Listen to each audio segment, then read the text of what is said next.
Luna del Caribe. Betrayed by my alpha, loved by his enemy. Chapter 1. Moonlight over Little Havana. Elena Mendoza's muscles burned as she balanced 3 steaming plates of ropa vieja along her forearm, a skill perfected through years of necessity rather than choice. The familiar aroma of slow-cooked beef, peppers, and her abuela's secret blend of spices wafted up, momentarily masking the scent of too many humans packed into too small a space. Cuidado, Miguel shouted from behind the bar. She pivoted gracefully, dodging a curly-haired toddler who raced between tables with the determined focus only 3-year-olds possess. The little boy's mother followed with an apologetic smile, but Elena had already adjusted her trajectory, her wolf reflexes compensating despite her exhaustion. Friday nights at Café Mendoza were always chaotic, the one blessing in their increasingly dire financial situation. At least tonight they had customers, even if the ancient air conditioning system sounded like it was taking its final breaths. Table 12 wants to know if we have plantains that aren't, and I quote, cremated, Elena said in rapid-fire Spanish as she passed Miguel. Her cousin snorted, not looking up as he mixed a mojito with practiced efficiency. Tell them this isn't a Burger King. They can't have it their way unless they want to come back and cook it themselves. I'll be sure to phrase it exactly like that, she replied dryly, because we're definitely in a position to chase away paying customers. Miguel glanced up, meeting her eyes with a flash of gold that wasn't entirely human, a flicker of his wolf nature that he needed to learn to control better. Sorry, Prima, I'm just tired of the complaints. 3 double shifts this week? Join the club, Elena muttered, as a single bead of sweat made its way down her spine. Her own wolf stirred restlessly beneath her skin, unhappy with the long hours, the noise, the heat. Not now, she commanded silently. 2 more days until the full moon. The thought sent a ripple of anxiety through her. Full moons were never easy for werewolves, but they were downright dangerous for ones like Elena and Miguel, the last remnants of a once proud pack, with no alpha to stabilize them, no pack bonds to ease the transition. With practiced grace, Elena delivered the steaming plates to Table 7 and Mrs. Fuentes and her daughters, weekly regulars since before Elena was born. The elderly woman reached out, her lined hand patting Elena's wrist with familiarity. You look tired, mijita, she said, concern etched in her face. You're working too hard. Elena summoned a smile. I'm fine, Mrs. Fuentes, just the usual Friday madness. Your parents would be proud, the woman said, her eyes soft with memory. They built something special here. The unexpected kindness made Elena's throat tighten. Thank you, she managed before the ancient overhead air conditioner gave a dramatic rattle, wheezed pathetically, and died with a final metallic clunk. Collective groans rose from the packed restaurant. Customers instantly reached for menus, makeshift fans becoming Miami's version of emergency equipment. The temperature seemed to rise 5 degrees in 30 seconds. The circuit breaker. Already on it, he responded, ducking through the kitchen door. Elena hurried to the next table, forcing brightness into her voice. Who needs another round of sangria? On the house, for your patience with our vintage cooling system. The offer of free alcohol worked its magic, easing the tension as Elena wound her way to the register. As she punched in an order, her eyes caught on the stack of bills partially hidden beneath the counter. The red, final notice stamp seemed to glow like warning lights. Electric, water, suppliers, property tax. Her stomach knotted with the same worry that had become her constant companion. Business had been declining steadily for the past 2 years, but the last 6 months had been brutal. The newer, trendier restaurants opening in Little Havana had sleek interiors, craft cocktails, and social media presences. Café Mendoza had decades of tradition, her abuela's recipes, and an increasingly unreliable infrastructure. The register drawer stuck as it opened, requiring Elena to jiggle it with the precise combination of force and finesse that all the cafe's equipment now demanded. As she sorted bills, her mind drifted to another Friday night years ago when she was 12. Before the attack that had decimated their pack and killed her parents. The cafe had hummed with a different energy then. Her father, Antonio, moving through the dining room with easy charm, knowing every customer by name. Her mother, Lucia, her laugh ringing out from the kitchen as she created magic from simple ingredients. The restaurant overflowing not just with customers but with pack members. Extended family bound by blood and bone and the moon. And the moon. The memory was so vivid, Elena could almost smell her mother's perfume mingling with the scents of saffron and garlic, could almost hear her father calling out greetings in his booming voice. "Elena, order up!" Rosita's call from the kitchen yanked her back to reality. The register drawer slammed shut on her finger, and Elena bit back a very unwaitress-like curse. There was no time for memories, no space for grief, not when survival of both her family and their business hung by an increasingly frayed thread. Miguel emerged from the back, shaking his head. "Circuit breaker isn't the problem. The whole unit is fried, again." "En serio? Now?" Elena hissed, conscious of nearby customers who might overhear. "Please, tell me Jose can fix it." Her cousin's expression wasn't encouraging. "He said he's patched it so many times there's more solder than original parts. We need a new system." "Great. I'll just check under the floorboards for that pile of cash we've been hiding." The sarcasm couldn't quite mask the edge of panic in her voice. "We could always rob a bank," Miguel suggested, wagging his eyebrows with mock seriousness. "You distract them with your waitressing charm, I'll vault over the counter." Despite everything, Elena felt a reluctant smile tug at her lips. "Your criminal mastermind skills need work." "I'm just saying, those reflexes aren't only good for dodging toddlers and carrying plates." He nodded toward the kitchen. "Rosita's giving you the death glare. Table 9's order's getting cold." Elena grabbed the waiting plates, inhaling deeply to center herself. The weight of the bills, the broken air conditioner, the upcoming full moon, all of it pressed down on her shoulders like physical burden. But Cafe Mendoza wasn't just a restaurant. It was the last connection to her parents, to their history, to the pack they had once been.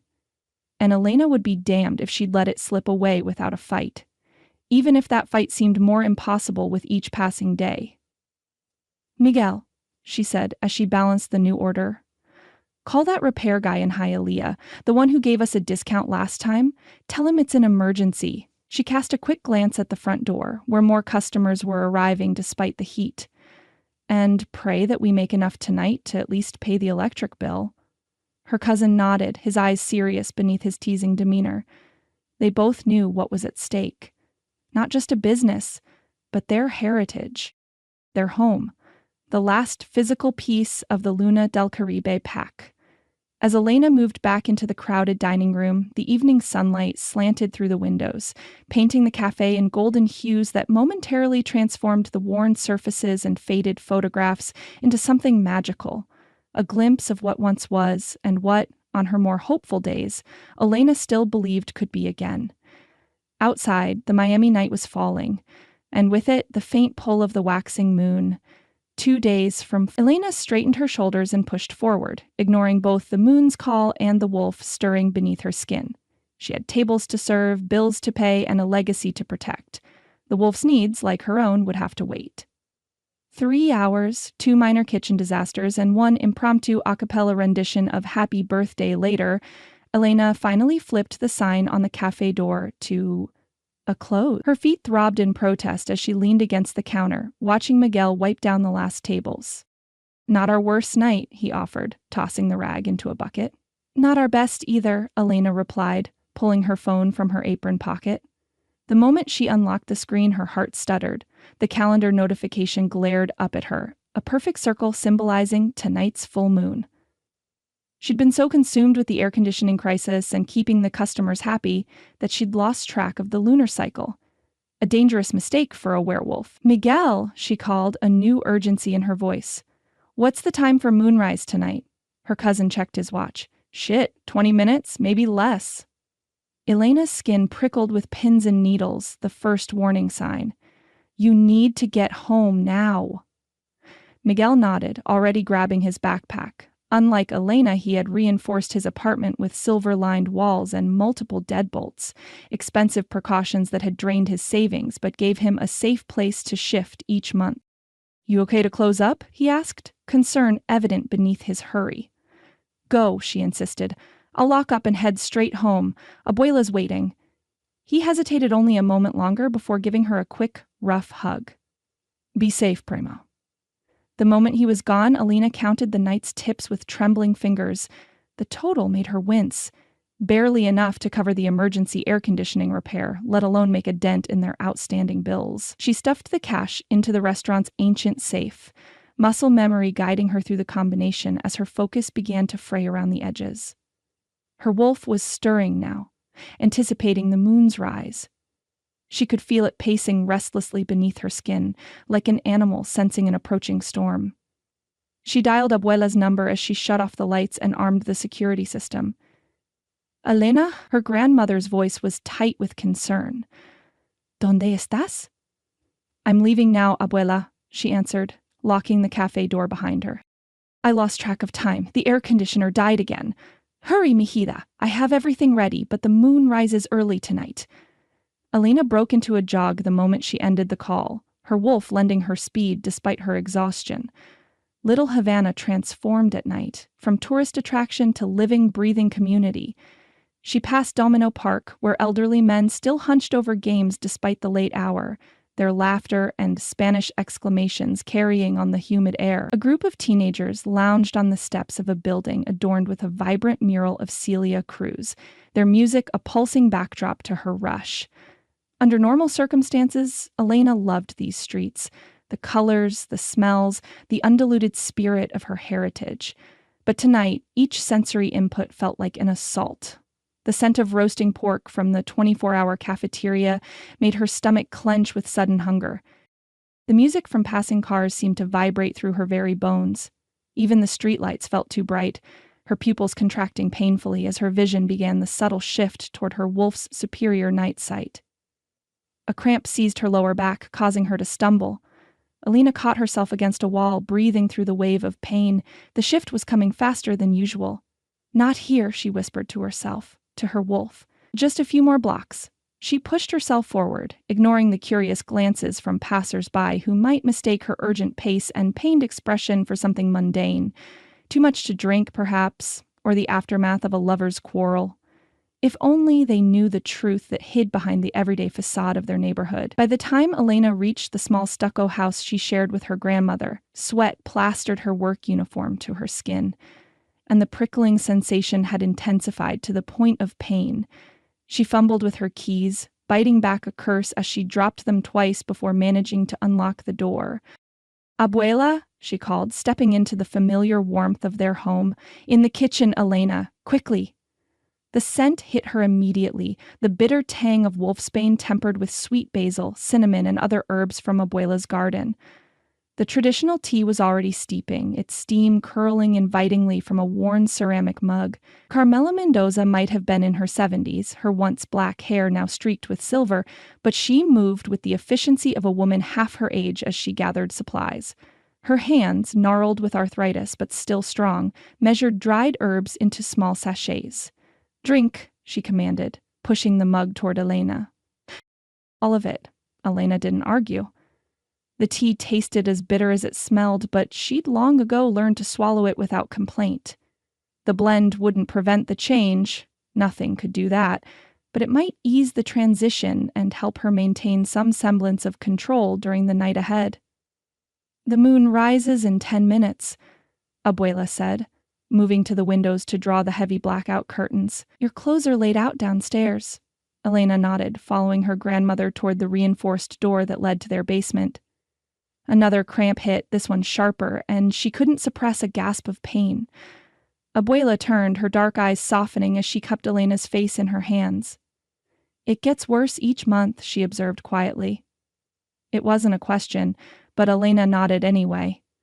"The shift takes longer, it hurts more. It's the lack of pack bonds," Abuela said, her tone matter-of-fact but tinged with old grief. "Wolves aren't meant to shift alone, Elena. The Luna del Caribe were once 100 strong across the Caribbean. Our ancestors could change as easily as breathing." "So you've told me," Elena managed through gritted teeth. "And I'll keep telling you until you understand what we've lost." Abuela's voice took on the cadence of a well-rehearsed teaching. "Her bloodline is ancient, descended from the first wolves who crossed from Spain to Cuba, then to Florida. We carried abilities other packs envied." Abuela. Elena interrupted, a fresh wave of pain making her impatient. The history lesson can wait. Her grandmother's expression grew stern. Knowledge is power, nieta, especially for those of us with so little of it left. Another spasm hit, and Elena clutched the banister. I know, I'm sorry, but please. Understanding replaced sternness in Abuela's eyes. She reached for the large brass key hanging from a chain around her neck, the key to the reinforced basement door designed specifically for full moon nights. Go, she said softly. I'll secure the door. Elena descended the stairs on increasingly unsteady legs. The basement had been transformed over generations from a simple cellar to a secure holding area for shifting werewolves. The walls were reinforced with steel beams, the small windows covered with metal shutters. A single mattress lay in the corner, covered with sheets that would need to be replaced tomorrow. Next to it sat a plastic container of water and the clothes Abuela had mentioned. Simple, loose items that would be easy to put on after the shift back to human form. Elena stripped quickly, folding her uniform with trembling hands. Nudity was a practical necessity during transformation. Clothes didn't shift with the wolf and would only be shredded in the process. She moved to the center of the room, her feet cold against the concrete floor, and took deep breaths as she tried to center herself. Above, she heard the heavy door close and the multiple locks engage as Abuela secured it. The first real pulse of moonlight slipped through a crack in the window shutters, a silver beam that seemed to seek her out with deliberate intent. The moment it touched her skin, Elena's knees buckled. The pain of transformation was unlike anything she could describe to humans.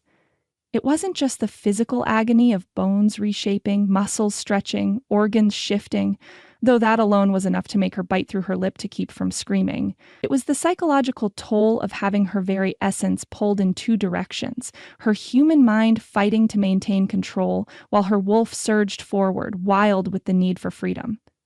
Elena dropped to all fours as her spine began to reshape, a scream finally tearing from her throat only to morph into a howl midway through. Her vision blurred, colors fading as her perception shifted toward the wolf's primary palette. The sense of the basement intensified. Concrete dust, old sweat, the lingering traces of previous full moons. Fight for control, she gasped, repeating Abuela's mantra. You are Luna del Caribe. The wolf serves you, not the other way around. But the words felt hollow as pain ripped through her again. Each month, the battle for control grew harder. Each month, her wolf fought more ferociously against the confines of this basement, this diminished existence so far from what their ancestors had known. Fur erupted across her skin in uneven patches, another sign of the difficult transition.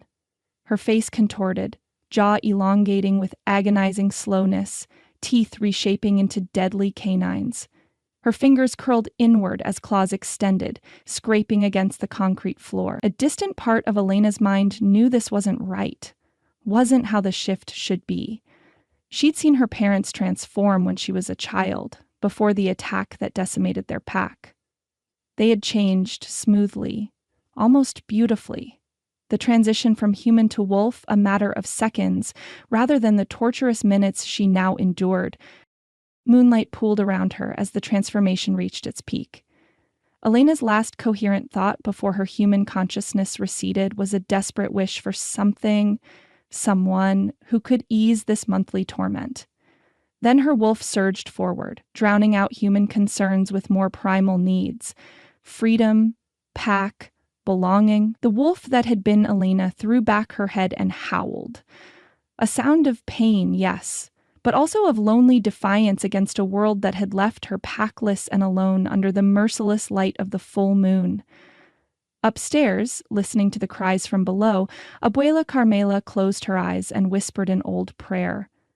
Part Catholic, part something much older that had been passed down through generations of Luna del Caribe wolves. A prayer for protection, for strength, and though she would never admit it to Elena, a prayer that the ancient prophecy about their bloodline would soon come to pass. Because Carmela wasn't sure how many more full moons her granddaughter could endure alone. The morning after a full moon was always brutal. By the time Elena dragged herself to work the following evening, every muscle in her body protested, and the deep purple bruise spanning her left forearm throbbed beneath the long-sleeved uniform shirt she'd chosen specifically to hide it. "You look like hell," Miguel greeted her cheerfully as she entered through the back door of Cafe Mendoza. "Thanks, it's a new look I'm trying." Elena dropped her bag in the tiny staff room. "I'm calling it Nearly Mauled Myself in a Basement." Miguel winced, his humor fading. "That bad?" Elena rolled up her sleeve, just enough to reveal the edge of the bruise. "Slammed against the wall repeatedly. Abuela says I howled for hours." She tugged the fabric back down. "Did you fare any better?" He shrugged. "Destroyed another mattress." Neighbors complained about the noise again. It was their usual post-moon exchange, comparing wounds, sharing the indignities of shifting alone. But today, Elena lacked the energy even for their gallows humor. Her wolf felt raw, as if the difficult transformation had scraped her insides hollow. "We should be making good money tonight, at least," Miguel offered, changing the subject as he sensed her mood. "Festival of San Juan starts today. The streets are already packed." Elena had forgotten about the festival, another detail lost in the chaos of the past few days. San Juan was one of Little Havana's biggest celebrations, bringing tourists and locals alike to the neighborhood for music, food, and cultural events. "Great," she muttered. "Just what I need after a full moon. Hordes of humans with noisemakers." "Look at the bright side," Miguel said, tossing her an apron. "More customers means more tips. Maybe enough to fix that damn air conditioner." She couldn't argue with that logic, though her body begged for her bed rather than a night of serving plates and navigating crowds. Still, Elena had never been one to shirk responsibility. She tied the apron around her waist with a resigned sigh. "Fine, but if anyone complains about the plantains tonight, I might actually growl at them." Miguel grinned. "That's the spirit." Miguel hadn't exaggerated about the festival crowds. By 8 o'clock, every table in Cafe Mendoza was full, with a line forming outside the door. The repaired air conditioner wheezed valiantly against the combined heat of packed bodies and the kitchen's busy stoves.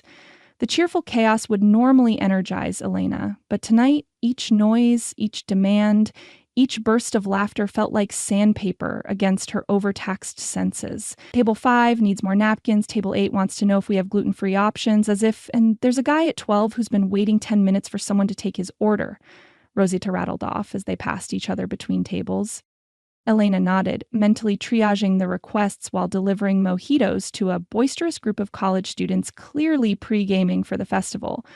As she turned toward table 12, tucked into the far corner of the restaurant, she felt a subtle shift in the air, a prickling awareness at the base of her skull that had nothing to do with her post-moon exhaustion. Her wolf, usually subdued the day after a shift, suddenly snapped to alertness. The man sitting alone at the corner table didn't belong in Cafe Mendoza. Everything about him, from his perfectly tailored charcoal suit to his understated but obviously expensive watch, screamed wealth and power. He sat with the easy confidence of someone accustomed to commanding rooms much more impressive than this modest restaurant. Elena approached cautiously, her wolf's curiosity mingling with her own wariness. "Welcome to Cafe Mendoza," she greeted him, pad ready. "Sorry for the wait. The festival has us a bit overwhelmed tonight." When he looked up, Elena's breath caught. It wasn't that he was handsome, though he undeniably was, with sharp cheekbones and eyes so dark they appeared almost black in the restaurant's dim lighting. It was the way he looked at her, with immediate, focused intensity, as if she were a puzzle he was determined to solve.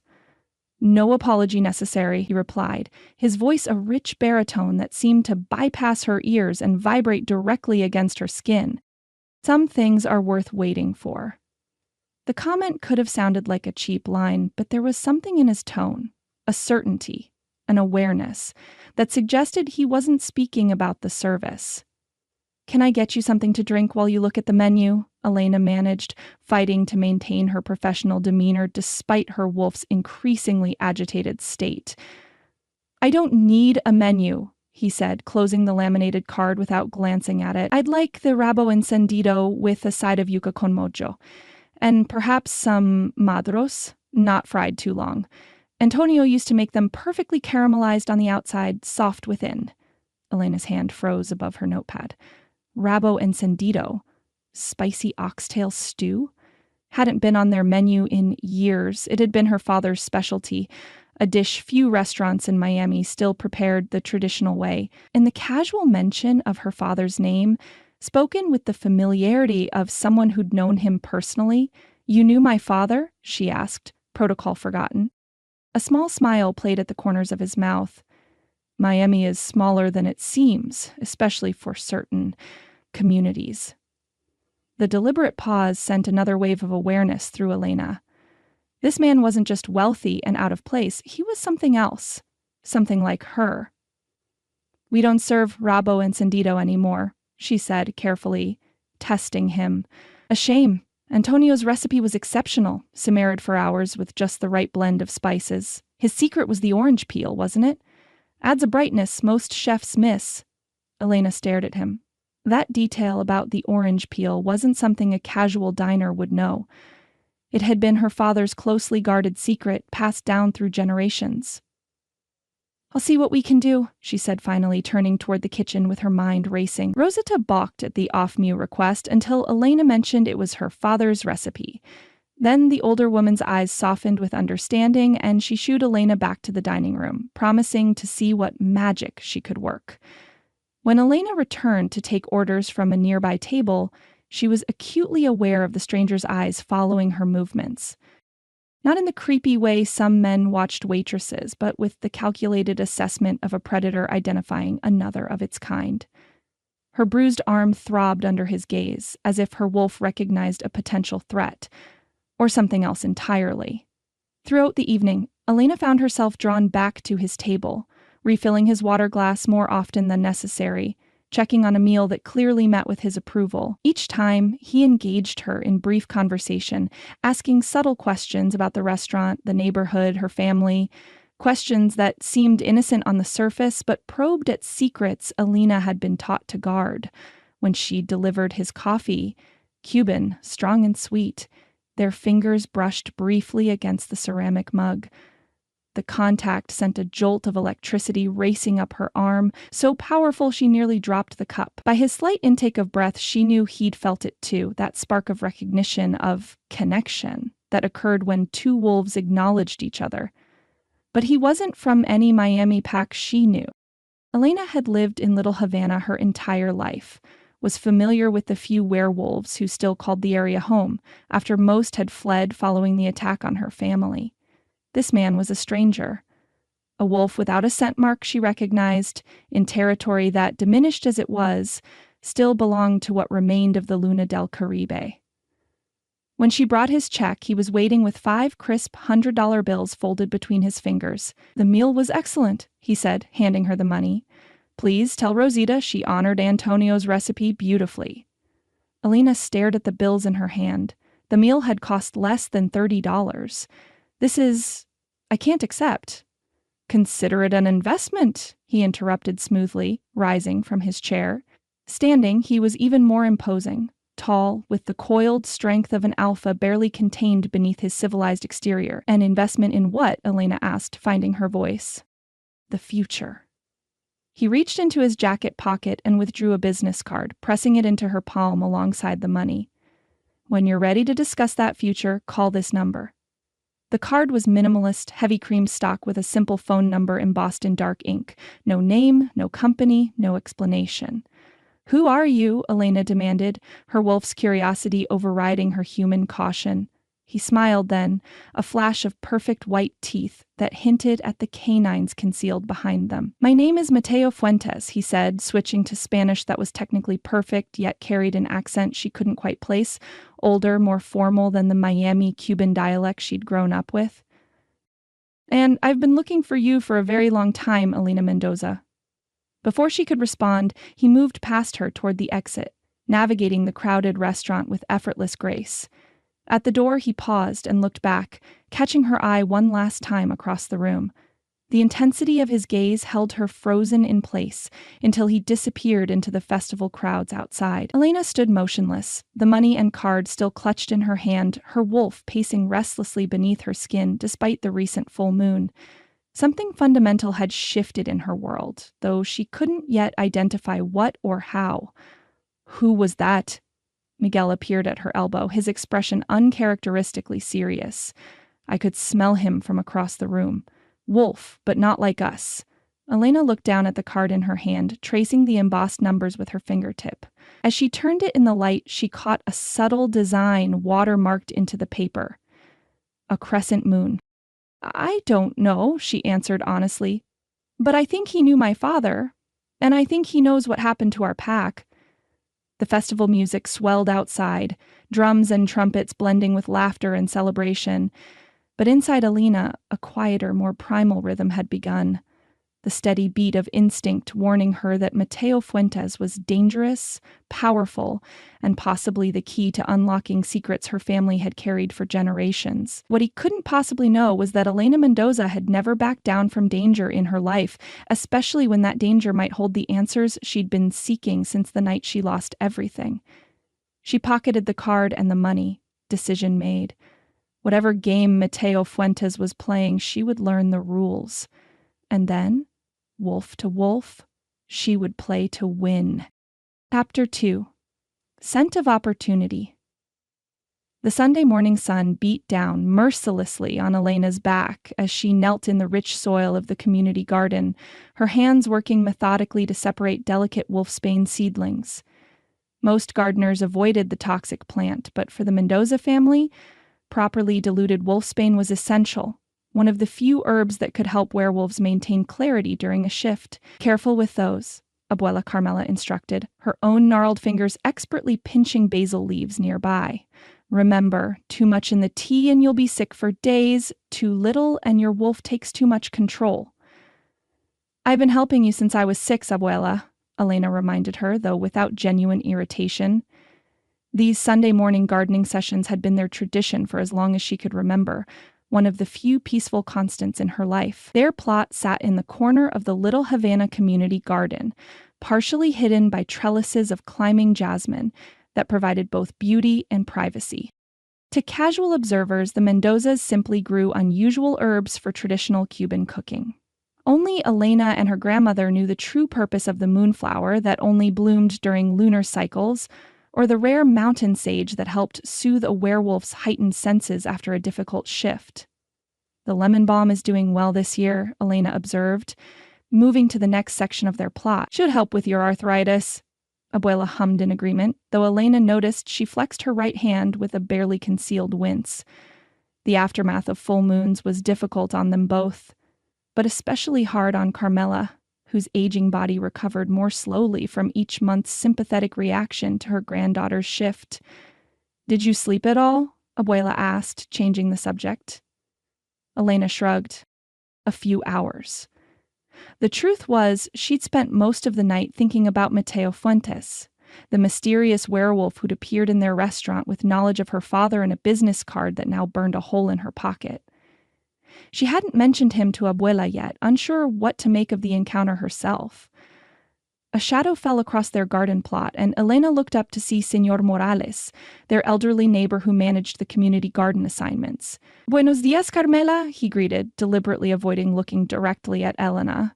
Most of their neighbors maintained a friendly but cautious distance, as if subconsciously sensing something different about the Mendoza women without being able to identify what. "Buenos días, Tomás," Abuela replied with the easy familiarity of decades of acquaintance. "This came for you yesterday," he said, extending a thick envelope toward Carmela. "Certified letter. My daughter signed for it when the mailman couldn't find you." Elena's stomach tightened as she recognized the logo on the envelope, Miami First Bank and Trust, the same bank that held the mortgage on both their home and the restaurant. "Gracias," Abuela said, accepting the envelope with a neutral expression that didn't fool Elena for a second. The moment Señor Morales moved away, her grandmother's shoulders slumped slightly. "You knew this was coming," Elena said quietly, not a question. Abuela sighed, turning the envelope over in her hands without opening it. "We missed another payment. That makes 3. 3? Elena's voice rose before she caught herself. "Abuela, you told me we were only behind by 1 month. I didn't want to worry you, mijita. You have enough on your shoulders." Elena sat back on her heels, wiping soil from her hands with sharp, frustrated movements. "We're family. We're supposed to share burdens, not hide them from each other." With resigned movements, Abuela tore open the envelope and skimmed its contents. Her expression remained stoic, but Elena caught the slight tremor in her hands. 30 days, Carmela said finally. They're giving us 30 days to bring the accounts current, or they begin foreclosure proceedings. She looked up, meeting Elena's eyes directly. On both properties. The implications hit Elena like a physical blow. They could potentially lose not just the struggling restaurant, but their home as well, the house that had been in their family for 3 generations, where Elena had grown up, where the basement had been specially reinforced to accommodate their monthly transformations. How much? She asked, her voice tight. When Abuela named the figure, Elena's momentary hope, fueled by the memory of the $500 Mateo had left as a tip, deflated completely. That unexpected windfall would barely make a dent in what they owed. We'll figure something out, she said with more confidence than she felt. The festival should bring good business this week, and I could pick up some catering jobs on the side. Elena, Abuela's tone stopped her mid-sentence. There's more. From her garden apron pocket, Carmela withdrew an orange prescription bottle, shaking it so Elena could hear how few pills remained inside. I've been stretching these, taking one every other day instead of daily. Your heart medication.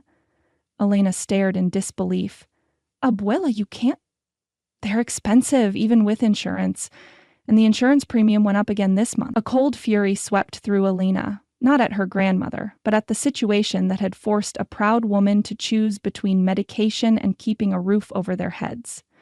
It was the same fury she'd felt 2 weeks ago when she'd received the thin envelope from the Miami Culinary Institute, rejecting her application not on merit, but because the check for the application fee had bounced.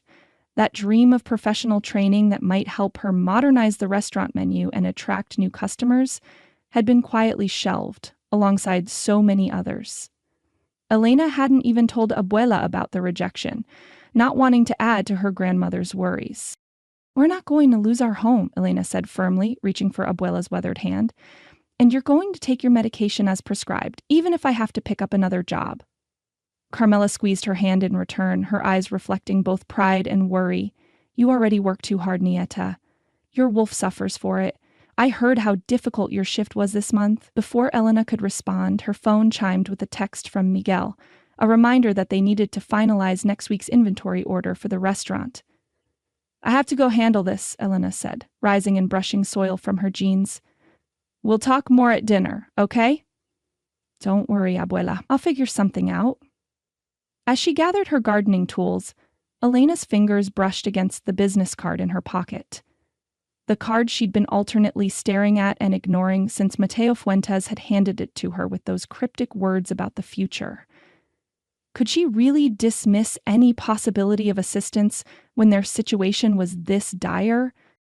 The evening found Elena running along the narrow strip of beach at South Point Park, her feet pounding against the packed sand as she pushed her body to its limits. Physical exertion had always been her preferred method for processing difficult emotions, something her wolf appreciated even when her human side was overwhelmed. The day's frustrations propelled her forward. The bank letter, Abuela's hidden struggles, the seemingly insurmountable financial hole they were in. Each problem added speed to her stride until she was moving at a pace no human could maintain, grateful for the relatively empty beach as sunset approached. She finally slowed as she reached the end of the beach, chest heaving as she braced her hands on her knees. The setting sun painted the horizon in vibrant oranges and pinks, its beauty a stark contrast to the turmoil inside her. Straightening, Elena stared out at the point where sky met ocean and let down her guard just slightly. Enough for her eyes to shift from their human brown to the luminous gold of her wolf. With enhanced vision, the sunset transformed, revealing spectrums of color invisible to human perception. It was a small, secret pleasure, this brief moment of allowing her wolf to experience the world without the danger of a full shift.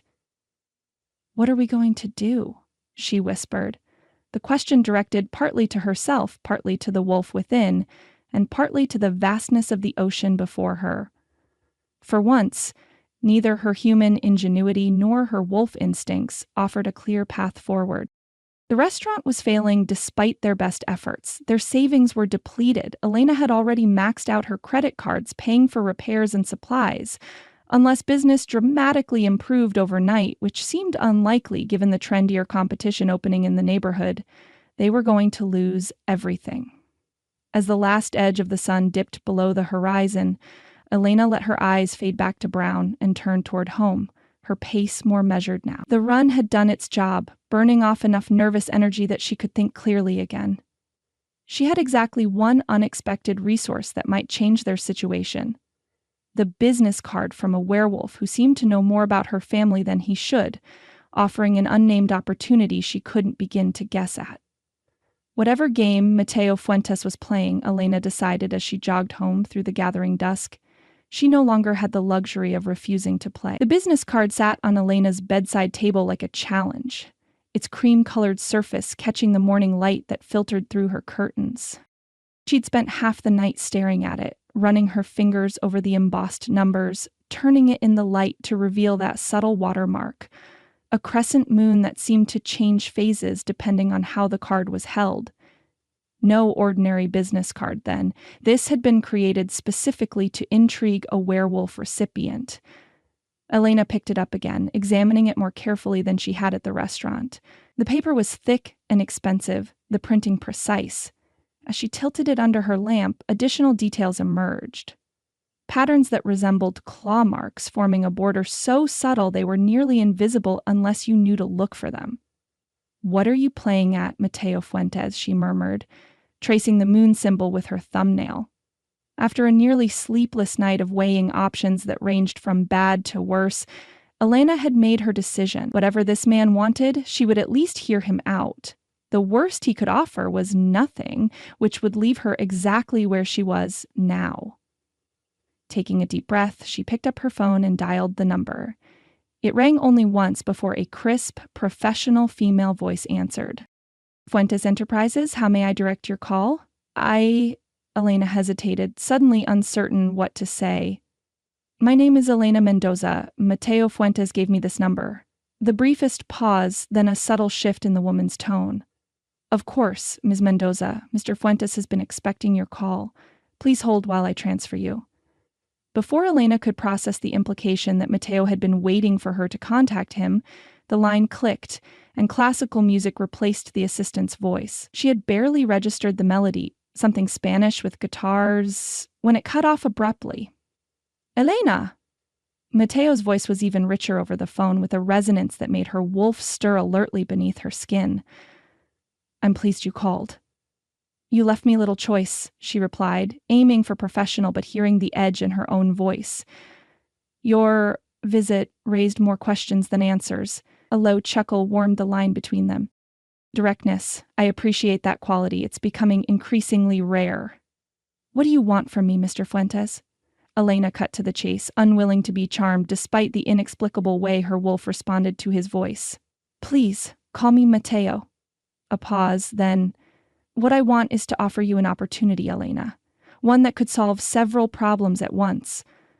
What kind of opportunity? She found herself pacing the small confines of her bedroom, restless energy making it impossible to sit still. "I find myself in need of a personal chef. Someone with your specific talents would be ideal." Elena stopped mid-stride. "A chef? I'm a waitress, not a—" "We both know that's not true," he interrupted smoothly. "I've tasted your cooking. The rabo encendido may have been prepared by Rosita, but the modifications to your father's recipe, the extra cumin, the touch of honey to balance the heat, those were your innovations." A chill ran through her. He was right, of course. Elena had suggested those small changes when Rosita was preparing the off-menu item, but how could Mateo possibly know that? "You seem to know a lot about me," she observed carefully. "I make it my business to know talented people," he replied, sidestepping her implied question, "particularly when those talents align with my needs." Elena decided to be direct again. "And what exactly would this job entail?" "Initially preparing meals for me at my Miami Beach residence, eventually handling small dinner parties for select guests. The position includes accommodations at the estate during the work week, with weekends free for your own pursuits. Her mind raced, calculating the practical implications. Living at his residence would save on commuting costs and give her weekends to help at the restaurant. But the arrangement sounded suspiciously convenient for a werewolf who might have territorial intentions she didn't yet understand. "And the compensation?" she asked, her practical side needing to know if this could actually help their financial crisis. When Matteo named a figure, Elena nearly dropped the phone. The monthly salary he offered was more than she made in half a year at the restaurant. She struggled to regain her composure. "That can't be the standard rate for a personal chef." "It's the rate for excellence," he replied simply, "and for discretion. My household has specific dietary requirements that require someone with your unique understanding." The implication was clear. He wanted a chef who understood werewolf nutritional needs, which differed significantly from humans, particularly around full moons when protein requirements soared. "I'd like to meet formally before making any decisions," Elena said, fighting to keep her voice steady despite the hope looming dangerously in her chest. A salary like that would easily cover the bank payments, Abuela's medication, and still leave enough to invest in the restaurant's much-needed upgrades.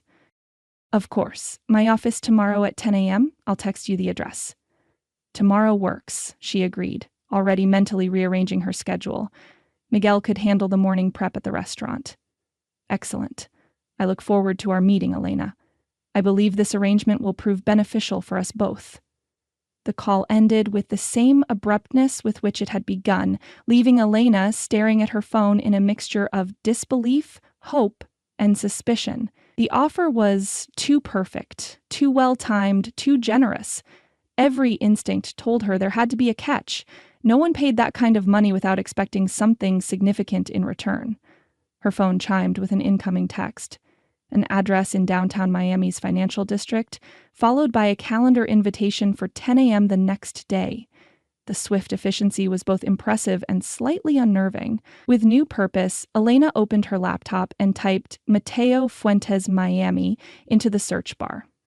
The results were immediate and overwhelming. Mateo Fuentes, CEO of Fuentes Enterprises, a real estate development company responsible for half the new luxury high-rises reshaping Miami's skyline.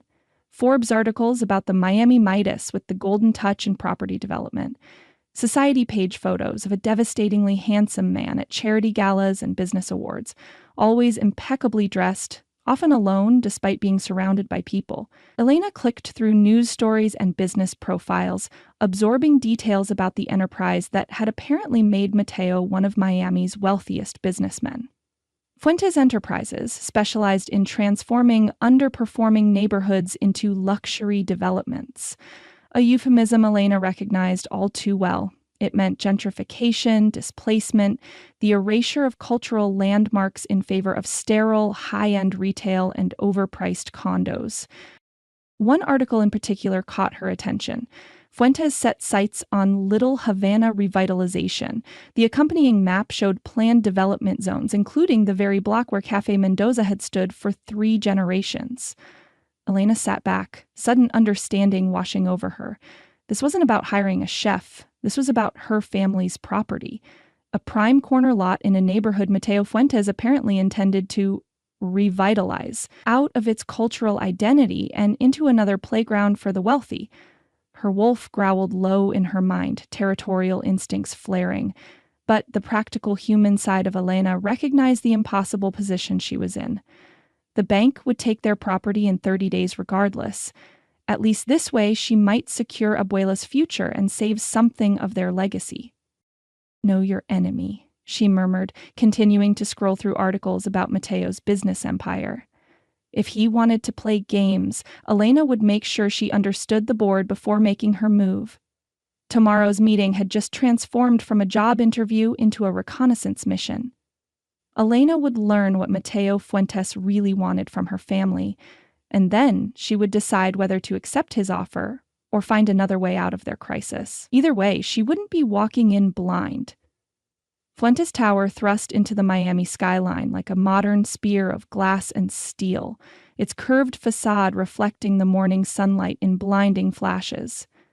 Elena stood at its base, neck craned upward, fighting the distinct feeling that she was about to enter a predator's. Her navy blazer, purchased 3 years ago for her culinary school interviews and rarely worn since, felt simultaneously too tight across her shoulders and too loose around her waist.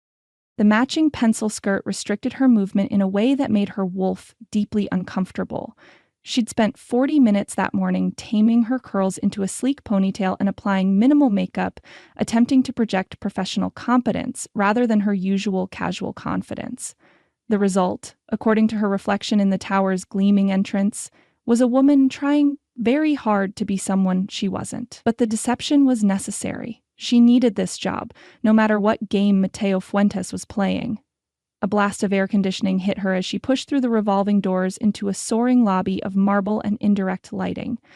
A massive reception desk of polished black stone dominated the center, staffed by 2 impeccably dressed women who didn't spare Elena a second glance as she approached. Elena Mendoza. "I have an appointment with Mr. Fuentes at 10, she announced, aiming for a tone that suggested she scheduled meetings with billionaires every Tuesday. "ID, please," the receptionist requested, perfectly manicured fingers hovering over a keyboard. As Elena reached for her driver's license, a tall, broad-shouldered security guard approached, his movements carrying the unmistakable fluidity of a predator.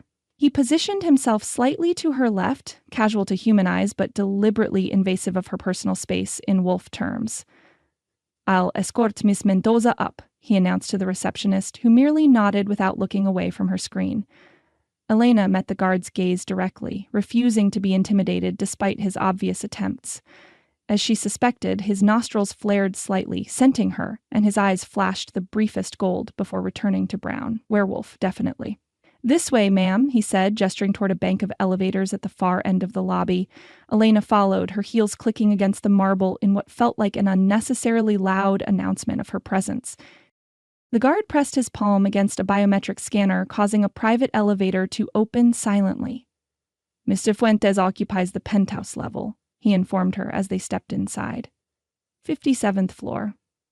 The elevator rose with disorienting speed, the floors ticking by in digital display. Elena used the brief journey to center herself, mentally rehearsing the questions and demands she'd prepared. Whatever Mateo wanted, she wouldn't be passive or easily manipulated. Around the 30th floor, Elena's nostrils twitched involuntarily. The scent was subtle but unmistakable. Werewolf, but not the guard beside her. Multiple individuals had recently used this elevator, all carrying the same underlying pack scent. Similar enough to suggest kinship or at least alliance, but varied in the way of distinct individuals. By the 40th floor, she'd identified at least 6 different werewolf scents. By the 50th, she was certain this building contained more wolves than she'd encountered in the last 5 years combined. The elevator slowed to a smooth stop, and the doors opened directly into what could only be described as an executive area. Floor-to-ceiling windows wrapped around the entire floor, offering a 360-degree view of Miami that stole Elena's breath despite her determination to remain unimpressed. "Mrs. Mendoza has arrived," the guard announced to a sleek blonde woman seated at an expansive desk of glass and chrome. "Thank you, Carlos. I'll take it from here," she replied, rising with the practiced grace of a dancer or a wolf accustomed to moving seamlessly in human spaces. Carlos nodded respectfully and retreated to the elevator, leaving Elena to follow the blonde woman across the vast expanse of what appeared to be an executive waiting area. Modern art in bold colors adorned the walls, and furnishings in neutral tones offered comfortable but minimalist seating options. "Mr. Fuentes is expecting you," the woman said, leading Elena toward heavy double doors of dark wood that seemed at odds with the otherwise contemporary design. "Would you care for coffee or water before your meeting?" "No, thank you," Elena replied, noting how the woman, clearly Mateo's assistant from their phone call, subtly inhaled as she passed. Another werewolf, confirming Elena's growing suspicion that Fuentes Enterprises was more than a simple real estate development company. The assistant knocked once on the double doors before pushing them open. "Miss Mendoza, sir?" Mateo Fuentes stood with his back to the door, a commanding silhouette against the panoramic view of Miami spread below. He turned as Elena entered, and the impact of his presence in this setting was even more potent than it had been in her family's modest restaurant. Elena, he greeted her, his voice carrying that same rich timbre that had resonated through her phone the day before. Right on time, I appreciate punctuality. Up close, in the unforgiving morning light, Matteo was even more striking than she remembered. His tailored charcoal suit emphasized broad shoulders and a lean waist, while his dark hair was styled with just enough control to appear effortless. But it was his eyes that commanded attention, nearly black in their intensity, observing her with the focus of a predator who never lost sight of his objective. "Thank you for seeing me," Elena responded, accepting his offered handshake and fighting to ignore the electric tingle that ran up her arm at the contact. Her wolf stirred beneath her skin, suddenly and inexplicably alert in a way that had nothing to do with threat assessment. "Please, sit."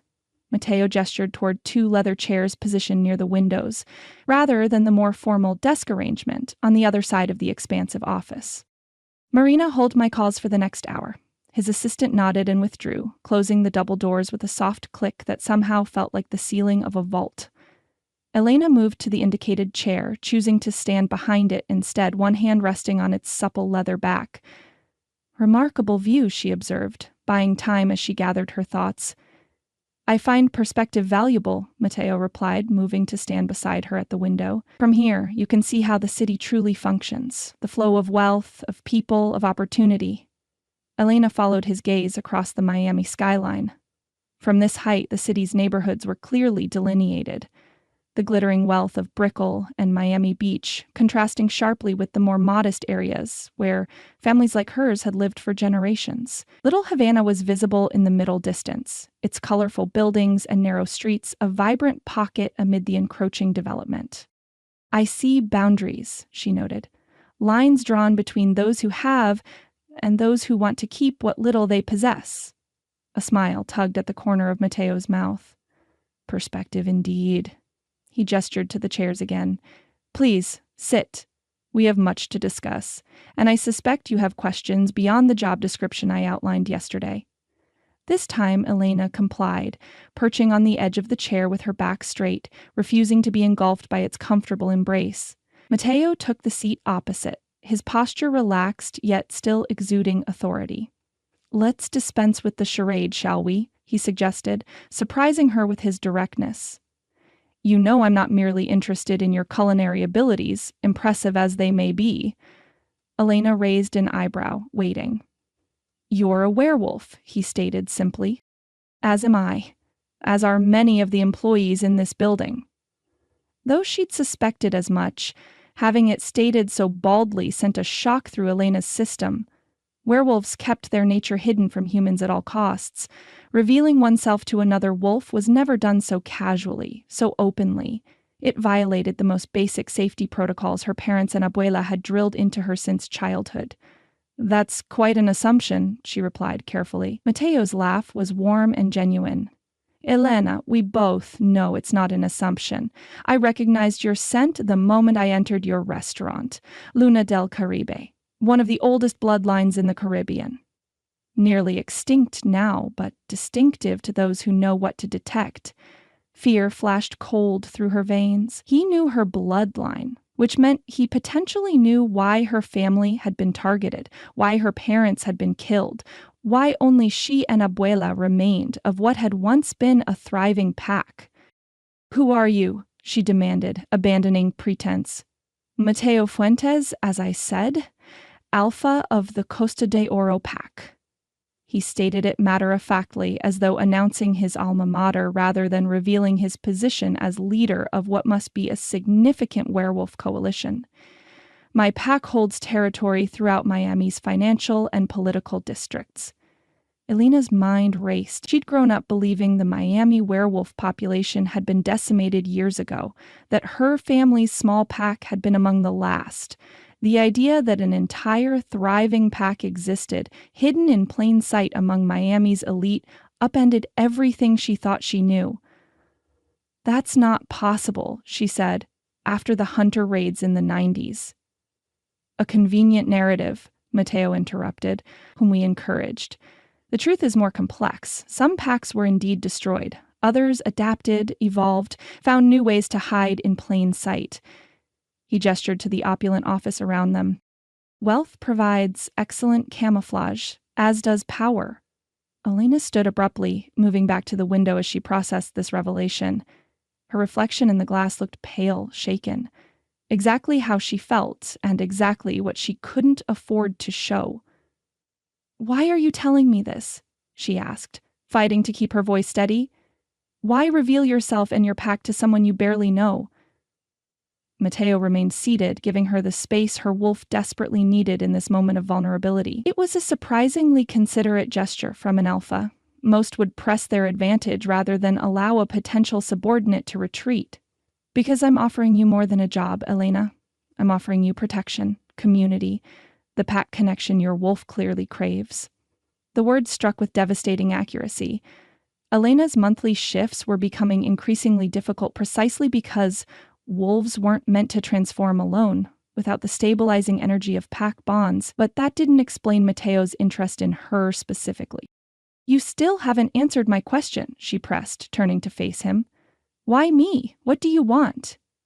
"Your talents," he replied simply, "both culinary and otherwise. The Luna del Caribe bloodline carries certain abilities that have become increasingly rare, abilities that would benefit my pack considerably." Suspicion crystallized in Elena's mind. "This is about my family's property in Little Havana, isn't it? I saw the development plans online. You want our restaurant location." For the first time, Mateo looked genuinely surprised. "Your property?" "Elena, while I won't deny that Fuentes Enterprises has interest in revitalizing certain areas of Little Havana, your family's restaurant was never a specific target." He leaned forward, elbows on his knees. "This is about you, your potential, your bloodline's unique gifts you may not even be fully aware of yet." The sincerity in his voice was compelling, but Elena had spent a lifetime developing skepticism as a survival skill. "And I'm supposed to believe that a powerful alpha just happened to walk into my family's struggling restaurant by coincidence?" "Not coincidence," Mateo acknowledged. "I've been searching for surviving members of the Luna del Caribe for years. When my sources finally identified you and your grandmother, I decided a personal assessment was warranted." "Sources?" Elena repeated flatly. "You've been spying on us." "I prefer to think of it as research." Mateo stood, moving to a sleek bar cabinet recessed into the wall. "May I offer you a drink, water, something stronger? It's 10:30 in the morning." "And you're having quite a shocking conversation." "Sometimes conventions can be set aside." He poured himself a small measure of amber liquid, raising the crystal tumbler in a silent question. "Water," Elena conceded, recognizing her dry throat. As he handed her a glass of ice water, their fingers brushed again, and that same inexplicable current passed between them. This time she caught the slight widening of his eyes. Confirmation that he felt it too, whatever it was. "The position I'm offering is genuine," Mateo continued, returning to his seat. "My pack needs a chef who understands werewolf nutritional requirements, someone who can prepare meals that support our unique metabolism, especially around full moons." "And in return?" Elena asked, sipping the water. "Compensation as discussed. A secure place within pack territory, access to resources that could help your grandmother's health issues and your restaurant's financial problems." Elena's eyes narrowed, though he did know about their financial struggles. "And eventually," Mateo continued, "training to help you develop the abilities inherent in your bloodline, abilities that have been suppressed by isolation and lack of proper pack bonds." The offer was tempting. More than tempting. It addressed every practical concern currently suffocating Elena's life and offered answers to questions she'd carried since childhood about her family's history. Yet something felt too convenient, too perfect. "What's the catch?" she asked bluntly. Mateo's lips curved in appreciation of her directness. "Loyalty. Discretion. Commitment to the pack's interests above outside concerns." "My family is my priority," Elena stated firmly. "My grandmother, our restaurant, those aren't outside concerns." "Of course not," he agreed smoothly, "which is why I'm prepared to ensure their security as part of our arrangement." Elena took a deep breath, weighing her options. In reality, she had few. The bank would take their property in 30 days, regardless of what she decided here. At least Mateo's offer provided a lifeline, however questionable its origins might be. "The salary you mentioned yesterday," she said. "Decision made." "It's not enough?" Mateo's eyebrows rose fractionally, clearly not the response he'd expected. "No?" "No." Elena set her water glass down with a decisive click. "If I'm providing specialized services that benefit your entire pack, plus taking on the risks associated with joining a new werewolf coalition when I've been independent my entire adult life, I need better compensation." She named a figure 30% higher than his original offer, bracing for rejection or counter-argument. Instead, Mateo laughed, a genuine, surprised sound that transformed his stern features into something almost boyish. "You are full of surprises, Elena Mendoza," he said, shaking his head. "Most wolves would be intimidated simply being in an alpha's presence, let alone negotiating salary demands." "I'm not most wolves," she replied evenly, "and while I respect your position, I know my worth." His expression shifted from amusement to something more assessing, more intense. "Yes," he said quietly. "I believe you do." He held her gaze for a long moment before nodding decisively. "Your terms are acceptable." Elena blinked, not having expected such easy capitulation. "Just like that?" "Just like that." Mateo rose, signaling the end of their meeting. "I value confidence and clarity. You've demonstrated both. Marina will prepare the necessary paperwork and coordinate your start date." He extended his hand. "Welcome to the Costa d'Oro pack, Elena." As she stood and accepted his handshake, Elena felt the weight of the decision settling around her shoulders. She'd just agreed to join a pack she knew nothing about, led by a man whose true motives remained unclear, all to save her family from financial ruin. "I'll need weekends free," she added, "to help at the restaurant and check on my grandmother." "As I mentioned, weekends are your own," Mateo confirmed. "Though I hope you'll eventually join us for pack gatherings. The full moon is more manageable when shared with others." The promise in those words of easier shifts, of the pack connection her wolf craved, was almost as tempting as the financial security. "We'll see," she said, non-committal. Mateo walked her to the office doors, his hand hovering near the small of her back without quite touching her, respecting boundaries while establishing proximity in the way of wolves who would soon share territory. "One last thing," he said as they reached the threshold. "Your grandmother. I understand she requires heart medication?" Elena stiffened. "You've been very thorough in your research." "We take care of our own, Elena," he replied, ignoring her sarcasm.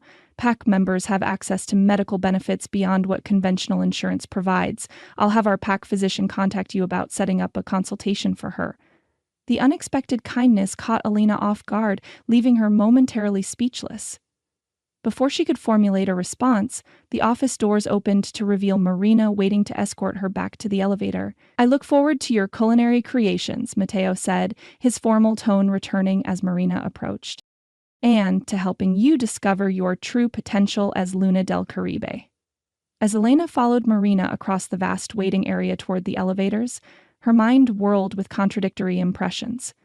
Relief at the financial salvation, suspicion about Mateo's true motives, excitement at the prospect of learning more about her bloodline's abilities, fear about aligning herself with an unknown pack, and beneath it all, a strange, unsettling awareness of Mateo himself, the inexplicable pull she felt in his presence, the way her wolf responded to his voice, his scent, his energy. It wasn't submission to an alpha. Elena's wolf had never submitted easily to anyone. This was something different, something her human side couldn't quite categorize, but her wolf seemed to recognize instinctively. The elevator doors closed on the penthouse view, and Elena exhaled a breath she hadn't realized she was holding. She had a job. She had a solution to their financial crisis. She had a chance to save everything she cared about. All it would cost was stepping into a world she'd been raised to avoid, a world of pack politics, power dynamics, and an alpha whose intentions remained as opaque as the mysterious symbols on his business card. As the elevator descended toward the busy lobby, Elena straightened her shoulders and lifted her chin. Whatever game Mateo Fuentes was playing, whatever secrets he held about her family's past, she would uncover them. She would use this opportunity to protect her grandmother and their legacy while discovering the truth about the Luna del Caribe bloodline. And if Mateo thought she would simply fall in line with his pack hierarchy without question, he had severely underestimated the last daughter of a once powerful werewolf lineage who had survived against impossible odds. Game on, Alpha. Game on. Chapter 3. New Moon, New Beginnings. Absolutely not. Abuela Carmela's voice carried the finality of a judge delivering a death sentence. No granddaughter of mine will go work for strange wolves, especially not an alpha with that kind of money and power. Elena continued folding clothes into her small suitcase, refusing to meet her grandmother's glare. They'd been having variations of this argument for 3 days, ever since Elena had returned from Fuentes Tower with a signed contract and a start date. "It's not forever, Abuela," she said for what felt like the 100th time. "It's a job, a very well-paying job that will save our home and the restaurant." "At what cost?" Abuela demanded, snatching a blouse from Elena's hands. "Do you think wolves like Mateo Fuentes offer opportunities out of kindness, without expecting something in return?" Elena reclaimed the blouse, smoothing it carefully before adding it to her suitcase. "Of course not. He expects me to cook for him and his pack, which is exactly what I'll do. He expects more than that, Nieta." Abuela's voice softened, worry replacing anger. "He's an alpha. They always want more. Territory, power, control. And you're the last unmated female of the Luna del Caribe bloodline." The implication hung heavy in the small bedroom. Elena had considered the possibility that Mateo's interest might extend beyond her culinary skills and mysterious bloodline abilities, but she dismissed it as unlikely. Alphas typically sought mates with strong political connections or impressive supernatural gifts, not struggling waitresses from diminished packs. "Trust me, Abuela," Elena said, closing the suitcase with more force than necessary. "Mateo Fuentes has his pick of werewolf socialites. He's not interested in me that way." The skeptical arch of her grandmother's eyebrow conveyed exactly what she thought of that assessment. "Besides," Elena continued, "he's offered to have his pack physician consult on your heart condition. His employee health plan will cover medications that our insurance won't. How can I turn that down?" "By remembering what happened to your parents," Abuela replied quietly. "They trusted outsiders too." The familiar pain of loss tightened Elena's chest. Her parents had been killed when she was 12, ambushed by rogue werewolves during what was supposed to be a peaceful meeting to discuss territory boundaries. The attack had decimated their pack, leaving only Elena, Miguel, and a few other distant relatives scattered across Florida. "This is different," Elena insisted, though part of her wondered if it truly was. "I'll be careful. I'll keep my eyes open and my guard up. But we need this, Abuela, you know we do." A knock at the bedroom door interrupted their standoff. Miguel poked his head in, his usual grin replaced by uncharacteristic solemnity. "Car's packed, Prima," he announced. "Whenever you're ready." Abuela turned away, her shoulders stiff with disapproval. Elena sighed, lifting her suitcase and moving to embrace her grandmother from behind. "I'll be back every weekend," she promised, pressing her cheek against Abuela's silver-streaked hair. "And I'll call every day. Nothing will change between us." For a moment, Abuela remained rigid in her arms. Then she turned, clutching Elena's face between her weathered hands. "Everything will change," she whispered fiercely. "But remember who you are, mi pequeña loba. You are Luna del Caribe. Your blood carries power they cannot understand. Guard your heart as carefully as your secrets." The intensity in Abuela's eyes sent a chill down Elena's spine. Before she could question what her grandmother meant, Abuela pressed something cool and metal into her palm. "Take this," she said. "It was your mother's. She would want you to have it now." Elena opened her hand to reveal a silver pendant on a delicate chain, a crescent moon embracing a small star. The metal worked in an ancient pattern she'd seen in her grandmother's oldest books. She'd glimpsed the necklace occasionally throughout her childhood, always kept in Abuela's jewelry box, never worn. "Abuela, I can't." "You can and you will," her grandmother insisted. "It's your birthright. It may offer protection when I cannot." Knowing better than to argue further, Elena slipped the chain over her head, tucking the pendant beneath her shirt. The metal felt unusually warm against her skin, as though it had been lying in sunlight rather than a drawer. Gracias, she said softly, embracing Abuela one final time before following Miguel out to the car.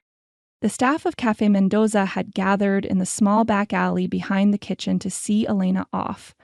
Rosita wiping tears with the corner of her apron, Jose the handyman offering gruff advice about fancy people and their fancy appliances. Even Senor Morales from the garden co-op had stopped by with a small bundle of herbs for cooking. It's just for the weekdays, Elena reminded them all, touched by their concern. I'll be back every Friday night to help with the weekend rush. You better, Rosita said, wagging a finger. That fancy wolfman can't have you entirely. Elena froze. What did you say? Rosita's eyes widened momentarily before she laughed, a touch too loud. Wolf of Wall Street, Nina. That's what they call those financial types, no? Wolves? The forced explanation might have convinced the others, but the significant look Rosita gave Elena confirmed what she'd suspected for years. The older woman knew more about the Mendoza family's true nature than she let on. Before Elena could pursue the subject, Miguel honked his car horn impatiently. You're burning daylight, Prima, he called through the open window. And probably burning through your new boss's goodwill, too. Wealthy people hate waiting. With final hugs and promises to return soon, Elena slid into the passenger seat of Miguel's ancient Honda Civic. The car protested with a wheezing cough before reluctantly starting. This better make it across the causeway, Elena muttered, eyeing the check engine light that had been permanently illuminated for the past year. Rosita knows, doesn't she? Miguel asked as they pulled away from the cafe, ignoring her comment about his car's questionable reliability. Elena nodded. I think she's always known. She worked with my mother for 15 years. Must have noticed something. Humans see what they want to see, Miguel said with a shrug, or what they can handle seeing, the rest they explain away. They drove in companionable silence for several blocks before Miguel cleared his throat. So, I did some asking around, he began casually. About your new boss. Elena turned to him sharply. You what? Miguel, that could be dangerous. Relax, he said, waving off her concern. It was subtle, just a few questions to some distant pack connections in Coral Gables. And Elena couldn't deny her curiosity, despite her irritation at Miguel's risk-taking. And Mateo Fuentes is the real deal, true alpha, not just some rich guy playing at power. His pack controls most of Miami's financial district, parts of South Beach, and has alliances with packs in Palm Beach and Fort Lauderdale. Elena absorbed this information with a mixture of relief and apprehension. At least Mateo hadn't lied about his status, though confirmation of his extensive influence only intensified the mystery of why he'd sought her out specifically. There's more, Miguel continued, his tone shifting to something more cautious. The Costa de Oro pack has a reputation for acquiring assets. Businesses, properties, sometimes even people with special talents or bloodlines. I'm not an asset to be acquired, Elena said firmly, though unease prickled along her spine. Miguel shot her a sidelong glance. Just be careful, okay? These wolves play by different rules than we're used to. They've never had to scrape by or hide who they are. Their power makes them confident, sometimes arrogant. I can handle arrogant, Elena replied, more assured than she felt. I've been dealing with entitled human customers for years. This is different. Miguel's voice carried unusual seriousness. Just promise you'll call if anything feels wrong. Anything at all. I can be in South Beach in 20 minutes. 30 in this car, Elena teased, trying to lighten the mood. But I promise. First sign of trouble, I'll call. As they approached the causeway that would take them from the familiar streets of Miami to the glittering wealth of Miami Beach, Elena's hand drifted to her mother's pendant, now hidden beneath her blouse. The metal had grown even warmer against her skin, pulsing with a gentle heat that somehow felt protective rather than concerning. Whatever awaited her at Mateo's estate, Elena drew comfort from this small connection to her mother, to her heritage. Abuela was right about one thing. She was Luna del Caribe, and if that bloodline carried power, as everyone seemed to believe, perhaps it was time she discovered exactly what that meant. The transition from mainland Miami to Miami Beach always felt like crossing invisible borders between worlds, but today the contrast seemed particularly stark. As Miguel's struggling Honda chugged across the causeway, Elena watched the landscape transform from the colorful but modest buildings of her neighborhood to the gleaming high-rises and swaying palms of South Beach. Miguel whistled low as they turned onto the exclusive northern stretch of Collins Avenue. "Your new boss certainly knows how to live." The homes here weren't merely expensive, they were monuments to wealth, architectural showcases hidden behind privacy walls and lush tropical landscaping. Security gates gleamed in the afternoon sun, and luxury cars purred along immaculately maintained streets. "Left here," Elena directed, consulting the address on her phone. "It should be at the end of this road." "End of the road, on the water," Mikhail muttered. Of course it is. They rounded a curve in the private drive, and Miguel abruptly hit the brakes, both of them staring through the windshield in stunned silence. Mateo's estate was a masterpiece of modern architecture, a series of connected pavilions with walls of glass that seemed to float among tropical gardens, the structures arranged to maximize views of the Atlantic Ocean beyond. A minimalist security gate stood open, as though expecting their arrival. "Holy shit," Miguel breathed. "You didn't say he lived in a palace." "I didn't know," Elena replied honestly, intimidation settling cold in her stomach. The contract had mentioned accommodations at Mateo's residence, but this was beyond anything she'd imagined. As they approached the gate, a security camera swiveled to track their movement. An intercom crackled to life. "Ms. Mendoza?" a crisp female voice inquired. "Yes," Elena responded, leaning toward Miguel's open window. "Elena Mendoza. I'm expected today. Please proceed to the main entrance. Mrs. Vega will greet you there." The gate slid open silently, and Miguel guided his increasingly out-of-place Honda up the curving driveway. Immaculate gardens flanked their path. Not the showy, ostentatious landscaping Elena had expected, but thoughtful arrangements of native plants and tropical specimens that created a sense of natural abundance despite their obvious careful curation.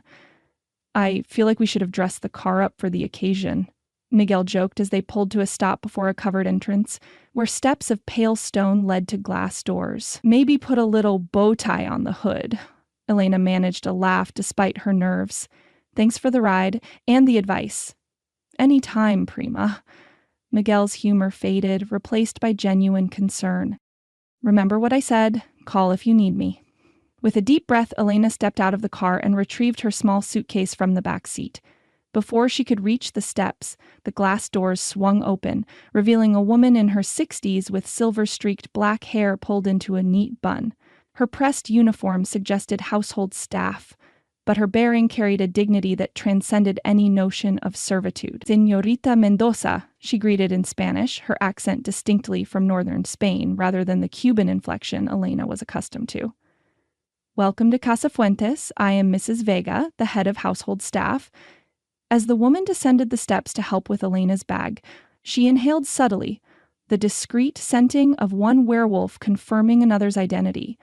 Her eyes flickered momentarily with interest before returning to their professional neutrality. "Gracias," Elena replied, matching the woman's formal Spanish. "It's a pleasure to meet you." Miguel had already pulled away, his car looking increasingly shabby as it retreated down the elegant driveway. Elena fought a momentary urge to run after him, to return to the familiar comforts of her grandmother's house and the restaurant. Instead, she squared her shoulders and followed Mrs. Vega into Mateo's domain. The interior was as impressive as the exterior, soaring ceilings, museum-worthy art, and furnishings that managed to be both luxurious and understated. Floor-to-ceiling windows erased the boundary between inside and outside, bringing views of tropical gardens and ocean into every space. "Mr. Fuentes is attending to business matters in the city, but will return this evening," Mrs. Vega explained as she led Elena through the main house. "He have asked that I show you to your quarters and acquaint you with the kitchen facilities." They passed through a central courtyard with a reflecting pool before reaching what appeared to be a guest wing. Mrs. Vega opened double doors to reveal a suite that was larger than Elena's entire family home. "These will be your accommodations during the work week," Mrs. Vega announced, setting Elena's suitcase beside a king-sized bed dressed in crisp white linens. "The bathroom is through there, and the sitting area can be used as a workspace if you wish." Alina moved to the windows, momentarily speechless as she took in the private terrace with views of both the garden and the ocean beyond. The luxury was overwhelming, not ostentatious or gaudy, but thoughtful, deliberate, perfect in every detail.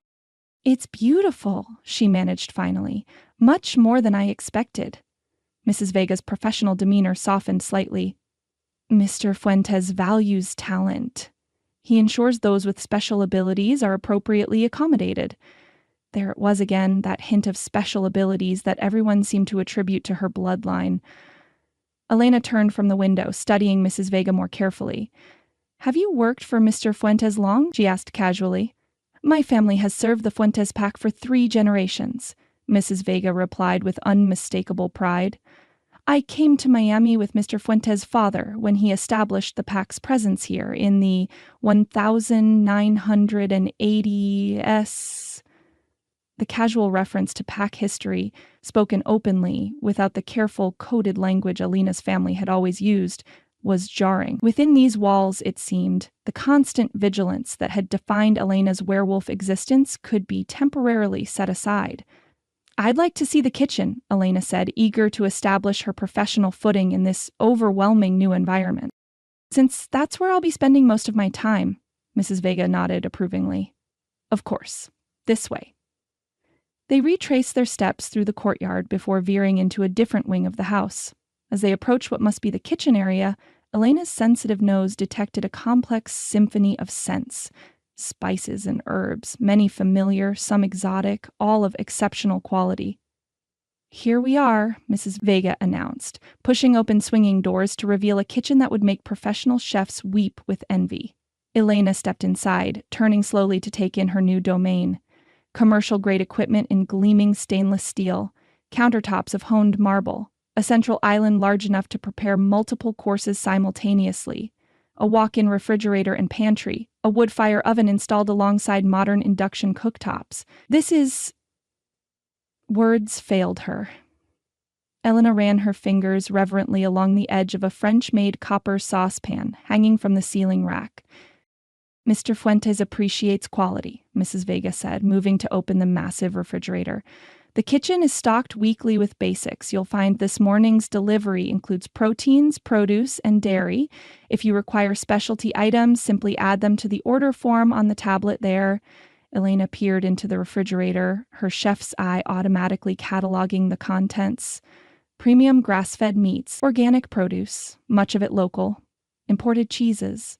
Her gaze paused on a section containing packages wrapped in butcher paper and marked with symbols rather than words, arrangements of lines and dots that seemed vaguely familiar. "What are these?" she asked, pointing to the marked packages. Mrs. Vega's expression remained neutral, but her scent shifted subtly. Caution, perhaps.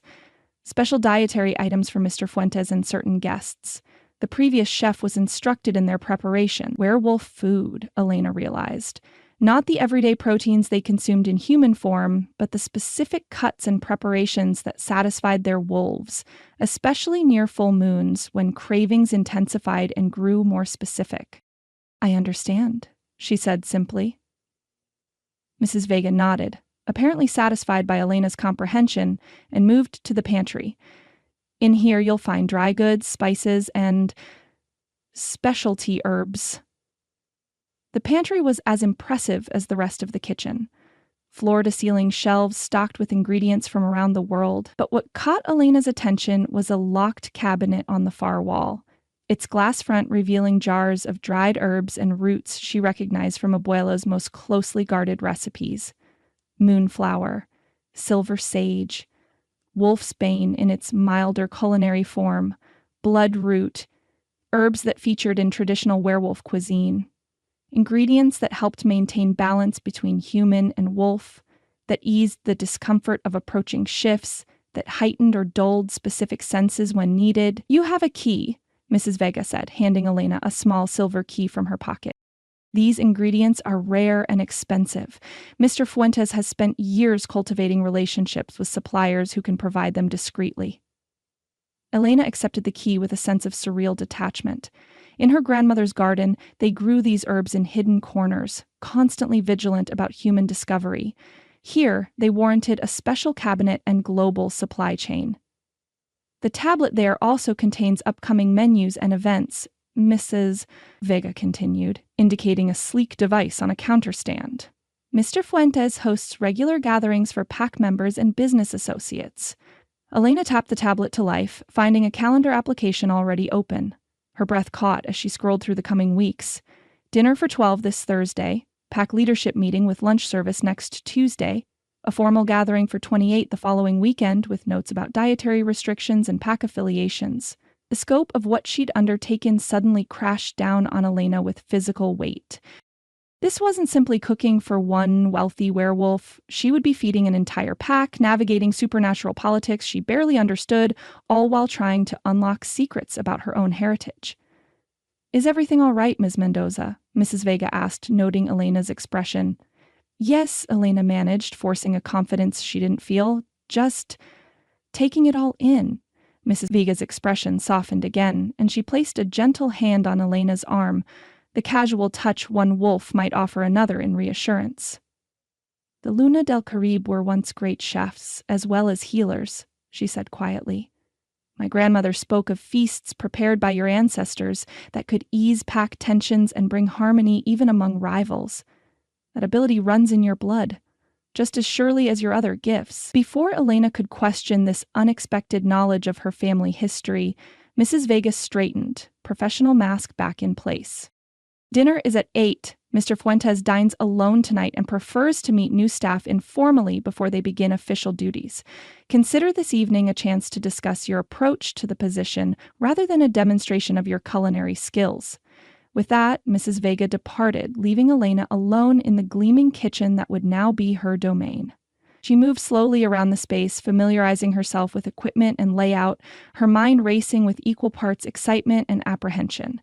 The pendant beneath her shirt pulsed with gentle warmth, as though responding to her emotions. Elena drew it out, studying the crescent moon and star design that had always seemed simply decorative, but now, in this context, felt laden with meaning she couldn't yet decipher. "What am I doing here?" she whispered to the empty kitchen. No answer came except the distant sound of waves against the private beach and the faint hum of high-end appliances. Elena tucked the pendant away and opened the refrigerator, finding purpose in the familiar process of inventorying ingredients and planning a meal. Whatever game Mateo Fuentes was playing, whatever secrets awaited discovery, Elena would face them, as she had faced every challenge in her life, with determination, skill, and the fierce protective instinct of a wolf defending what she loved. Beginning with the simplest yet most powerful of wolf interactions, sharing food with an alpha whose intentions remained a mystery. Elena had barely settled into the kitchen when Miss Vega reappeared with news that changed everything. "There's been an adjustment to tonight's dinner," she announced, sliding a tablet across the counter. "Mr. Fuentes will be hosting his inner circle, 8 guests total, including himself." Elena's heart skipped. "But you said plans change," Mrs. Vega replied with the practiced neutrality of someone accustomed to last-minute redirections. "This happens frequently in pack business. Adaptability is essential in this household." Elena scanned the revised dinner plan on the tablet. 8 werewolves, including names and positions that read like a corporate organizational chart: Mateo Fuentes, Alpha; Veronica Delgado, Beta; Diego Reyes, Security Chief, and 5 others with impressive titles representing finance, legal, and business operations. Not just dinner with her new employer, then, but a trial by fire before Miami's werewolf elite. "I'll need to adjust the menu," Elena said, already mentally inventorying the available ingredients. "When are they arriving?" 7. "Dinner at 8 as planned." Mrs. Vega paused, her expression softening marginally. "They're testing you, Ms. Mendoza. This is intentional." "I figured as much." Elena straightened her shoulders. "Please tell Mr. Fuentes I'll be ready." Once alone, Elena allowed herself exactly 30 seconds of panic before snapping into the focused efficiency that had kept Café Mendoza running through countless crises. First, she surveyed the pantry and refrigerator again, this time with specific dishes in mind. Then she sketched a quick menu plan that would showcase her skills while incorporating elements from her Cuban heritage. She would meet this challenge on her terms. If Mateo's inner circle wanted to evaluate her, she would give them something worth judging. By 6:30, the kitchen had transformed from pristine showroom to functional workspace. Pots simmered on multiple burners, the scent of sofrito filled the air, and Elena had settled into the calm rhythm that always came when she surrendered fully to cooking. Her wolf, typically restless in unfamiliar settings, seemed content, even energized by the creative process. When the doorbell chimed at 7 sharp, Elena felt a ripple of awareness pass through the house. The subtle collective energy of multiple werewolves sensing new arrivals in their alpha's territory. She had just slid a tray of bite-sized picadillo empanadas into the oven when the kitchen door opened. Mateo entered first, looking even more imposing in casual elegance than he had in his business suit. Dark slacks and a crisp white shirt with rolled sleeves offered glimpses of tanned forearms corded with muscle. "Elena?" he greeted her, his voice carrying that same resonance that seemed to vibrate directly against her bones. "I see Mrs. Vega informed you of our changed plans." She did. Elena wiped her hands on a kitchen towel, meeting his gaze directly. "I've adjusted the menu accordingly." His nostrils flared slightly as he took in the aromas filling the kitchen. "It smells exceptional. I hope you don't mind the surprise.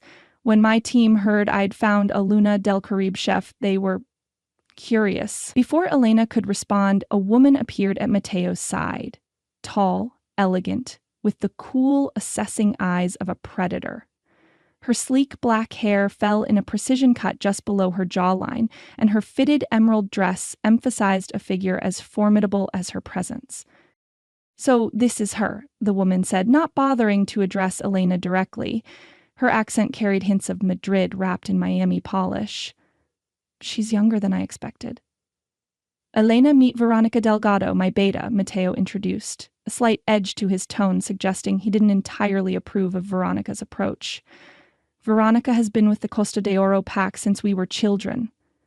"A pleasure," Elena said neutrally, recognizing the woman's behavior for what it was, a dominance display meant to establish hierarchy. Her wolf bristled at the implied challenge, but Elena kept her expression pleasant. She'd dealt with enough difficult customers at the cafe to manage one arrogant beta. Veronica's perfectly shaped eyebrow arched as she conducted an obvious assessment, her gaze lingering on Elena's simple black pants and white chef's jacket. "Interesting choice to incorporate Cuban elements for tonight's menu. The pack's palate tends toward more sophisticated cuisines." The insult was deliberate, but Elena merely smiled. "I find most palates respond to quality and care regardless of a dish's origin. Would you like to try a sample? I've just finished the picadillo filling for the empanadas." Before Veronica could respond, Mateo reached past her to accept the small spoon Elena offered. The brief flash of annoyance on the beta's face confirmed Elena's suspicion. Veronica had expected her to back down, not confidently offer a taste test to the alpha himself.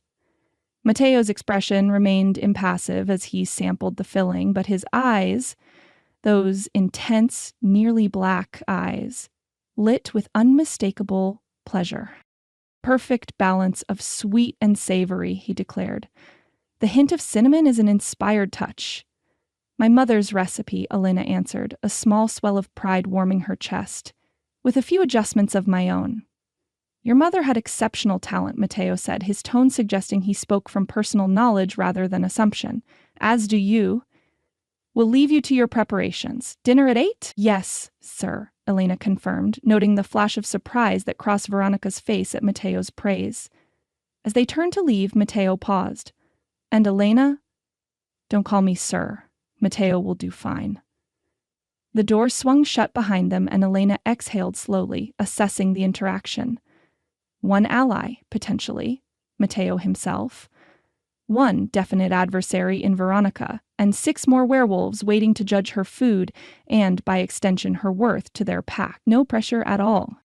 At precisely 8 o'clock, Elena began service, carrying the first course into the formal dining room, where Mateo's inner circle had assembled. The space exuded understated luxury. A long table of polished wood beneath a modernist chandelier with floor-to-ceiling windows offering nighttime views of illuminated gardens and the ocean beyond. 8 werewolves turned to watch her entrance, conversations momentarily suspended. Elena felt their collective assessment like a physical weight, not just of her appearance, but her scent, her posture, the subtle cues that wolves could read in one another. She placed the first dish, a refined take on traditional sopa de plátano with fresh seafood, before each diner, describing the components in professional tones that betrayed none of her internal nervousness. As she served, she absorbed details about each pack member. Diego Reyes, the security chief, was a mountain of a man with vigilant eyes that tracked every movement in the room.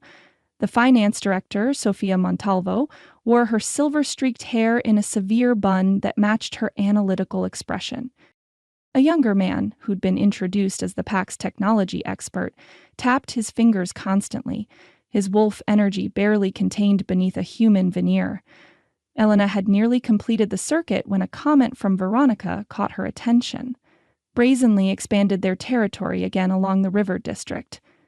Rafael Ortega thinks his community clinics give him the right to claim more land. The Sombra del Rio pack has always been provocative, replied an older man with salt and pepper hair. They mistake our restraint for weakness. They mistake serving humans for strength, Veronica countered sharply, as if caring for the sick somehow grants them special dispensation to violate territorial boundaries. Elena carefully kept her expression neutral as she placed the final bowl before Mateo at the head of the table. She'd never heard of the Sombra del Rio pack or their leader, Rafael Ortega. The revelation that multiple werewolf packs operated in Miami, not just Mateo's Costa de Oro, contradicted everything she'd believed about the local supernatural landscape. The river district isn't worth direct confrontation, Mateo stated, his tone ending the debate instantly. We have larger objectives that require our focus. The table fell silent with his pronouncement. Elena observed with fascination how a single sentence from the Alpha redirected the entire group's attention. There was no argument, no questioning, just immediate acceptance and a collective shift toward the new topic he introduced. This was pack hierarchy in its purest form, something Elena had only heard about in Abuela's stories of their once larger family. Throughout the service of the remaining courses, a modernized ropa vieja with short rib instead of flank steak, followed by a tropical fruit dessert with Abuela's secret rum sauce, Elena continued to gather information. The pack members grew more relaxed as the meal progressed, their conversation flowing more freely, occasionally punctuated by laughter or good-natured disagreements. What became increasingly clear was the absolute loyalty they showed to Mateo. It wasn't mere obedience to an alpha, but something deeper, a genuine respect, and in some cases, what appeared to be devotion. Even Veronica, despite her obvious sharp edges, looked to Mateo with an attentiveness that bordered on adoration when she thought no one was watching. By the time Elena served coffee and dismissed the kitchen staff Mrs. Vega had provided to help with service, the dinner was clearly a success. Plates had been cleaned, compliments offered, even the initially skeptical werewolves had warmed toward her as the meal progressed. Elena retreated to the kitchen to begin cleanup, a sense of accomplishment easing some of her earlier tension. She had proven herself capable in this first test, at least culinarily. The politics and pack dynamics were a different challenge entirely, but one she could analyze later. She was halfway through organizing the dessert dishes when the kitchen door swung open. Expecting Mrs. Vega or one of the staff, Elena turned with a smile that faltered when she saw Veronica standing there instead. The beta's expression had shifted from the polished sociability she displayed at dinner to something colder, more calculating. She moved into the kitchen with the fluid grace all werewolves possessed, but rarely displayed so openly in human settings. Impressive performance, Veronica said, trailing her fingers along the counter as she approached. The others are quite taken with your rustic charm, Elena continued, loading the dishwasher, refusing to be baited. Thank you. I'm glad the meal was satisfactory. Oh, it was adequate, Veronica agreed with deliberate condescension, though perhaps next time something less provincial. The pack has certain standards. I'll take that under advisement, Elena replied evenly, closing the dishwasher with more force than necessary. Was there something specific you needed, Miss Delgado? Veronica's smile didn't reach her eyes. Just a friendly conversation between packmates. I like to know who's entering our territory, particularly when they have Unusual bloodlines. The emphasis on unusual carried unmistakable suspicion. Elena straightened, meeting the taller woman's gaze directly. I'm here because Matteo hired me as his chef, nothing more. But it is more, isn't it? Veronica moved closer, the subtle shift in her scent signaling aggression. The last female of the Luna del Caribe, suddenly in our Alpha's home, working in his kitchen, living on his property. Elena held her ground despite the urge to step back. I'm not sure what you're implying, but he's been searching for your bloodline for years, Veronica interrupted, her voice dropping to a near whisper. Did you know that? Long before your little cafe was struggling, before you were desperate enough to accept his help. The revelation sent a chill through Elena, confirming her suspicions that Matteo's interest went deeper than he'd admitted. But she refused to show weakness before this woman who so clearly wanted to intimidate her. My bloodline is my business, Elena stated firmly. And whatever interest Matteo has in it is between him and me. Veronica's eyes flashed gold, a deliberate display of her wolf. Everything that affects the Alpha affects the pack. Everything that interests him interests me. You would do well to remember that before you start thinking you're special. Before Elena could respond, the kitchen door opened again. Matteo entered, his relaxed demeanor instantly sharpening as he assessed the tension between the two women. Veronica, he said, his voice deceptively casual while his posture radiated authority. I believe Diego was looking for you regarding the security arrangements for next week's gathering. It wasn't a suggestion. Veronica's expression smoothed immediately, though her eyes remained cold as she stepped back from Elena. Of course, she replied, her tone once again the perfect beta addressing her Alpha.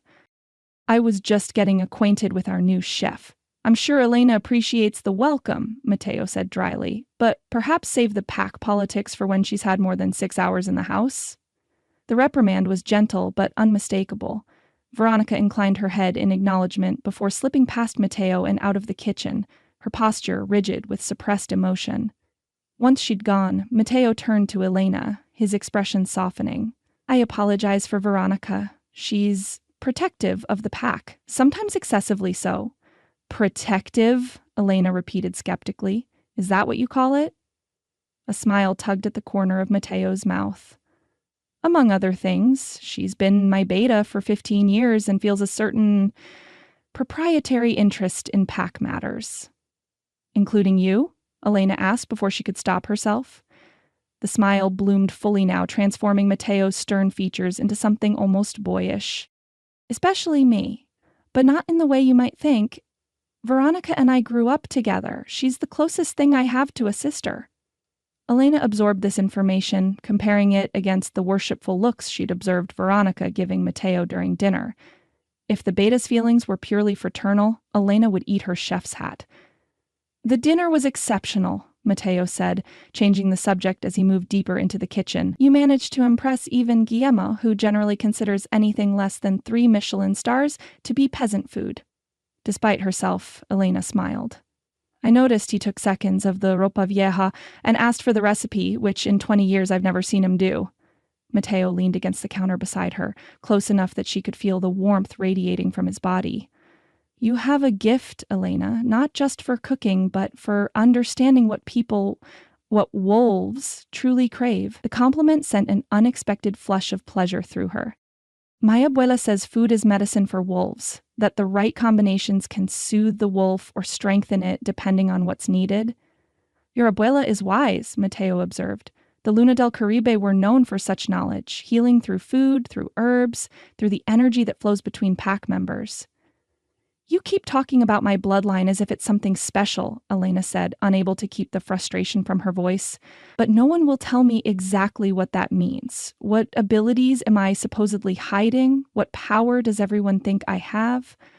Matteo studied her for a long moment, his dark eyes unreadable. You truly don't know, do you? Know what? She demanded. Instead of answering, he reached out slowly, giving her time to move away if she chose. When she remained still, his hand came to rest on her shoulder, the weight and warmth of it sending a startling jolt of awareness through her body. You did well tonight, he said softly. Better than well. You showed courage and skill in a difficult situation, Rest tonight, and tomorrow we'll begin to answer those questions." His hand lingered, the touch shifting from merely supportive to something that felt both protective and possessive. Elena's wolf, typically wary of dominant males, responded with puzzling contentment rather than the defensiveness she expected. "Veronica said you've been searching for my bloodline for years," Elena said, needing to understand at least this much. "Why?" Mateo's expression grew more serious. "There are things about your heritage that were deliberately kept from you, Elena. For your protection, I suspect. But they're things you need to know. Especially now." "What things?" "Tomorrow," he promised, his hand finally falling away from her shoulder, leaving a ghost of warmth behind. "Tonight. Take pride in what you've accomplished. You've earned the respect of my inner circle, which is no small feat." He moved toward the door, then paused. "There are histories in the library that might interest you. Records of the Luna del Caribe that date back centuries. You're welcome to explore them, if you wish." After he'd gone, Elena stood motionless in the gleaming kitchen, her mind racing with new questions. Multiple werewolf packs in Miami, territorial disputes, a beta who clearly saw her as a threat, and Mateo deliberately seeking out her bloodline for reasons he wouldn't yet explain. She touched her shoulder where his hand had rested, the sensation of his touch still vivid on her skin. Whatever game was being played here, the stakes were clearly higher than she'd imagined. But instead of fear, Elena felt a growing determination to uncover the truth about her heritage, about the abilities everyone seemed to believe she possessed.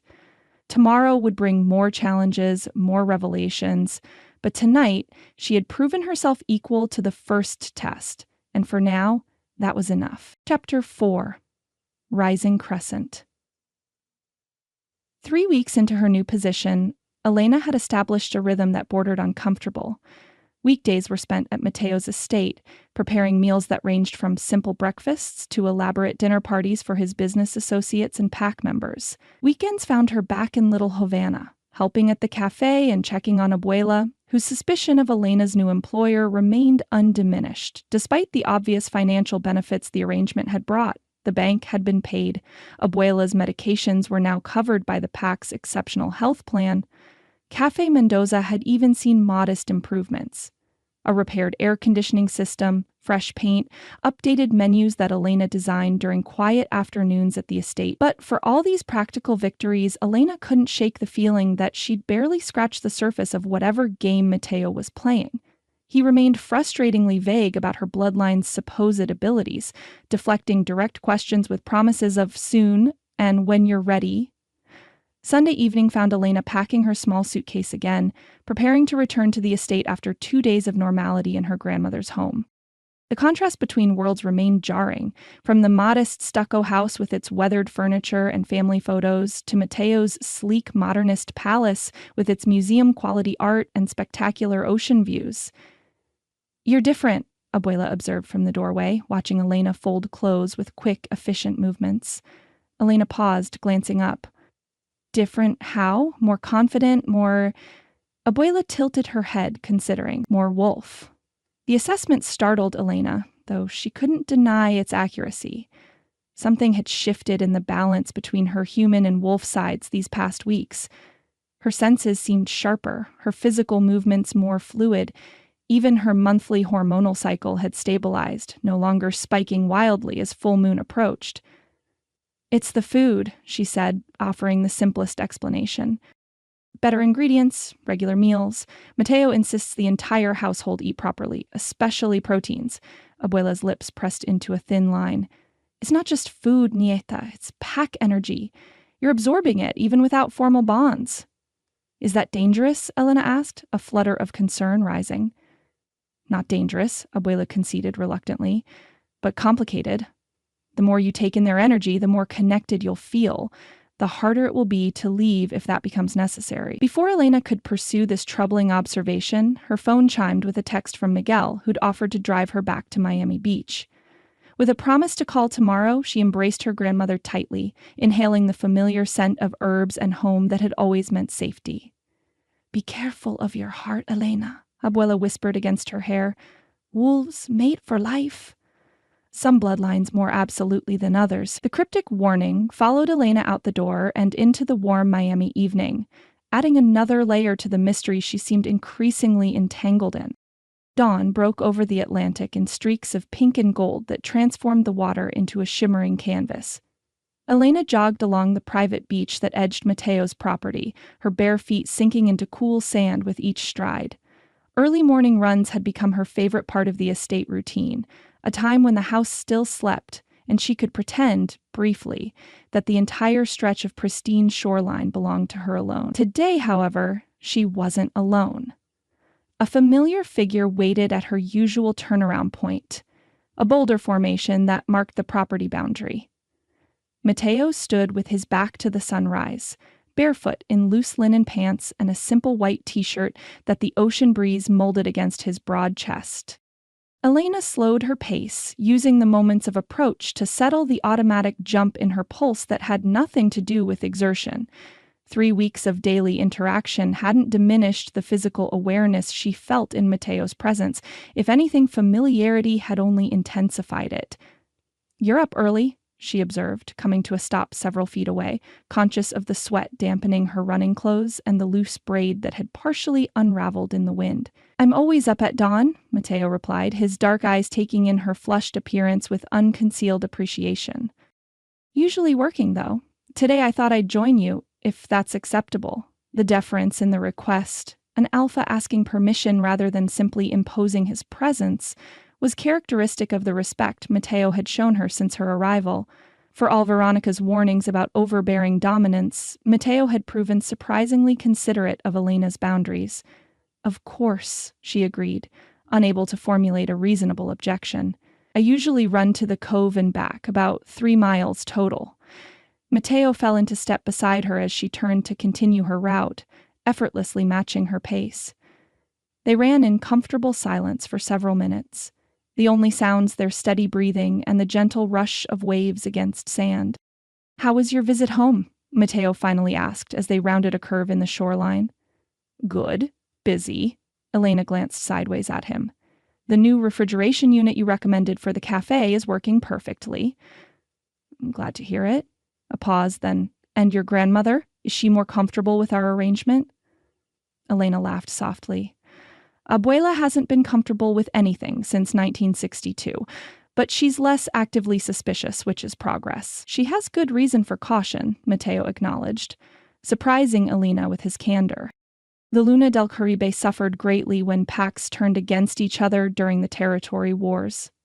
Her generation remembers what it means to be hunted.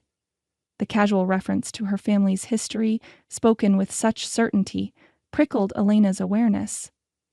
"You know a lot about my pack's past." "I've made it my business to know," he confirmed. The mistakes of previous generations shouldn't be repeated or forgotten. Before Elena could press for details, Mateo changed direction, veering away from the shoreline toward a cluster of sea grapes and palms that created a natural privacy screen between the beach and the main property. "There's something I'd like to show you," he said, slowing to a walk. "Something that might help with the questions you've been asking about your abilities." Curiosity overcame caution, and Elena followed him into the small grove. Morning light filtered through the leaves in dappled patterns, creating an atmosphere of secluded intimacy. "What I'm about to suggest isn't something I'd normally teach so early," Mateo began, turning to face her. "But you've shown exceptional control for someone without formal training." "Teach me what?" Elena asked, pulse quickening with anticipation. "Partial shifting." The concept wasn't entirely foreign to Elena.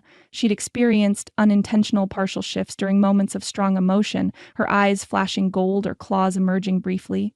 But these had always been involuntary, fleeting responses rather than controlled transformations. "Is that even possible outside of full moons?" she asked skeptically. Mateo's smile carried a hint of challenge. "Watch." Without breaking eye contact, he lifted his right hand between them. As Elena stared, the hand began to change. Skin darkening, fingers shortening, nails extending into lethal claws. Within seconds, a perfectly formed wolf paw had replaced the human hand, the transformation so smooth and controlled it appeared almost effortless. "That's..."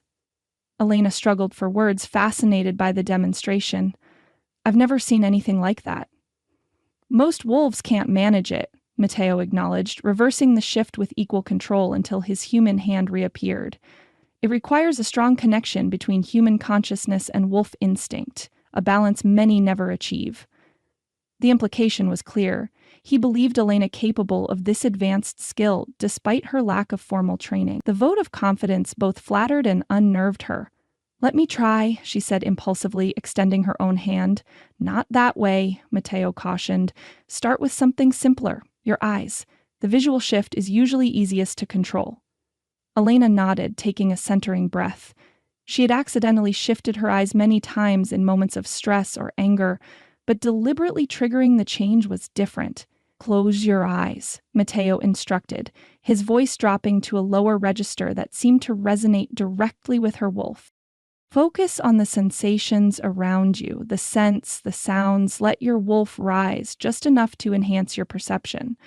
Following his guidance, Elena closed her eyes, concentrating on the rich tapestry of scents. Salt water, warming sand, the distinctive citrus and spice that was Matteo's unique signature.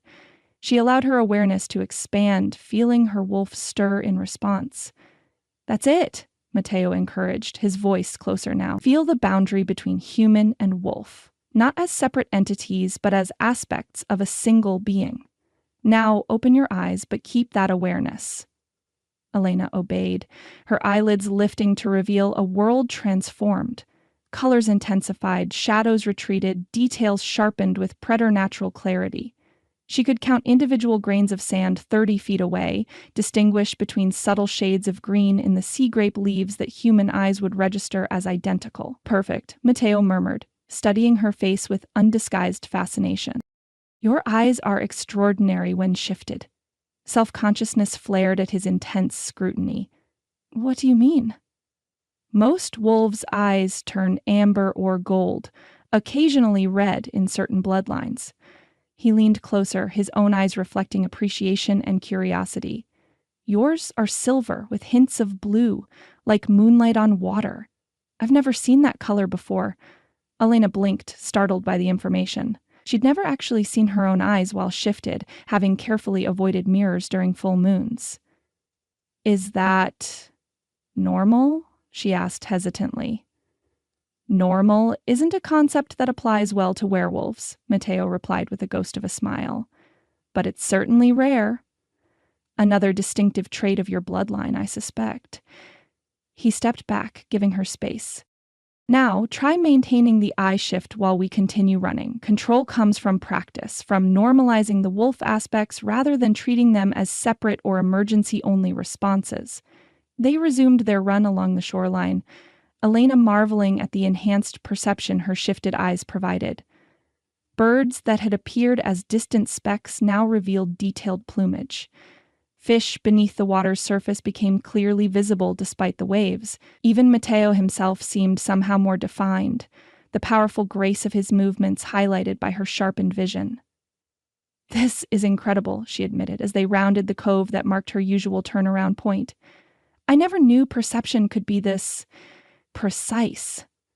"Your wolf senses are always there," Matteo explained, his breathing still perfectly controlled despite their pace. "Most of us are taught to suppress them except during full shifts, to maintain the separation between human and wolf identities. But that approach wastes potential and creates unnecessary strain. Like my difficult full moon transformations." Elena connected the dots aloud. "Exactly." Matteo slowed as they approached a fallen palm tree, perfect for sitting. "Full moon shifts become painful when wolves spend the rest of the month completely suppressing their nature. The transformation becomes a battle rather than a transition." They settled on the smooth trunk, facing the ocean. Elena concentrated on maintaining her shifted eyes, the control already becoming more natural with practice. "That's part of why you struggle more than most," Matteo continued. "Without pack energy to stabilize the transition, your wolf fights harder for expression when the moon's pull is strongest." The explanation resonated with Elena's experiences. The increasing difficulty of her monthly shifts, the pain that seemed to worsen each time. "And running with a pack would help?" "Immensely." Mateo's expression grew more serious. The next full moon is in 2 weeks. I'd like you to consider joining the Costa de Oro for our run. The invitation carried weight beyond the simple words. Running with a pack during full moon was an intimate experience, a demonstration of trust, of acceptance. For a wolf raised as isolated as Elena, it represented a significant boundary crossing.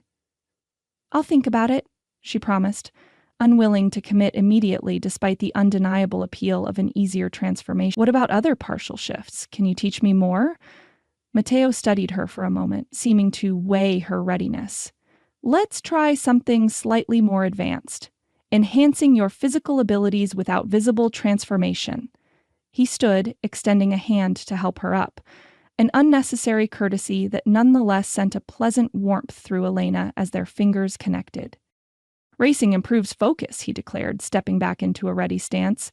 "From here to the boulder formation, but channel your wolf speed consciously instead of relying solely on human capability." Elena positioned herself beside him, intrigued by the challenge. "What's the winner get?" Mateo's expression shifted to something more playful than she'd yet seen from the typically serious alpha. "Bragging rights?" And one question answered with complete honesty. The stakes made Elena's competitive instinct flare. A guaranteed honest answer could finally unlock some of the mysteries Mateo had been dodging for weeks. "Deal," she agreed. "Count of 3? 3! Mateo called without preamble, launching forward with supernatural speed that sent sand flying in his wake. "Cheater!"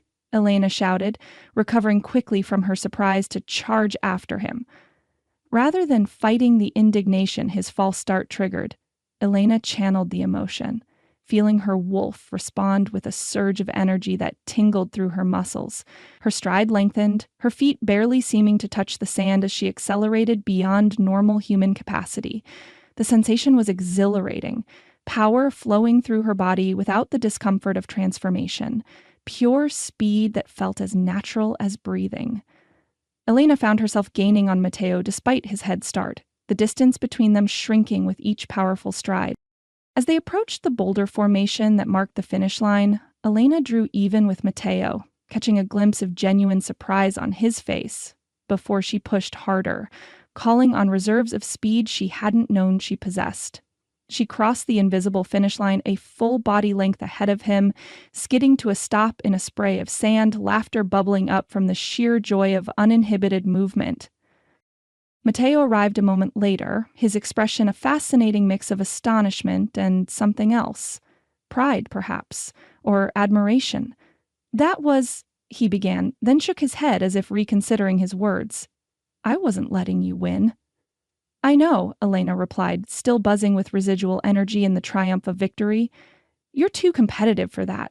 A genuine laugh escaped him, a rich sound Elena had heard rarely in their 3 weeks of acquaintance. "You're remarkably fast," he acknowledged. "Much faster than you should be without regular training." Elena's smile faded slightly as she recognized the assessing look returning to his eyes. "Is that another special bloodline thing you're not going to explain?" "It might be," Mateo admitted. The Luna del Caribe were known for exceptional physical abilities, speed among them. But what you just demonstrated exceeds even those accounts. Before Elena could press further, he gestured toward the ocean. "We should cool down before heading back. A quick swim?" The obvious deflection confirmed Elena's suspicion that Mateo knew more than he was sharing, but she decided to bide her time. After all, she'd won their race, and with it one guaranteed honest answer. Better to consider carefully what question would yield the most valuable information. They waded into the shallow water, the cool Atlantic refreshing against skin heated from exertion. Elena allowed her shifted eyes to return to normal, practicing the controlled transition Mateo had taught her. "The 3 packs you mentioned before," she said, returning to their earlier conversation. "Costa de Oro is obviously yours. And you mentioned the Sombra del Rio at dinner that first night. What's the third?" "The Manglar Oscuro," Mateo replied, submerging briefly before resurfacing with water streaming from his hair. The sight momentarily distracted Delaunay, his wet t-shirt now clinging to every defined muscle of his torso. They hold territory in the Everglades, preferring isolation to urban engagement. Their alpha, Yesenia, is the oldest werewolf in Florida, over 90, though she appears no more than 60. And these three packs coexist peacefully? Elena asked, finding her focus again.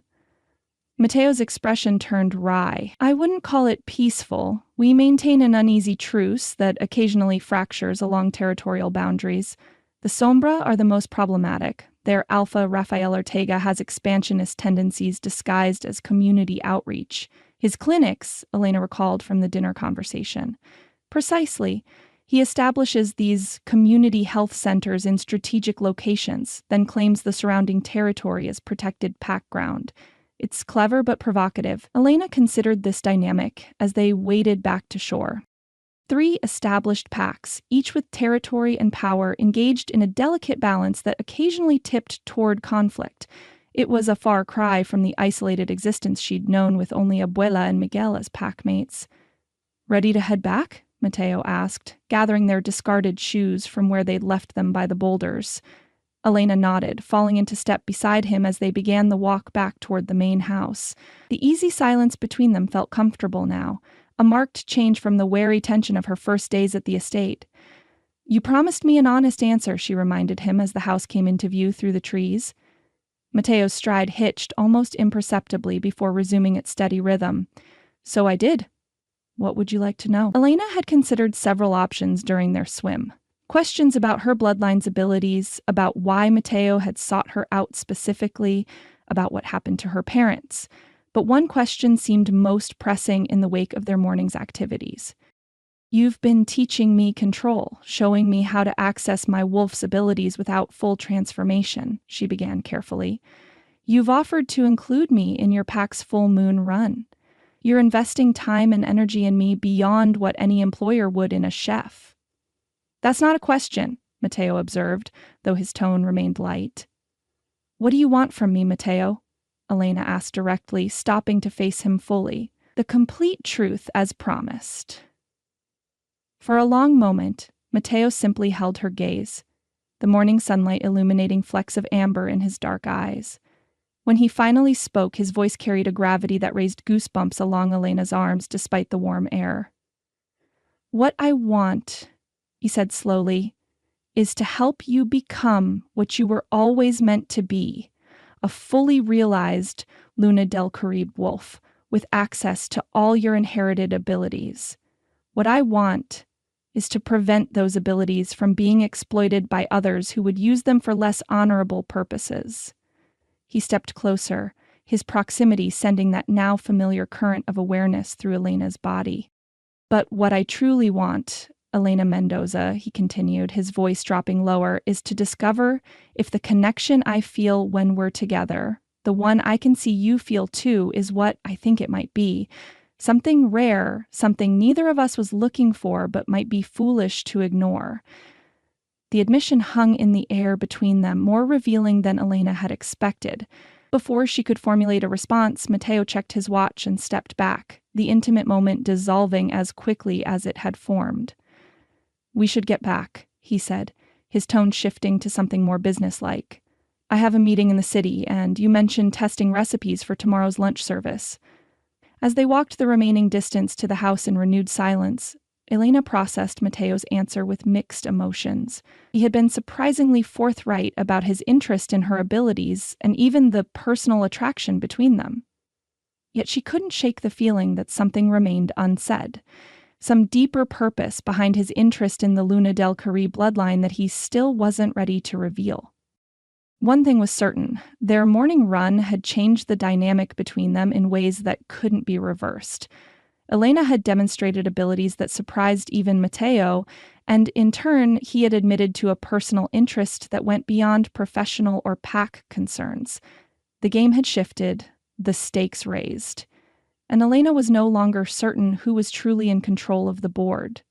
I can't wear this. Elena stared at her reflection in the full-length mirror, barely recognizing the woman who stared back. The dress Mateo had sent to her room that afternoon was a masterpiece of midnight blue silk that seemed to capture and reflect light with every movement.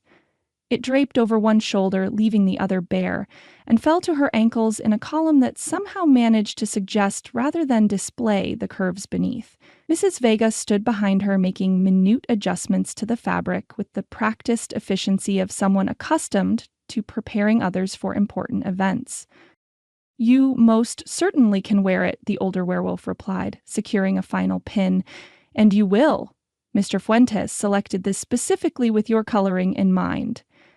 That was precisely what unsettled Elena. The idea of Mateo contemplating her coloring, choosing a dress that matched her skin tone and brought out amber highlights in her eyes, felt intimate in ways their morning beach run had only hinted at. "It's too much," Elena protested weakly, turning to examine the back view. "We're only going to an art gallery opening." Mrs. Vega's reflection raised a skeptical eyebrow. An opening hosted by Congressman Alvarez, attended by Miami's most influential figures, covered by social media and local press. She softened her tone slightly. "This isn't just an art exhibition, Ms. Mendoza. It's a statement of pack allegiance and power." 3 weeks ago, such a comment would have confused Elena. Now, having observed Mateo's careful navigation of Miami's supernatural politics, she understood. His appearance at public events wasn't merely social, it was strategic, reinforcing the Costa de Oro Pac's influence in the human world. "And what statement does bringing me make?" Elena asked, meeting Mrs. Vega's eyes in the mirror. A ghost of a smile touched the housekeeper's lips. "That remains to be seen, doesn't it?" Before Elena could pursue this cryptic response, a knock at her door announced the arrival of another staff member carrying a velvet box. "Mr. Fuentes asked that these be delivered to complete your ensemble," the young man said, offering the box to Mrs. Vega before discreetly withdrawing. Inside nestled a pair of teardrop earrings that caught the light with blue-white fire, and a matching pendant on a delicate silver chain. Elena's breath caught as she recognized the stones. "Are those moonstones?" Mrs. Vega confirmed, lifting the pendant. "Traditional jewelry for Luna del Caribe females. Mr. Fuentes had these pieces created by a Pac artisan."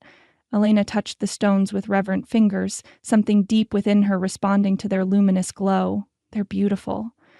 "They'll complement your mother's pendant," Mrs. Vega observed, nodding toward the silver crescent moon Elena had worn constantly since leaving Abuela's house. "I can't accept these," Elena said, suddenly uncomfortable with the extravagance. "The dress is one thing, borrowed for an evening, but jewelry is too personal." Mrs. Vega's expression remained impassive, though a hint of approval flickered in her eyes. "A wise distinction. I'll inform Mr. Fuentes you prefer to wear only your family heirloom." She departed with the velvet box, leaving Elena to finish her preparations alone. As she applied subtle makeup and arranged her dark curls into an elegant updo, Elena couldn't help wondering how she'd arrived at this point. Preparing to attend a high society event on the arm of an alpha werewolf, wearing a designer dress that probably cost more than 6 months' rent. The woman in the mirror looked like someone else entirely, someone polished, sophisticated, belonging to Mateo's world of wealth and power. The transformation was both thrilling and terrifying. Somewhere beneath the silk and carefully arranged hair was the Elena who had scrubbed dishes at Cafe Mendoza and transformed painfully alone in a reinforced basement. Which version was real? Or was she becoming something else entirely? A hybrid identity as complex as her dual nature. A final glance in the mirror, a deep centering breath, and Elena left her room to meet Mateo, her mother's pendant warm against her skin, like a talisman against losing herself completely in this new world. Mateo waited in the grand foyer, his back to Elena as she descended the curving staircase. He cut an imposing figure in a perfectly tailored black suit, the crisp lines emphasizing broad shoulders that tapered to a narrow waist. At the sound of her approach, he turned, and the expression that crossed his face sent a flush of pleasure through Elena that no amount of self-discipline could suppress. "You look stunning," he said simply, his dark eyes taking in every detail of her appearance with undisguised appreciation. "Thank you." Elena reached the bottom step, suddenly conscious of her bare shoulders and the way the silk whispered against her skin with each movement. "Mrs. Vega is a miracle worker." Mrs. Vega merely enhanced what was already there. Mateo offered his arm with old-world courtesy. "I see you chose your mother's pendant over the moonstones." "The dress is enough of a loan," Elena replied carefully. Jewelry feels too personal to accept. Rather than appearing offended, Mateo nodded with something like respect. Boundaries are important. I should have considered that before sending them. His gaze lingered on her mother's pendant. That piece suits you perfectly anyway. It always has. The comment struck Alina as odd, as though Mateo had seen her wear the pendant before their acquaintance, which was impossible since she'd only started wearing it the day she moved to his estate. Before she could question him, he was guiding her toward the front entrance, where a sleek black Bentley waited, a driver holding the door open. The drive from Miami Beach to Wynwood took them across the causeway and through downtown, the city lights reflecting off Biscayne Bay in a glittering display. Elena watched the transformation of neighborhoods through the tinted windows, from the opulence of South Beach to the glass towers of Brickell, then to the evolving landscape of Wynwood, once a warehouse district, now famous for its vibrant street art and creative energy. The gallery is owned by a human ally, Mateo explained as they approached their destination. Julian Mendez. His family has known about our kind for 3 generations and provides valuable connections in the art world. Are there many humans who know about werewolves? Elena asked, still adjusting to the idea of openly acknowledged supernatural presence after a lifetime of secrecy. More than you might think, Mateo replied. Doctors who treat our unique physiology, lawyers who handle specialized legal matters, certain political figures. Each pack maintains its own network of human allies. The car slowed before a converted warehouse, its industrial facade transformed by a massive mural depicting stylized figures dancing beneath a copper moon. A red carpet stretched from the curb to the entrance, flanked by photographers and well-dressed attendees waiting to enter. Remember, Mateo said quietly as the driver opened their door, you're not just Elena Mendoza tonight. You're Luna del Caribe under Costa de Oro protection. Stand tall. The simple encouragement straightened Elena's spine as she emerged from the car into a flurry of camera flashes. Mateo's hand settled at the small of her back, warm and steadying as they made their way past photographers calling his name and society reporters speculating audibly about his mysterious new companion. Inside, the gallery opened into a soaring space where industrial elements merged with modern design. Artwork filled the walls, vibrant paintings capturing the Latino experience in Miami through diverse styles and perspectives. Well-dressed patrons moved through the space, champagne flutes in hand, conversations flowing in a mixture of English and Spanish. Mateo, there you are. A trim man in his 50s approached, his smile genuine beneath a carefully groomed salt and pepper beard. And this must be the Elena I've heard so much about. Julian, Mateo greeted him warmly. Elena Mendoza, meet Julian Mendez, our host and the finest curator in Miami. A pleasure, Elena said, accepting Julian's handshake and noting the way his eyes flickered with knowledge as he scented her subtly. Not a werewolf himself, but someone accustomed to their ways. The pleasure is mine, Julian replied. Your family name carries weight in certain circles. It's an honor to meet a Luna del Caribe in the flesh. I'd thought the bloodline nearly extinct. Before Elena could process this casual reference to her heritage from a human, Julian was already continuing. Come, there are people you must meet. The mayor has been asking after you, Mateo. They moved through the gallery like a royal procession, stopping for brief conversations with Miami's elite. Elena observed the subtle dynamics at play, the deference shown to Mateo by humans who seemed unaware of his alpha status but responded to it instinctively, and the more knowing interactions with those clearly in on the secret. Mayo Rodriguez, a charismatic woman in her early 60s, greeted Mateo with the easy familiarity of a long alliance. The Wynwood initiative is proceeding exactly as we discussed, she informed him, her voice pitched for privacy despite the crowded room. Zoning changes will be announced next month. Excellent, Mateo responded. Elena, Mayor Rodriguez has been instrumental in helping revitalize key neighborhoods while preserving their cultural heritage. The mayor turned her sharp gaze to Elena, assessment clear in her expression. So, you're Antonio and Lucia's daughter. I knew your parents slightly before the tragedy. You have your mother's eyes. Elena's surprise must have shown on her face, because the mayor smiled thinly. Not everything that happens in the supernatural community escapes my notice, Miss Mendoza. Miami functions best when all its communities, visible and hidden, work in harmony. As they continued through the gallery, Elena's mind raced to integrate this new information. The mayor of Miami not only knew about werewolves, but had apparently known her parents personally. The network of human allies was far more extensive than she'd imagined. "Are you all right?" Mateo asked quietly as they paused before a large canvas depicting Calle Ocho during Carnival. "I know it's a lot to take in." "I'm fine," Elena assured him, though overwhelmed might have been more accurate, just adjusting my understanding of everything. Mateo's hand brushed hers briefly, the touch sending that now familiar current through her skin. "You're doing beautifully." Even Congressman Alvarez was impressed, and he's notoriously difficult to impress. The compliment warmed her, but Elena's attention had shifted to the artwork itself. The painting before them captured Little Havana with vibrant accuracy. The domino players, the street vendors, the music and life that defined her neighborhood. Adjacent canvases depicted other areas of Wynwood and surrounding districts, all created with the same loving attention to cultural detail. "The artist is remarkable," she observed. "They've captured the soul of these neighborhoods." "Isabela Rojas," Mateo supplied, "one of Miami's rising talents. Most of these works are from her Barrios en Transición series, neighborhoods in transition." Something in his tone made Elena look closer at the placards beside each painting. The gallery notes described the series as documenting Miami's evolving cultural landscape during urban renewal. But as Elena moved from canvas to canvas, she recognized a pattern. Each neighborhood depicted was on the list of areas slated for redevelopment by Fuentes Enterprises.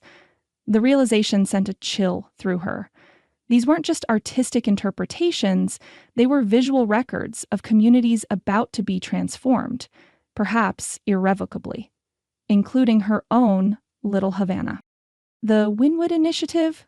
Elena said carefully, turning to face Mateo. "What exactly does it entail?" Before he could answer, a shift in the room's energy prickled Elena's awareness.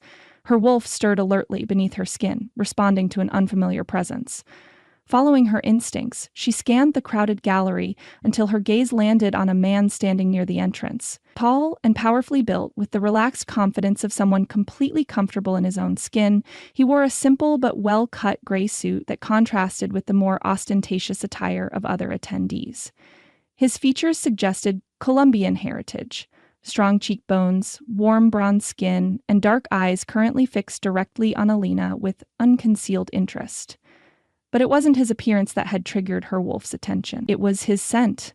Distinctive, powerful, and unmistakably werewolf. But not Costa de Oro. Something wilder, earthier, carrying notes of river water and tropical flora. "Mateo," Elena said quietly, not taking her eyes from the stranger.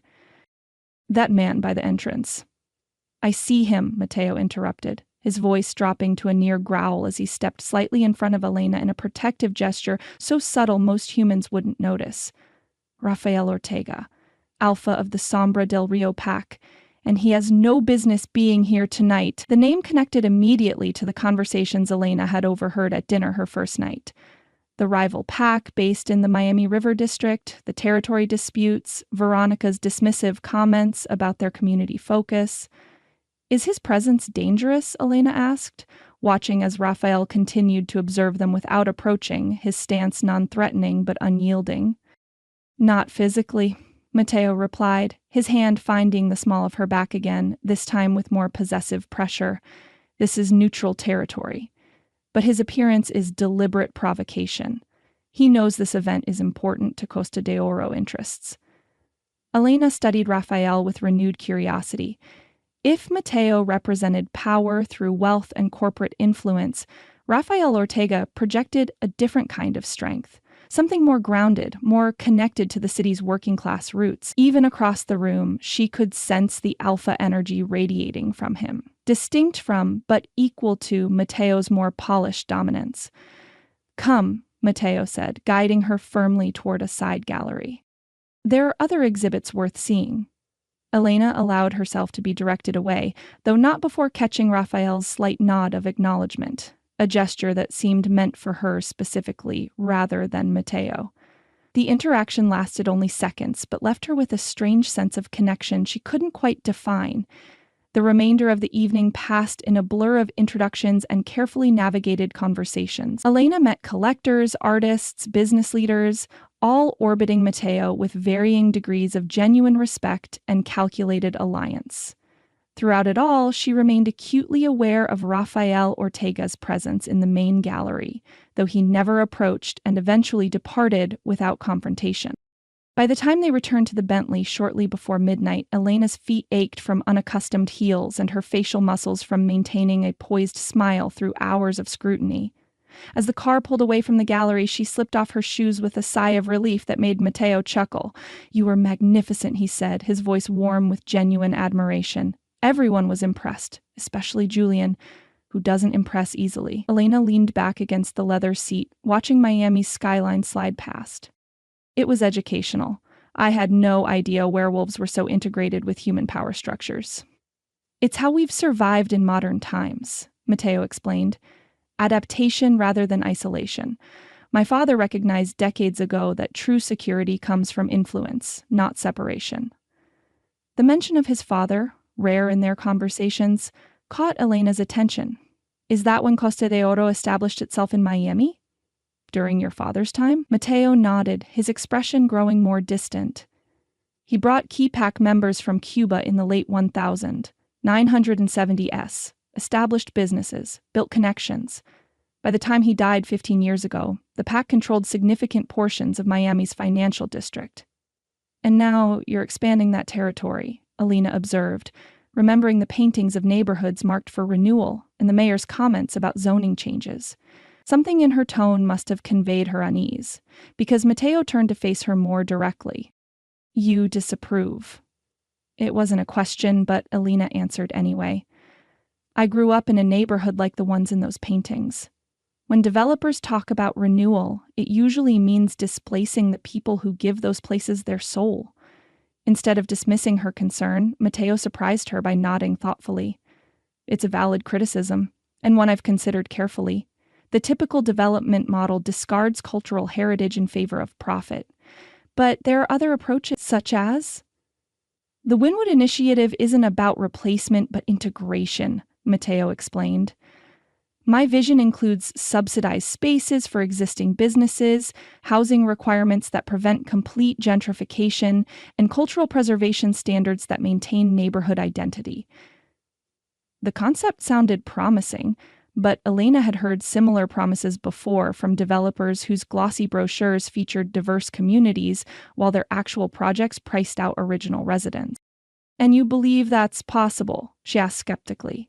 "Renewal without displacement? With the right influence and the right intentions, yes."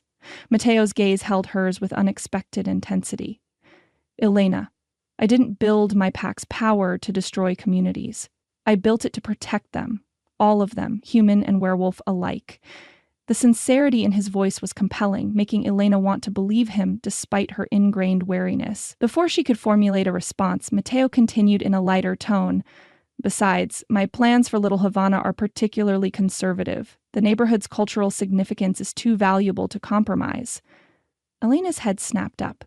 "Your plans for Little Havana? So you are developing there?"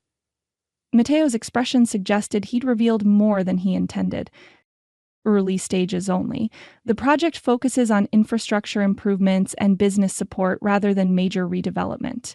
"Including the block where Cafe Mendoza is located?" Elena pressed, remembering the articles she'd found during her initial research. A moment of silence confirmed her suspicion before Matteo answered carefully. "The cafe's location is prime real estate at a key intersection. But I assure you, Elena, your family's business was never a target. If anything, establishments like yours are exactly what we aim to preserve." The car had reached the causeway, Miami's downtown lights reflecting across the dark water. Elena turned to watch them, using the moment to compose her thoughts. This evening had revealed so many layers of Matteo's world. The political connections, the human allies, the rival packs, and now confirmation that his business interests indeed included her family's neighborhood. Yet alongside these revelations came glimpses of a man whose vision might be more complex than simple profit or power. The respect he commanded seemed based on more than fear or wealth. Even the mayor had spoken of preserving cultural heritage alongside development. "You're very quiet," Matteo observed as they approached the estate gates. "Have I lost your good opinion entirely?" The question held a note of genuine concern that softened Elena's unease. "I'm reserving judgment," she replied honestly. "Actions matter more than intentions or promises." Matteo's smile returned, carrying a hint of surprised pleasure. "Most people in my orbit aren't brave enough to express skepticism so directly." "I'm not most people," Elena reminded him. "No," he agreed as the car came to a stop before the main entrance. "You certainly are not." He exited first, coming around to open her door with the same old-world courtesy he'd shown all evening. As Elena stepped out, the silk dress cascading around her legs, her mother's pendant caught the moonlight and seemed to glow in response. "Would you walk with me a moment?" Matteo asked, gesturing toward the gardens rather than the house entrance. "The night is too beautiful to end so abruptly." Elena nodded, falling into step beside him along a path illuminated by subtle landscape lighting. The garden at night was transformed. Flowers that remained closed during daylight hours had opened to the moonlight, releasing intoxicating scents that her enhanced senses could fully appreciate. "I noticed you recognized Rafael Ortega instantly," Matteo said after a companionable silence, "even before I identified him." "Not recognized," Elena clarified, "sensed. His wolf energy feels different from your pack's." Matteo nodded thoughtfully. The Sombra del Rio have Caribbean bloodlines mixed with Colombian and indigenous heritage. Their wolf signatures carry that distinction. "Is he truly your enemy?" Elena asked, remembering Matteo's tense reaction to Raphael's presence. "Enemy oversimplifies a complex relationship," Matteo replied. "We have fundamentally different visions for Miami's supernatural community and how it should interact with the human world. That creates natural friction." They reached a small courtyard centered around a reflecting pool, the water's surface perfectly mirroring the waxing moon above. Matteo gestured to a stone bench and they sat together, the night air warm enough to make the silk dress comfortable despite its revealing cut. "Raphael believes werewolves should integrate more directly with human communities, serving them openly, though without revealing our nature," Matteo continued. "His pack runs medical clinics, community centers, outreach programs, all admirable on the surface. But," Elena prompted, hearing the reservation in his tone. "But such visibility creates vulnerability," Matteo explained. "The more embedded we become in human systems, the more exposed we are to discovery. My approach prioritizes influence from positions of security, financial power, political alliance, strategic development, different paths toward coexistence." Elena considered this philosophy, finding both wisdom and potential blindness in it. "Separation creates safety, but also isolation. Integration creates connection, but also risk. Neither approach is perfect." Matteo turned to her, something like surprise flickering across his features. "That's remarkably insightful. Most werewolves align firmly with one philosophy or the other." "I've lived most of my life in a strange middle ground," Elena reminded him. "Neither fully integrated nor completely separate from the human world, perhaps, that grants a different perspective." Their conversation lapsed into comfortable silence, broken only by the gentle sound of water circulating through the reflecting pool. Elena found herself intensely aware of Matteo beside her, his scent, the subtle heat radiating from his body, the way moonlight cast his profile in silver relief. "Thank you for accompanying me tonight," he said finally, his voice softer than she'd yet heard it. "Your presence made a typically tedious event genuinely enjoyable." The simple gratitude, free of calculation or agenda, warmed Elena unexpectedly. "I enjoyed myself too, despite the political undercurrents and rival alpha appearances," Matteo laughed, the sound surprisingly youthful from someone who carried such authority. "Just another Tuesday evening in Miami's supernatural society." As they rose to return to the house, Matteo hesitated, then spoke with careful neutrality. "The full moon is in 10 days. Have you considered my invitation to join the pack run?" The question brought Elena's attention back to her physical reality. The pull of the waxing moon already making itself felt in subtle ways, her wolf more present beneath her skin with each passing night. After witnessing the Costa de Oro Pack's power and connections tonight, the prospect of running with them carried new implications she hadn't fully considered. "I'm still thinking about it," she answered honestly. "It's a significant step," Matteo nodded, respect evident in his acceptance of her hesitation. "Of course. There's no pressure to decide immediately." He paused at the garden entrance to the house. "Though I will say this, I believe you might find answers during a pack run that have eluded you in isolation. The wolf knows truths the human mind sometimes cannot access." With that cryptic observation, he escorted her to the door of her suite, bidding her good night with impeccable manners that nonetheless conveyed genuine reluctance to end their evening. Alone in her room, Alina carefully removed the designer dress and hung it in her closet, a shimmering reminder of a world she was still learning to navigate. As she prepared for bed, her thoughts circled between conflicting impressions. Matteo's apparent sincerity about responsible development versus his clear ambition for expansion. The rival Alpha's deliberate appearance at the gallery. The mayor's casual reference to her parents. Most unsettling was her own reaction to the evening. The ease with which she'd stepped into Matteo's world, the natural chemistry between them that seemed to deepen with each interaction, the growing curiosity about what running with his pack might reveal about her own abilities. The Elena who had arrived at this estate 3 weeks ago would have maintained clear boundaries, suspicious of every gesture and offer. The Elena who now stood at the threshold of a full moon decision found herself increasingly drawn to possibilities she'd never before considered, both professionally and personally. As she drifted toward sleep, her mother's pendant still warm against her skin, Elena wondered which path would ultimately lead to truth: Matteo's philosophy of strategic separation, or Raphael's model of integrated service, and whether joining the Costa de Oro pack run might irreversibly commit her to one vision over the other. Chapter 5. Heritage Unveiled.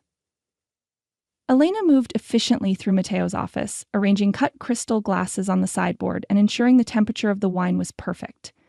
Tonight's business dinner would bring together executives from Fuentes Enterprises with government officials involved in the Wynwood Initiative, a meeting Matteo had described as crucial to our neighborhood preservation efforts.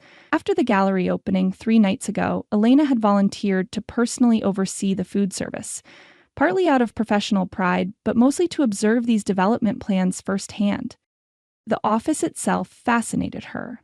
Unlike the sleek modernity of his downtown headquarters, this space reflected a more personal aesthetic.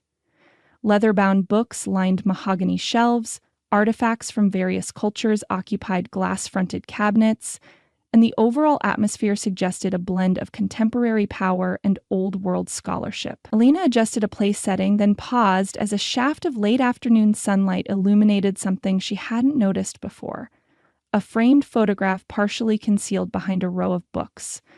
Normally, she would respect privacy, but something about the aged quality of the image caught her attention.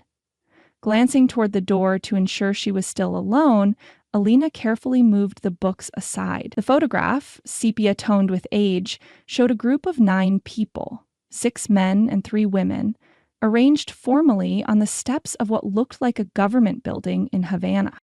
The style of dress suggested the early 1960s, just before the height of Cuba's political transformation. All 9 subjects gazed sternly at the camera with the slightly stiff posture common in photographs of that era. Elena's breath caught as her eyes fixed on a face in the back row, a man in his early 30s with a strong jawline and familiar eyes that seemed to gaze directly at her across the decades. "Abuelo," she whispered, fingers hovering above the glass as if she could reach through and touch her grandfather, who had died years before her birth. "I see you found the Lopez Cabrera coalition photograph." Elena, startled at Matteo's voice behind her, nearly dropping the frame as she turned. She hadn't heard him enter. A disconcerting reminder of his alpha abilities. "I'm sorry," she said automatically. "I shouldn't have been touching your things." "No need to apologize." Matteo crossed the room and gently took the photograph from her hands, studying it with an expression that suggested personal connection rather than merely academic interest. "I've been meaning to show this to you, though perhaps not quite this abruptly." Elena's heart pounded as questions tumbled through her mind. That's my grandfather, Eduardo Mendoza. Why do you have his picture, and what's the Lopez Cabrera Coalition? Instead of answering immediately, Mateo gestured to the seating area near the windows. Please, sit. This conversation is overdue. Elena perched on the edge of a leather armchair, watching as Mateo placed the photograph carefully on the table between them. He remained standing, moving to a cabinet where he extracted a crystal decanter of amber liquid. Bourbon? He offered. It's 4 p.m, Elena pointed out. A slight smile touched Mateo's lips. Some conversations are better with bourbon regardless of time. When she shook her head, he poured a single measure for himself before taking the seat opposite her. The Lopez Cabrera Coalition was an alliance of werewolf packs formed in Cuba during the 1950s, he began, his tone shifting to something more formal, almost academic. As political unrest grew on the island, supernatural communities recognized the need for cooperation despite ancient rivalries. My grandfather, Antonio Fuentes, represented the northern mountain packs. Your grandfather spoke for the coastal collectives, including the Luna del Caribe. Elena stared at the photograph with new understanding. These weren't just random people. They were werewolves in a formal alliance. Her grandfather had been part of supernatural politics she'd never known existed. When Castro's revolution succeeded, many coalition members fled to Florida, Mateo continued. They brought with them not just their families, but their knowledge, their traditions, and in some cases, their feuds. Is that why my family was attacked? Elena asked, the question that had haunted her for years finally finding voice.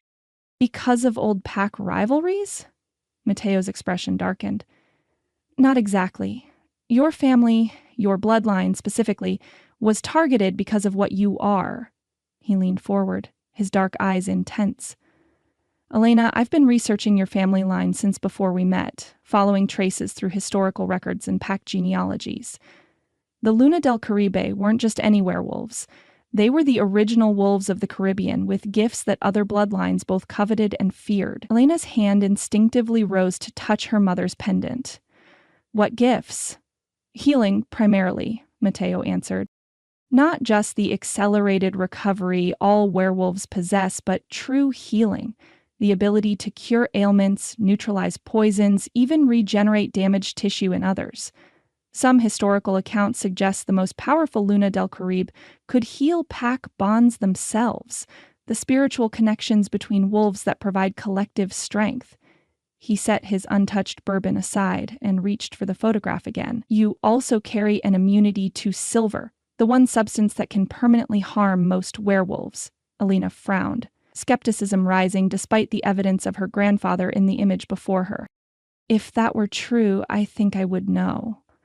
I've spent my entire life hiding what I am, struggling through painful transformations, worried about silver exposure like any other werewolf.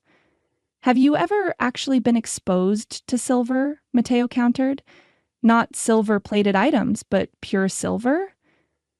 The question gave Elena pause. Abuela had always been fanatical about avoiding silver of any kind, going so far as to test all jewelry and flatware with special detection cloths before allowing them in the house. I don't think so, she admitted. Abuela was extremely careful. Mateo nodded as if this confirmed something.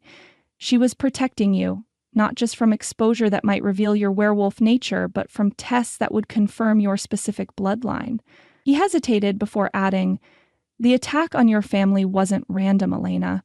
Your parents were targeted specifically for their Luna del Caribe lineage, for the abilities that some believed could be acquired from your bloodline.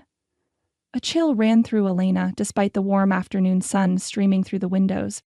Acquired how? Mateo's jaw tightened. There are ancient rituals, blood magics, considered taboo by most packs, ways to attempt transferring power from one bloodline to another through sacrifice. The implication hung in the air between them, horrifying in its clarity. Elena's parents hadn't just been killed, they had been hunted for their blood, for powers Elena herself hadn't known they possessed. Who? She demanded, grief sharpening to rage. Who would do such a thing? Rogue elements from several packs, Mateo replied carefully. werewolves who believed combining bloodline powers could create advantages in the territory wars that followed Castro's rise. The practice was condemned by all legitimate pack alliances, including the coalition that relocated to Miami.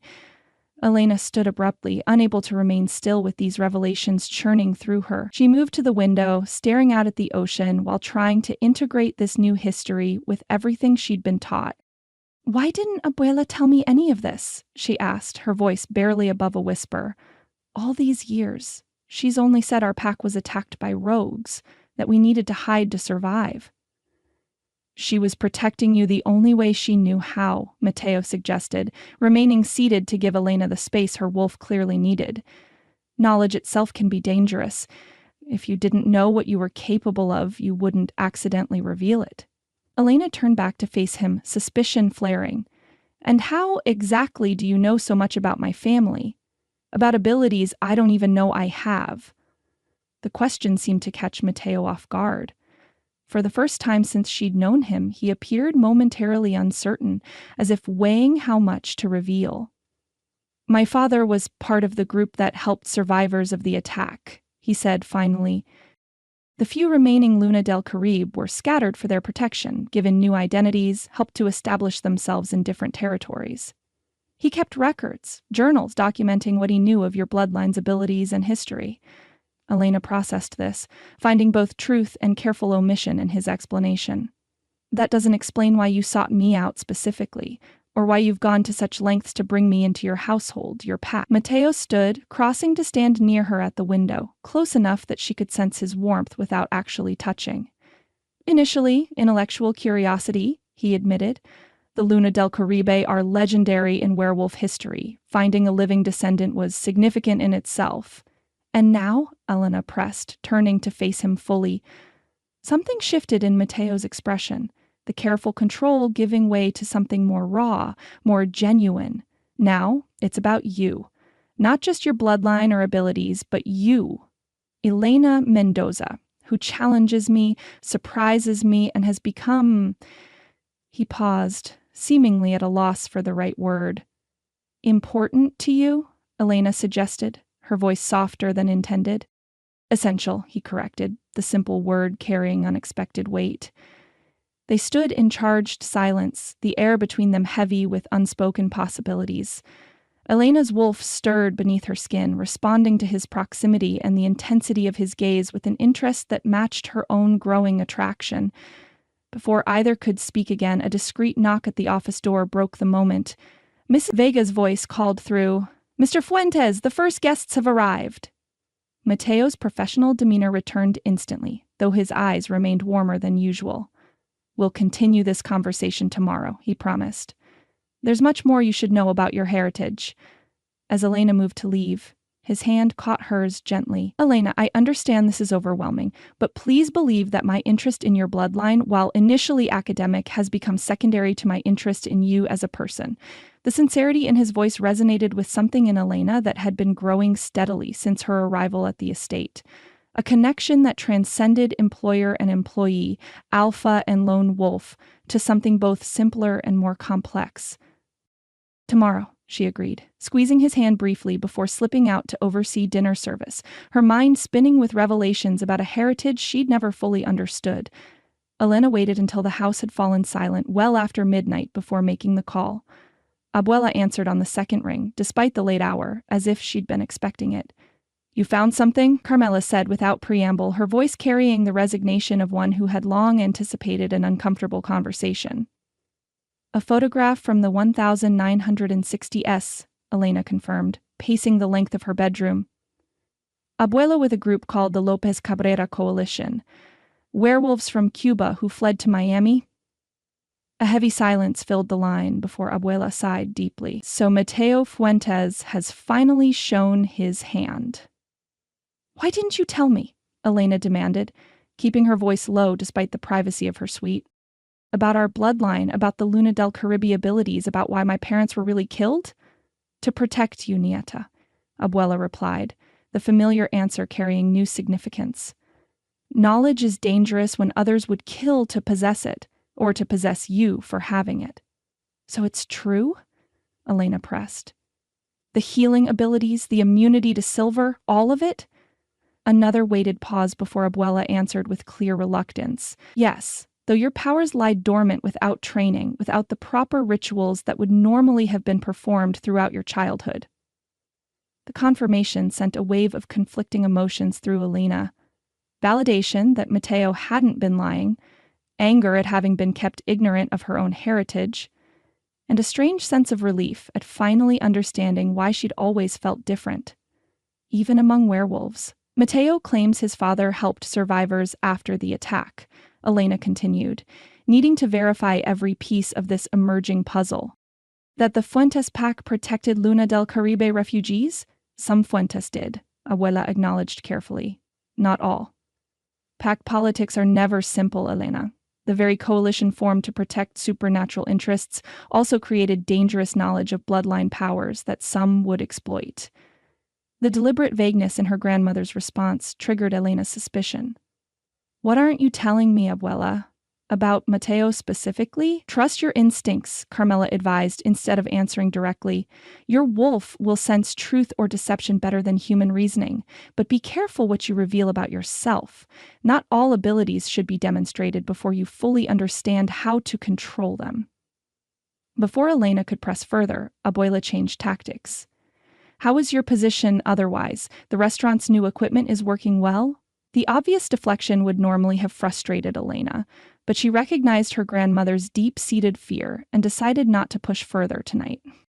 They spoke briefly about the cafe, about Miguel's latest girlfriend drama, about the neighborhood gossip, normal conversation that felt surreal against the backdrop of bloodline revelations. As they prepared to end the call, Abuela's tone grew serious once more. Elena, whatever Mateo Fuentes tells you about our heritage, remember this. The Luna del Caribe were healers first, always. Our power comes from connection, from balance, from the moon's light, rather than dominance or control. Don't let anyone convince you that power must be wielded to be valuable. With that cryptic advice lingering in her thoughts, Elena ended the call and spent the remainder of the night researching everything she could find about Caribbean werewolf lineages on the estate's extensive digital archives. By morning, she had more questions than answers, and a determination to confront Mateo directly. She found him in his private gym adjacent to the master suite, an area of the house she'd never visited before. The space was impressive, state-of-the-art equipment alongside more traditional training apparatus, with windows overlooking the ocean and soundproofing that would allow for full vocalizations without alerting the human staff. Mateo was midway through what appeared to be a punishing workout routine, his body moving with fluid grace through a series of martial arts forms. Elena paused in the doorway, momentarily distracted by the sight of him shirtless, his skin gleaming with exertion, muscles flexing with each precise movement. His wolf energy was more pronounced here in this private space, radiating power that called to something primal within her. She must have made some small sound because he turned suddenly, his eyes flashing alpha gold before recognition softened them to their normal dark brown. Elena, he greeted her, reaching for a towel to wipe his face. I wasn't expecting you until later. I've been up all night, she said directly, stepping fully into the room. Researching my supposed heritage, calling my grandmother, trying to make sense of everything you told me yesterday. Mateo's expression grew more serious as he registered her agitation. And what conclusions have you reached? That I need more than words and old photographs. Elena moved closer, determination straightening her spine. I need proof of my bloodline, of these abilities you claim I have. A glimmer of approval flickered across Mateo's features. Direct as always, I appreciate that quality in you. He gestured toward a seating area in the corner of the gym. As it happens, I anticipated this conversation. There is a simple test, if you're willing. Elena followed him to the alcove, where a small box sat on a glass table alongside bottled water and clean towels. Mateo opened the box to reveal a slender blade nestled in velvet, the metal gleaming with distinctive luster that identified it immediately as pure silver. This dagger has been in my family for generations, Mateo explained, lifting it carefully by the carved bone handle. It's 95% pure silver, enough to cause severe burns to any ordinary werewolf upon contact. Elena eyed the blade warily, instinctual fear warring with curiosity. "And you want to, what, cut me with it?" "A small test only," Matteo assured her. "A minor scratch that would cause significant pain and visible burning in a typical werewolf, but should do nothing to you if your bloodline carries the immunity I believe it does." The proposal was both ridiculous and compelling. Elena had spent her entire life avoiding silver, never questioning Abuela's strict protocols. The possibility of confirming or disproving this aspect of her heritage with such a direct test was tempting, despite the potential pain. "If you're wrong, it will hurt like hell," she pointed out. Matteo nodded solemnly. "I wouldn't suggest this if I weren't confident, but the choice is entirely yours, Elena. There are other ways to explore your heritage that don't involve potential discomfort." The respect implicit in giving her the choice, treating her as an equal participant rather than a subject of study, tipped the balance. "Let's do it," Elena decided, extending her left hand palm up, "a small cut only." "Are you certain?" Matteo asked, studying her expression carefully. "No," Elena admitted with a nervous laugh. "But I need to know, one way or another." Matteo's expression reflected both concern and admiration as he positioned the silver blade above her palm. "Ready?" Elena nodded, bracing herself for pain as the edge made contact with her skin. The blade was impossibly sharp, creating a thin line of red across her palm before she even felt the cut. She tensed, waiting for the burning agony she'd been taught to expect from silver contact. Nothing happened. No pain beyond the minor sting of a shallow cut, no smoking flesh, no burning sensation, none of the severe reactions she'd heard described in cautionary tales about silver exposure. "That's it?" she asked uncertainly, staring at the neat slice across her palm that was already beginning to close. Matteo's eyes had widened, genuine awe replacing his usual composed expression. "Look," he urged softly, nodding toward her hand. Elena watched in fascination as the cut sealed itself before her eyes. The healing process visibly accelerated beyond even normal werewolf recovery. Within minutes, only a faint pink line remained, and even that was fading rapidly. "Extraordinary," Matteo murmured, gently taking her hand to examine the healing skin. His touch sent that now familiar current through her, heightened by the charged moment of discovery. Not just immunity to silver, but enhanced healing as well. Your bloodline's gifts are definitely present if untrained. The evidence was undeniable. Yet Elena still struggled to integrate this reality with the identity she'd carried her entire life. "I don't understand. If I have these abilities, why haven't they manifested before? Why have my transformations been so painful, my healing so normal?" "Abilities require knowledge to flourish," Matteo explained, still holding her hand as if reluctant to break the connection. "Without understanding what you're capable of, without techniques to channel your power, the gifts remain largely dormant." His expression grew more animated than she'd ever seen it, enthusiasm breaking through his typically controlled demeanor. "But now that we know for certain, we can begin proper training." His excitement was infectious, but Elena maintained her caution. "Before we discuss training, I need to understand more about my bloodline, about why it was targeted, about your interest in it." Matteo nodded, finally releasing her hand. "Of course. There's a place I'd like to show you, somewhere that might answer many of your questions at once."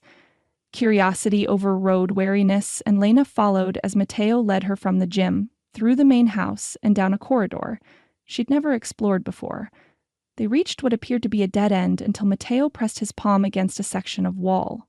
A hidden panel slid open, revealing a descending staircase illuminated by soft recessed lighting. "What is this place?" Elena asked, hesitating at the threshold.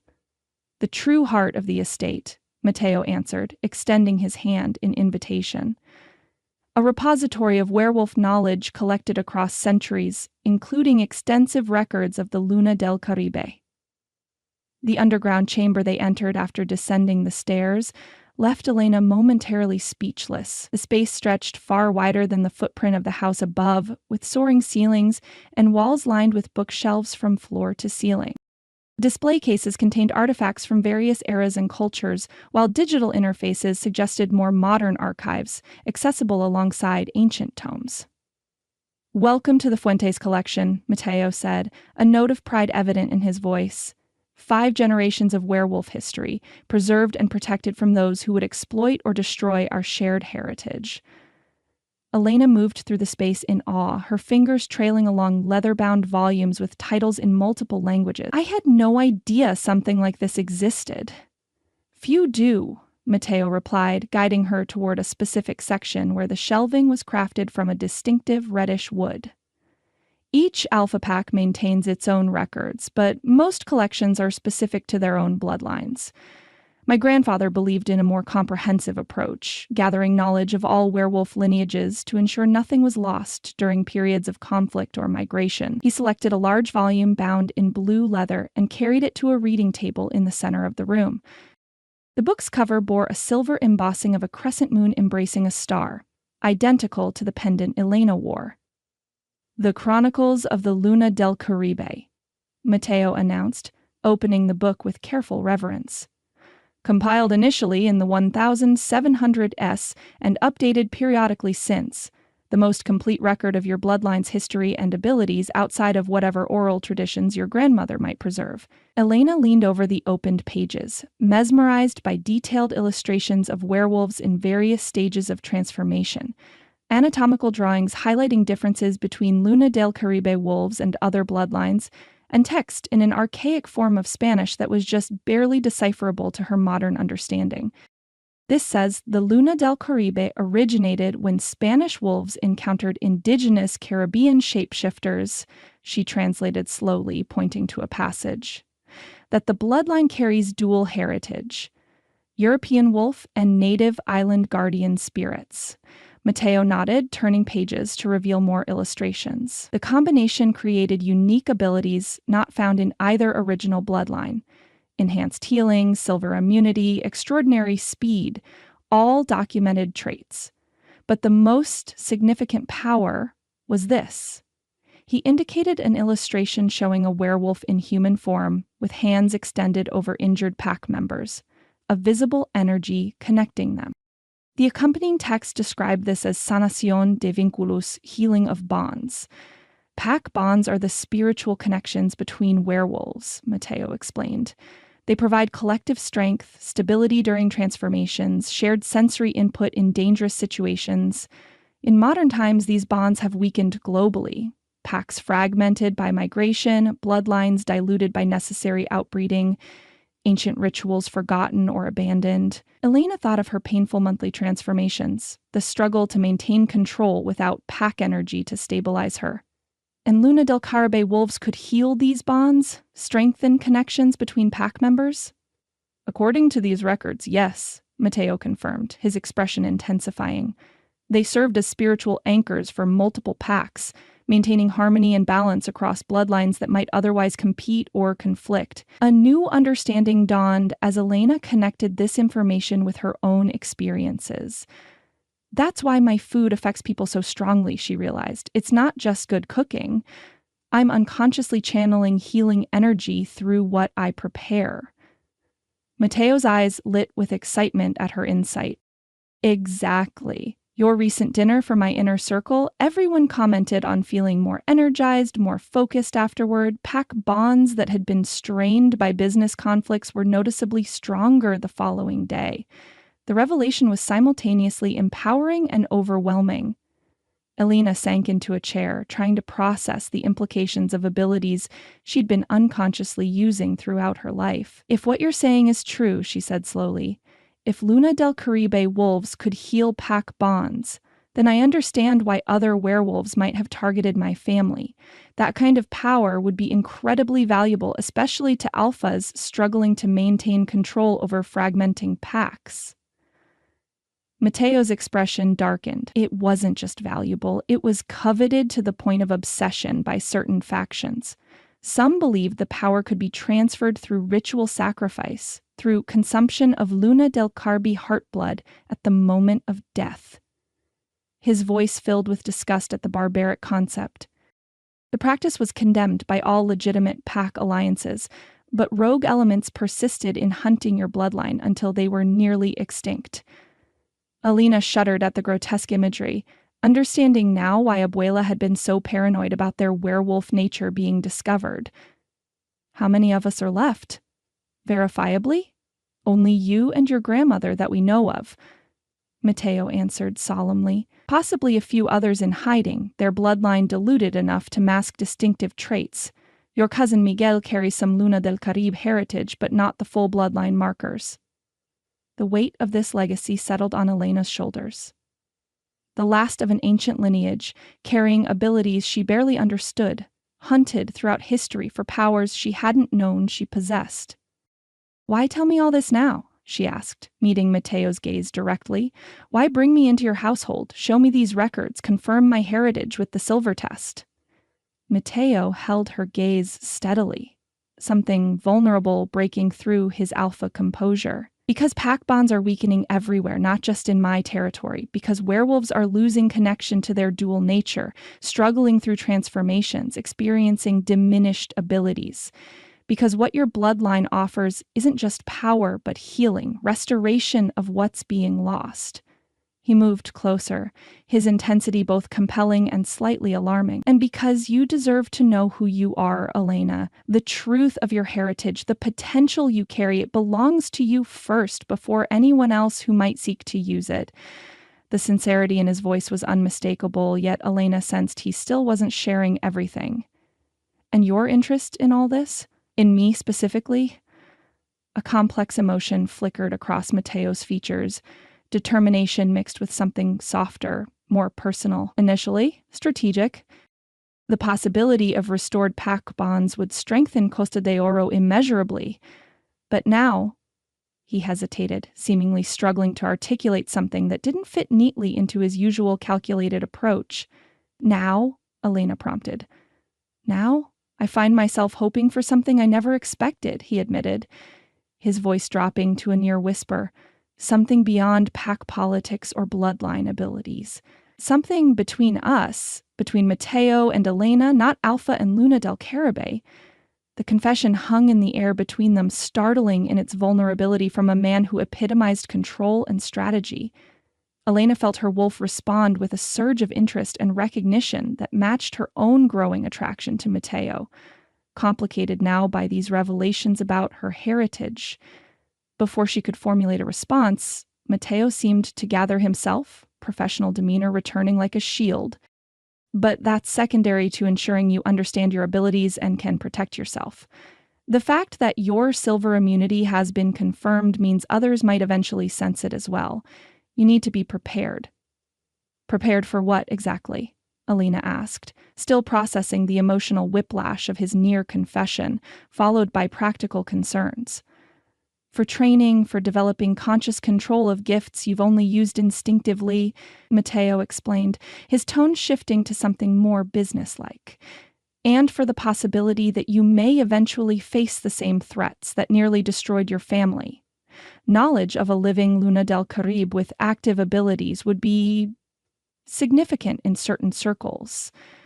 The implication was clear. Her newly confirmed heritage placed her in potential danger. Yet, amid this sobering reality, Elena found herself focusing on Mateo's brief moment of vulnerability, the admission that his interest had evolved from strategic to personal. It echoed her own journey these past weeks, from suspicion to a growing connection she couldn't easily dismiss. "I need time," she said finally, rising from the chair to stand at eye level with him. "To process all of this, to decide what it means for my future?" Mateo nodded, respect evident in his acceptance of her need for space. "Of course." "But Elena," he hesitated, then continued with careful emphasis, "whatever you decide about training, about your role with Costa de Oro, about us, please be cautious. Your blood carries power others would kill to possess." The warning sent a chill through her, despite the warm underground chamber. Elena glanced around at the centuries of accumulated knowledge surrounding them, at the detailed accounts of her bloodline's abilities and the violent attempts to steal them, and felt the weight of history pressing in from all sides. Yet alongside that weight came a strange sense of completeness. Pieces of herself that had never quite fit, now sliding into place with this new understanding of her heritage. The painful transformations, the unconscious healing she channeled through food, the unusual connection she'd always felt to the moon's cycles, all explained by a bloodline she was only beginning to comprehend. "I'll be careful," she promised, meeting Mateo's concerned gaze. "But I won't hide from what I am anymore. I'm Luna del Caribe," whatever that fully means, and it's time I embraced that truth. A smile of unmistakable pride curved Mateo's lips. "You continue to surprise me with your courage, Elena Mendoza." He gestured to the extensive collection surrounding them. "All of this is at your disposal. Learn your heritage at your own pace. Discover the abilities that are your birthright." As they ascended the stairs back to the main house, Elena felt a shift in her relationship with Mateo. No longer simply employer and employee, not quite alpha and pack member, but something more complex that carried both promise and uncertainty. Her fingers drifted to her fully healed palm, physical proof of abilities she'd never known she possessed. Whatever came next, training, exploration of her heritage, the evolving connection with Mateo, one thing was certain. Elena could no longer return to the constrained existence she'd known before. Silver immunity was just the beginning. The full moon was a week away, and the Luna del Caribe bloodline, nearly extinguished by those who coveted its power, had found new life in its last daughter. The days following Elena's silver test unfolded in a new rhythm. Mornings were still devoted to her chef duties, preparing meals for the household and occasional business guests. But afternoons now found her in Mateo's underground library, poring over Luna del Caribe histories with an intensity born of decades of unanswered questions. Mateo joined her whenever his schedule allowed, his extensive knowledge of werewolf bloodlines providing context she would have missed on her own. They developed an easy collaboration, Elena translating older Spanish texts that challenged even Mateo's fluency, while he connected seemingly disparate historical accounts into coherent timelines. When Elena discovered a passage describing traditional Luna del Caribe healing techniques involving specific herb combinations, Mateo immediately arranged for rare specimens to be shipped from Caribbean islands. When he uncovered references to moonlight meditation rituals that enhanced their abilities, Elena volunteered to attempt reconstructing the practice from fragmentary descriptions. Their shared enthusiasm created a bond distinct from employer and employee, from alpha and lone wolf, a partnership of equals united by intellectual curiosity and growing personal connection. By Friday afternoon, Elena's head swam with information about her heritage, some inspiring, some disturbing, all transformative to her understanding of herself. When Mateo appeared at the library entrance earlier than usual, she barely glanced up from the 18th century text she was deciphering. "I think I've found something about controlling the healing transfer," she said, tracing her finger along faded script.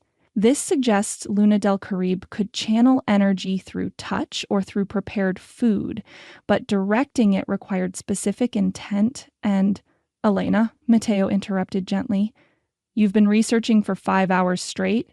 She blinked up at him, suddenly aware of the stiffness in her shoulders and the afternoon sun slanting low through the high windows. "I lost track of time." A smile softened his usually serious expression. "Understandably. But perhaps your mind could use a different perspective." He hesitated, then added almost tentatively, "I was wondering if you might join me for an evening boat ride. The weather is perfect, and sometimes distance from research brings clarity." The invitation surprised her, not because they hadn't spent time together outside the house, but because this sounded distinctly more personal than their morning beach runs or practice sessions. "A boat ride?" Elena echoed, carefully marking her place in the text. "Nothing elaborate," Mateo assured her, a hint of uncharacteristic nervousness in his tone. "Just a few hours on the water. Biscayne Bay is particularly beautiful at sunset." The prospect of fresh air and open water after days of intensive research was tempting. Besides, Elena couldn't deny her curiosity about Mateo outside his alpha role. Glimpses of the man beneath the power had become increasingly intriguing. "I'd like that," she decided, closing the book with careful reverence. Mateo's smile widened, transforming his features in a way that made Elena's pulse quicken. Excellent. The boat's already prepared. Casual attire is fine, something warm for after sunset. An hour later, Elena made her way to the estate's private dock, where a sleek vessel awaited. Not the ostentatious yacht she might have expected from someone of Mateo's wealth, but a more modest craft designed for actual sailing rather than just displaying affluence. Mateo was already aboard, checking something on the navigational equipment. He'd changed into navy shorts and a simple white linen shirt, the casual attire emphasizing his athletic build in ways his usual tailored suits concealed. When he looked up and spotted Elena approaching, his expression brightened visibly. "Perfect timing," he called, extending a hand to help her aboard. "We'll catch the best light in about an hour." The moment Elena stepped onto the boat, she felt a shift in their dynamic. Here on the water, Mateo moved with comfortable familiarity rather than the controlled precision he maintained on land. This was clearly his element, a private passion rather than a business obligation. "I didn't know you sailed," she observed, accepting the life vest he offered more out of courtesy than necessity. Werewolves were naturally strong swimmers, their bodies designed to handle far more extreme conditions than a calm bay. "I'm of the few skills I inherited directly from my father," Mateo replied, moving to untie the mooring lines. He believed every wolf should maintain connection to natural environments, even while operating in human business spheres. Elena settled onto a cushioned seat as Mateo skillfully navigated away from the dock. The engine hummed quietly, carrying them into the open water of Biscayne Bay, where Miami's skyline created a dramatic backdrop against the late afternoon sky. Once they reached deeper water, Mateo cut the engine and unfurled the sails with practiced movements. The canvas caught the wind with a satisfying snap, and the boat heeled slightly before finding its balance in the steady breeze. "Would you like to take the helm?" Mateo offered, gesturing to the wheel. Elena hesitated. "I've never sailed before." "It's intuitive for wolves," he encouraged. "Our balance, our sensitivity to wind and water, we're natural sailors." Curious, Elena moved beside him at the wheel. Mateo positioned himself behind her, his arms reaching around to place her hands on the polished wood. "Feel the pressure of the wind," he instructed, his voice close to her ear. "The boat will tell you what it needs." The proximity sent a wave of awareness through Elena. His chest nearly touching her back, his scent enveloping her in notes of cedar and salt air distinctly Mateo, without the usual overlay of cologne or business formality. Her wolf stirred with interest, recognizing something fundamentally compatible in his energy. Focusing on the task rather than their closeness, Elena concentrated on the sensations flowing through the wheel. The pull of wind against sail, the resistance of water against hull. Mateo was right. Something in her wolf nature connected intuitively to these elemental forces. "That's it," he murmured approvingly as she adjusted their course slightly, finding the perfect angle to catch the wind. "You're a natural." For the next hour, they sailed in companionable partnership. Mateo teaching without condescension, Elena learning with eager curiosity. They navigated around the bay's islands, Mateo pointing out landmarks and sharing bits of Miami history from a unique werewolf perspective. "The first Supernatural Territory Council met on that island," he explained, indicating a small, densely forested key. 1925, during Prohibition, werewolf packs, a small vampire coterie that's since moved north, and 2 witch covens dividing the region between them. "I had no idea Miami had such a diverse supernatural population," Elena admitted. "Abuela always made it sound like we were alone, isolated anomalies in a human world." Mateo's expression softened with something like sympathy. Isolation is a common protection strategy for diminished bloodlines, but it comes at significant cost. Knowledge lost, abilities undeveloped, connections severed.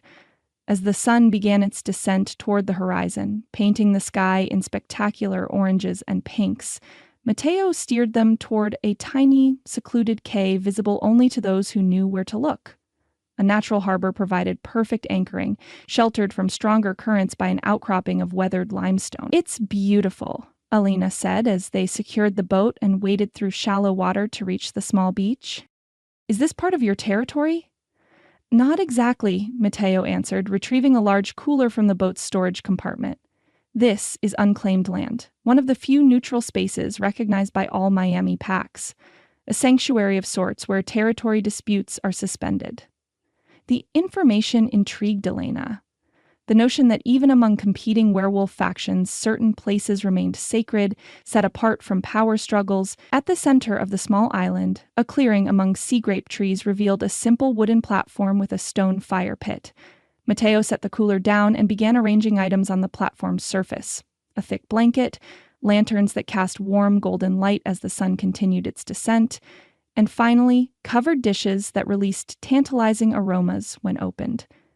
"You brought dinner," Elena observed, surprised by the thoughtful preparation. "I did more than bring it," Mateo replied, a hint of uncharacteristic uncertainty crossing his features. "I made it, or attempted to at least." Elena stared at him in genuine shock. "You cooked?" "Cooked might be a generous term," he admitted with a self-deprecating smile that transformed his usually serious face. "Let's say I assembled these dishes with more enthusiasm than skill." Curious, Elena examined the spread before her. Traditional Cuban picnic foods arranged with careful attention to presentation. Medianos with slightly uneven slices of ham and cheese, croquetas that varied noticeably in size, mariquitas that ranged from perfectly crisp to slightly overdone, a thermos that presumably contained Cuban coffee.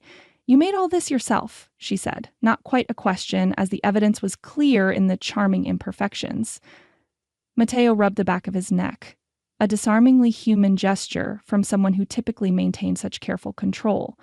"Your connection to food is special, important." It seemed appropriate to reciprocate, however inadequately. This simple explanation carried unexpected weight. For a powerful alpha to attempt something outside his expertise, risking imperfection to create something meaningful, it revealed a vulnerability Elena hadn't expected. "I'm honored," she said softly, meaning it completely. They settled on the blanket as the last rays of sunlight painted the water in liquid gold. Elena bit into one of the mediashes and made an appreciative sound that brought a pleased smile to Mateo's face. "Not restaurant quality," she assessed honestly, "but made with genuine care. That matters more than technical perfection." "A generous review?" Mateo chuckled, relaxing visibly at her acceptance of his efforts. As twilight deepened around them, conversation flowed more easily than ever before. Away from the estate, from pack politics, from the weight of her newly discovered heritage, they spoke as simply Elena and Mateo, two wolves sharing an evening meal beneath an emerging canopy of stars. "When did you become alpha?" Elena asked, accepting a cup of surprisingly decent coffee from the thermos. "You mentioned your father died 15 years ago, but taking leadership can't have been automatic." Mateo's expression grew contemplative as he gazed toward the Miami skyline, twinkling with lights across the water. "I was 23, he answered. Young for an alpha, especially of a pack as substantial as Costa d'Oro had become. My father's death was unexpected, a boating accident during a storm." The pain in his voice, though well masked, was still perceptible after 15 years. Elena resisted the urge to offer physical comfort, sensing he rarely spoke of this loss. "The transition wasn't smooth," he continued after a moment. "Several older pack members challenged my right to lead. Traditional combat settled most disputes, but earning true respect took years of consistent decisions, of proving my vision was worth following." "And what is that vision?" Elena asked, genuinely curious about the man behind the power and wealth she'd observed. Mateo seemed to weigh his answer carefully before responding. "Balance," he said finally, "between our wolf nature and human society. Between necessary separation and beneficial integration. Between honoring tradition and embracing evolution." He shifted to face her more directly, his expression intensifying. "The old territorial wars between packs accomplish nothing but weakness. Division makes us vulnerable to hunters, to exposure, to our own worst instincts. My father understood this, but couldn't overcome generations of ingrained rivalry." "And you believe you can?" Elena asked, fascinated by the passion emerging in his typically controlled demeanor. "I have to try," he replied simply. Miami's supernatural community is at a crossroads. Development threatens traditional territories, technology increases risk of exposure. The Sombra del Rio's community integration model has merit, but creates vulnerabilities. The Manglar Oscuro's isolation in the Everglades is becoming unsustainable as human encroachment increases.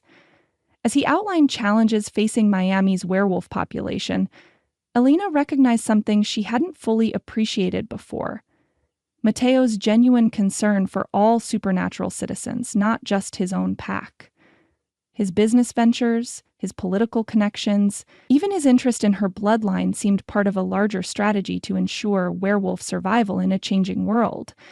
That's why the Luna del Caribe abilities matter so much to you, she realized aloud. Pack bonds strengthened through healing could potentially unite rival factions. Mateo nodded, appreciation evident in his expression. Exactly. Your bloodline once served as mediators between competing packs, not through dominance, but through healing and connection. He hesitated before adding, though that's not the only reason your heritage matters to me personally. The admission hung in the air between them as full darkness settled around their small sanctuary, the fire pit's flames casting warm light across their features. Elena felt the conversation shifting toward something more intimate, and found herself equally drawn toward and wary of that transition. "Tell me about your parents," Mateo requested softly, changing direction as if sensing her uncertainty. Not just how they died, but who they were in life. The question caught Elena off guard. Few people asked about Antonio and Lucia Mendoza as people rather than victims. She found herself speaking of memories long kept private.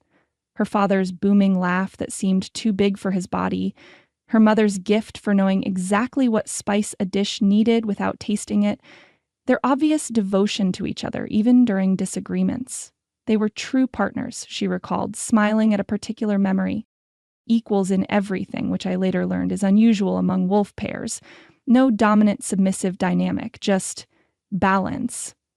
"Like your cooking," Mateo observed thoughtfully. "Perfect equilibrium between contrasting elements." The insight surprised Elena with its accuracy. "I never thought of it that way, but yes, balance was central to everything they taught me, though I didn't understand the werewolf context until much later." Her expression sobered as she continued. "Their death never made sense to me. Abuela said it was random violence, rogue wolves attacking without provocation during what should have been a peaceful territory discussion." She shook her head. "But wolves aren't random in their violence. Even rogues have motivation." Mateo's posture had subtly tensed, though his expression remained carefully neutral. "When exactly did this happen? You were young, I assume." 12, Elena confirmed. "Summer of 2007, during what was supposed to be a routine border meeting in the Everglades. The familiar pain of loss had dulled over the years, but never truly vanished.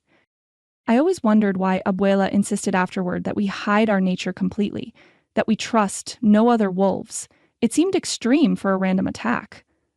But makes perfect sense if they were targeted for their bloodline," Mateo finished quietly, his gaze focused on the fire rather than meeting her eyes.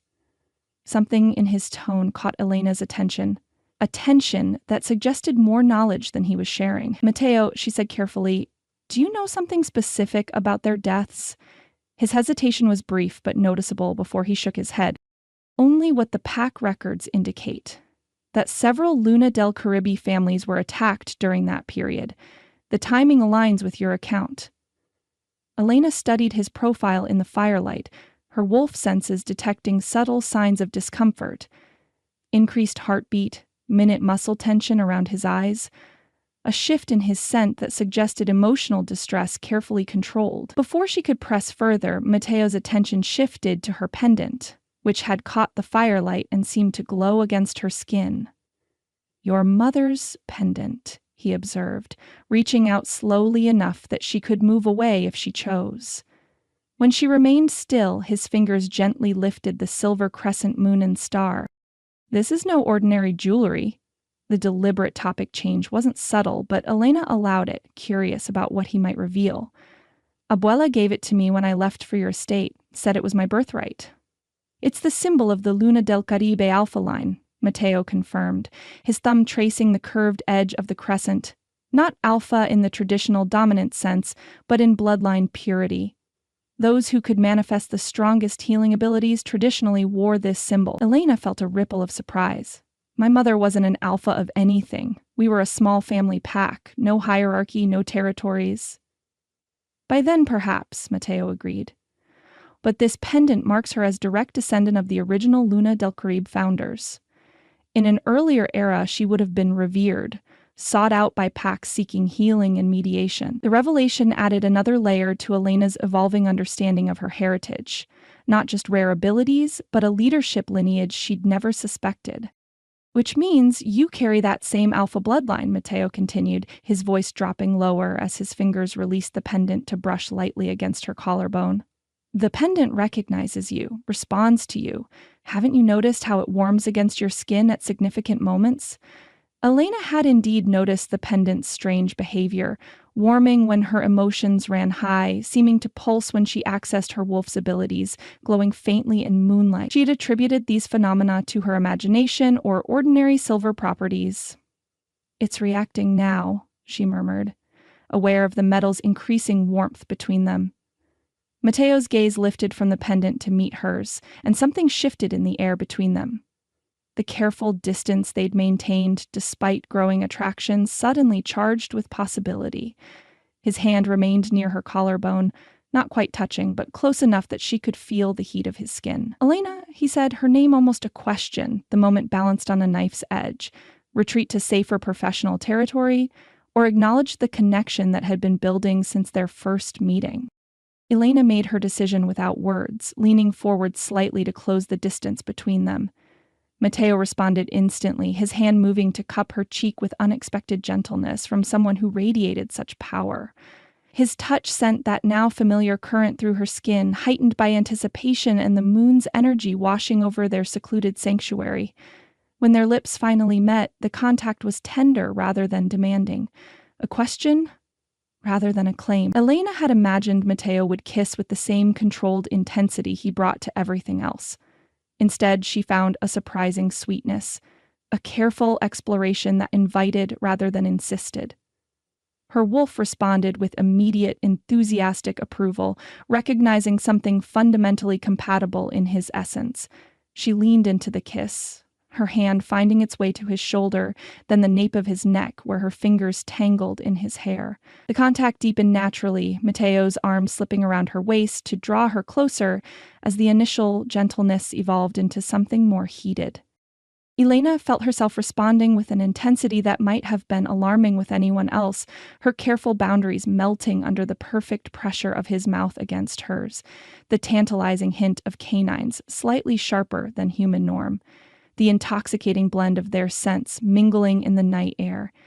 When they finally separated, both slightly breathless, Elena realized her pendant was glowing visibly, a soft silver light emanating from the crescent moon and star design. Matteo's eyes reflected the same luminescence, their usual dark brown transformed to amber with hints of silver that matched her own wolf's eye color, rather than the gold typical of alphas. "That's unusual," Elena managed, glancing down at the glowing pendant. "Not unusual," Matteo corrected softly. "Significant." Before she could ask what he meant, the distant sound of another boat's engine intruded on their privacy. Not approaching their secluded quay, but passing somewhere in the main channel. The interruption broke the spell of isolation, reminding them of the world beyond their small sanctuary. Matteo glanced at his watch and sighed reluctantly. "We should head back soon. Navigation in these waters gets trickier after full dark, even with werewolf vision." Though disappointed, Elena nodded agreement. They packed up the remains of their picnic in companionable silence. The air between them changed irrevocably by the kiss they'd shared. As they prepared to return to the boat, Matteo caught her hand, his expression unusually open. "Thank you," he said simply, "for sharing this evening, for trusting me enough to—" He gestured vaguely between them, seemingly at a loss for precise words. The uncharacteristic verbal uncertainty charmed Elena more than any polished declaration might have. "Thank you for terrible cooking and excellent company," she replied, squeezing his hand with a smile that earned her a genuine laugh. "I'll have you know those croquetas followed a very precise recipe." he protested with mock indignation. Did the recipe call for random sizing and creative interpretation of frying times? She teased, enjoying this lighter side of him. Their banter continued as they waded back to the boat, loaded their supplies, and prepared to sail back to the mainland. As Matteo raised the anchor, Elena took position at the helm, already more confident after her earlier lesson. The return journey unfolded beneath a canopy of stars, the waxing moon casting silver light across the water's surface. They sailed in comfortable silence, broken occasionally by quiet conversation or gentle guidance when navigational adjustments were needed. As they approached the marina, Miami's skyline created a glittering backdrop of light against the night sky. Matteo moved to stand behind Elena at the wheel, his arms encircling her without taking control, his chest warm against her back. "Look," he murmured, nodding toward where the moonlight created a perfect silver path across the water, leading from their boat directly to the city. "The moon showing us the way home." The simple observation carried unexpected poignancy. For so long, Elena had viewed her wolf nature, especially full moons, as a burden to be managed, a dangerous secret requiring painful isolation. Now, with her heritage unfolding before her and Matteo's steady presence beside her, the moon felt more like guidance than compulsion. As they docked at the estate's private marina, the practical world began to reassert itself. Staff appearing to secure the boat, the distant sound of a phone ringing in the main house, responsibilities waiting to reclaim them both. Yet something fundamental had shifted between them, a connection acknowledged that couldn't be undone. Matteo helped Elena from the boat with the same courteous attention he'd shown throughout the evening. As her feet touched the dock, he retained her hand, his expression serious beneath the soft marina lights. "Elena," he began, his thumb tracing small circles against her palm, "I want you to know that whatever happens, with your training, with the pack, with the full moon run, what happened between us tonight was not strategic or calculated. It was simply inevitable." The admission warmed Elena in ways that had nothing to do with her pendant, which had finally stopped glowing but remained pleasantly warm against her skin. "Inevitable," she repeated thoughtfully. "That's a significant word for someone who plans everything so carefully." A smile touched his lips. "Perhaps. I'm learning that some connections transcend planning." As they walked hand in hand toward the house, Elena found herself at a crossroads far more personal than supernatural heritage or bloodline abilities. The kiss they'd shared had confirmed what she'd been reluctantly acknowledging for weeks. Her attraction to Matteo went beyond physical response or intellectual compatibility to something her wolf recognized at a fundamental level. Yet questions remained. About her parents' deaths, about Matteo's full intentions regarding her abilities, about their fundamentally different approaches to werewolf integration with human society. Trusting her heart to someone so complex, so powerful, carried risks beyond simple emotional vulnerability. For tonight, however, Elena chose to embrace the possibility rather than the doubt. The moon continued its waxing journey toward full. Her pendant maintained its comforting warmth against her skin, and Matteo's hand remained entwined with hers as they returned from waters beyond territory to the complicated world of pack politics and ancient bloodlines. Some bridges, once crossed, allowed no return to former shores. With a single kiss beneath Miami stars, Elena suspected they had crossed such a threshold together. For better or worse, their paths now irrevocably intertwined. Chapter 6. Halfway to the Moon. Elena surveyed the transformed ballroom with critical attention to detail. Crystal chandeliers casting warm light across tables adorned with centerpieces of white orchids and tropical foliage. Waitstaff in crisp black and white circulating with trays of champagne and Cuban-inspired hors d'oeuvres, a string quartet playing softly in the corner, their classical selections occasionally interspersed with subtle Cuban rhythms. The quarterly Miami Werewolf Council gathering, disguised to the human world as the Fuentes Foundation Charity Gala, represented Elena's first major event as more than just Matteo's chef. Tonight, she stood as his acknowledged companion, her involvement in planning extending beyond menu creation to every aspect of the evening. "The flowers from the garden were an inspired choice," Matteo commented, appearing beside her with 2 champagne flutes. He handed one to Elena, his fingers brushing hers in a deliberate caress. "The scent creates a sensory connection to the estate grounds that even humans will appreciate unconsciously.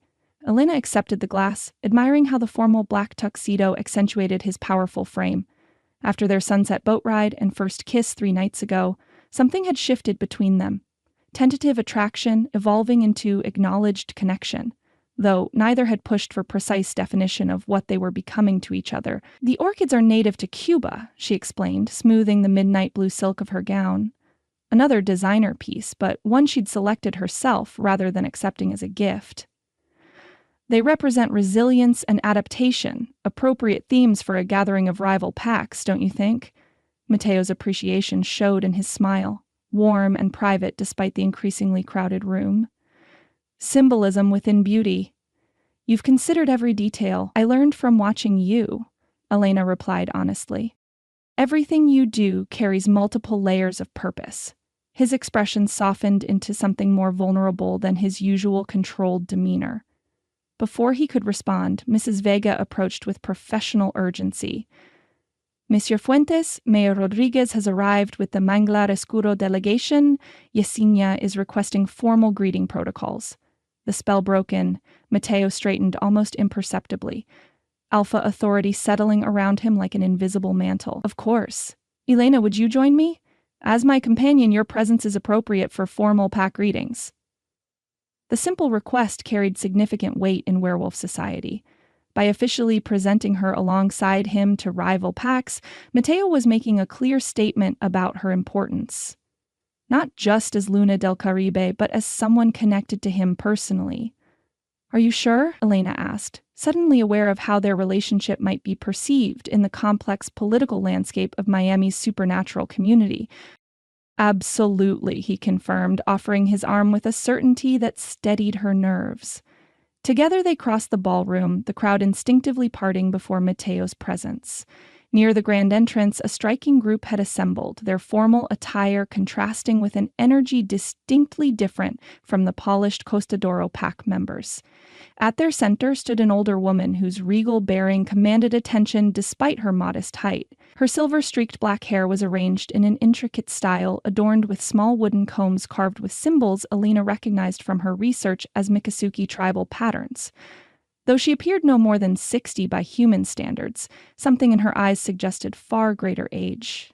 "Alpha Yesenia," Mateo greeted her, inclining his head with genuine respect rather than mere formality. "The Manglar Escuro honor us with their presence." The woman's assessing gaze moved from Mateo to Elena, her nostrils flaring slightly as she scented the air between them. "Alpha Fuentes," she responded, her voice carrying the subtle rasp of great age. "You've been busy since our last gathering. A Luna del Caribe in your household, and wearing your scent so thoroughly." Heat rose to Elena's cheeks at the blunt acknowledgement of the scent marking that had occurred naturally through their increasing physical proximity. Among werewolves, such scent transference was obvious and significant. "Elena Mendoza," Mateo introduced her formally, "daughter of Antonio and Lucia Mendoza of the coastal Luna del Caribe bloodline. Elena, Alpha Yesenia of the Manglar Oscuro, eldest wolf in Florida and keeper of the old ways." Elena offered the traditional gesture of respect, right hand extended, wrist up to show trust. "It's an honor to meet you, Alpha Yesenia." Instead of merely acknowledging the gesture, Elena took Elena's hand in both of hers, her touch surprisingly warm and strong. "I knew your grandmother's grandmother," she said, studying Elena's face with uncomfortable intensity. "You have her eyes, the moonlight color when shifted, and her spirit, I think." "You knew my ancestors?" Elena couldn't hide her surprise. A smile creased Yesenia's weathered face. "Child, I've known all the significant bloodlines of this region since before Miami was more than a trading post. The Luna del Caribe were once great allies to the Manglar Oscuro, before territories and politics divided what nature intended to be connected." The cryptic statement hung between them before Yesenia released Elena's hand with a final squeeze. "We should speak privately before the night ends. There are histories your grandmother may not have shared." With that intriguing suggestion, she moved forward to continue the formal greetings with Mateo, the moment of connection with Elena complete, but leaving a lingering impression of untold stories and ancient knowledge. As the Manglar Oscuro delegation dispersed into the gathering, Elena noticed a subtle tension in Mateo's posture. "What is it?" she asked quietly. "The Sombra del Rio have arrived," he replied, nodding toward the entrance, where another group had appeared. Unlike the Mangloroscuro's blend of traditional elements with formal attire, the Sombra delegation embraced contemporary elegance with distinctive Latin American influences. Women in vibrant jewel tones rather than conventional black, men in suits cut to emphasize athletic builds rather than wealth. At their center stood Rafael Ortega, impossibly more handsome in formal evening wear than he had appeared at the gallery opening. His charcoal suit was impeccably tailored, but subtly different from the Costa de Oro style, less corporate, more sensual in its emphasis on his powerful physique. "Do we need to greet them formally as well?" Elena asked, suddenly nervous about facing the rival alpha she'd only glimpsed from a distance before. "Protocol demands it," Matteo confirmed, his hand settling at the small of her back with gentle pressure that conveyed both support and possession. As they approached the Sombra delegation, Elena observed the diversity Matteo had mentioned during their boat ride. Rafael's pack included members with visibly varied Latino heritage, from light-skinned Argentinians to darker-complexioned Dominicans and Cubans, their ages spanning from early 20s to elderly. Unlike the primarily business-oriented professionals of Costa de Oro, these wolves carried themselves with the confident physicality of people accustomed to action rather than boardroom. "Alpha Fuentes," Matteo greeted Rafael with perfect courtesy underlaid with unmistakable territorial awareness. "Welcome to Costa de Oro territory." Rafael's smile combined charm with shrewd assessment. "Alpha Fuentes, an impressive gathering as always." His gaze shifted to Elena, interest sharpening his features. "And this must be the Luna del Caribe I've heard so much about recently. The supernatural grapevine has been humming with news of your emergence." Before Matteo could perform the introduction, Rafael extended his hand directly to Elena in a bold departure from protocol. "Rafael Ortega, Alpha of the Sombra del Rio Pack. It's a genuine pleasure to meet you properly, Ms. Mendoza." The direct approach surprised Elena, but she found herself responding to his forthright manner. As she accepted his handshake, she felt a curious energy, different from Matteo's powerful current, but distinctive in its own right, carrying impressions of flowing water and vibrant community, rather than the controlled power that characterized Matteo's aura. "The pleasure is mine," she replied, meeting his gaze directly. "I understand you run health clinics in Miami's working-class neighborhoods. That's admirable work." Something like surprise flickered across Rafael's features before his smile widened. "Thank you. Most wolves from traditional packs focus on our territorial disputes rather than our community services." The subtle critique of Costa de Oro's priorities wasn't lost on Matteo, whose posture stiffened slightly beside Elena. Before tension could escalate, a woman stepped forward from Rafael's group, petite with an athletic build and warm bronze skin, her emerald dress complementing striking amber eyes. "Lucia Vargas," she introduced herself to Elena. "Pack healer for Sombra del Rio." Her accented English suggested Colombian origins. "We've heard fascinating things about your bloodline's healing abilities. Perhaps we might compare techniques sometime?" The friendly overture seemed genuine, despite the political undercurrents swirling between the packs. "I'd like that," Elena responded, surprising herself with how much she meant it. "Though I'm still learning about my heritage. My training has been unconventional." "The best healers often are," Lucia replied with a knowing smile. "Conventional training creates conventional limitations." Rafael touched Lucia's shoulder gently. "We shouldn't monopolize our hosts at the door," he said, though his gaze remained on Elena with undisguised interest. "Perhaps we might continue this conversation during dinner, Ms. Mendoza.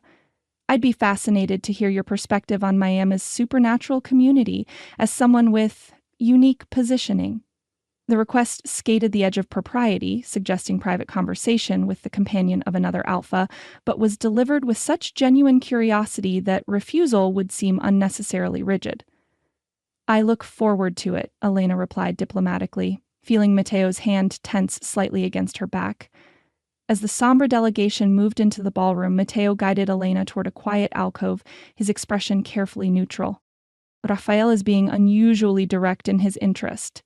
"In my bloodline," Elena clarified, though something in her tone sounded uncertain even to her own ears. Mateo's gaze was too perceptive to miss her uncertainty. In you, Elena, while your Luna del Caribe heritage certainly factors into his calculation, Raphael's interest appeared distinctly personal. He paused before adding carefully, "Not that I can fault him for recognizing your value." The subtle possessiveness beneath his measured tone sent a not unpleasant warmth through Elena.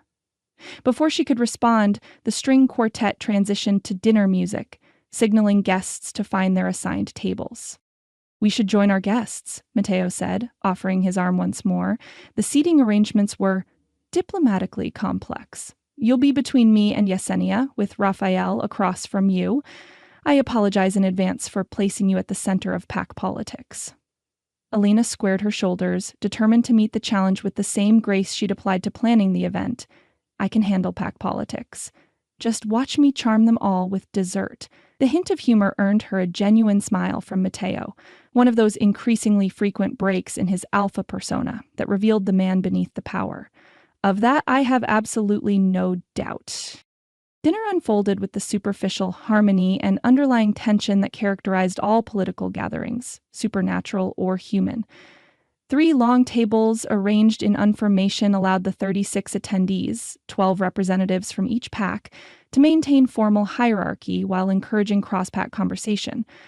Elena found herself at the center table between Mateo and Yesenia, with Raphael directly across from her as promised. The arrangement placed her, literally and figuratively, at the intersection of Miami's supernatural power structure. A position both fascinating and slightly terrifying for someone who had believed herself isolated from werewolf society just weeks ago. As the first course was served, a refined interpretation of traditional Cuban black bean soup that Elena had personally overseen, conversation remained cautiously cordial, focusing on neutral topics like the Charity Foundation's public achievements and upcoming cultural events in Miami. By the main course, a perfectly executed ropa vieja with Elena's signature touches, discussion had shifted toward more substantial werewolf concerns. "The Everglades Restoration Project threatens our oldest territories," Yesenia was saying, her weathered hands gesturing with surprising grace.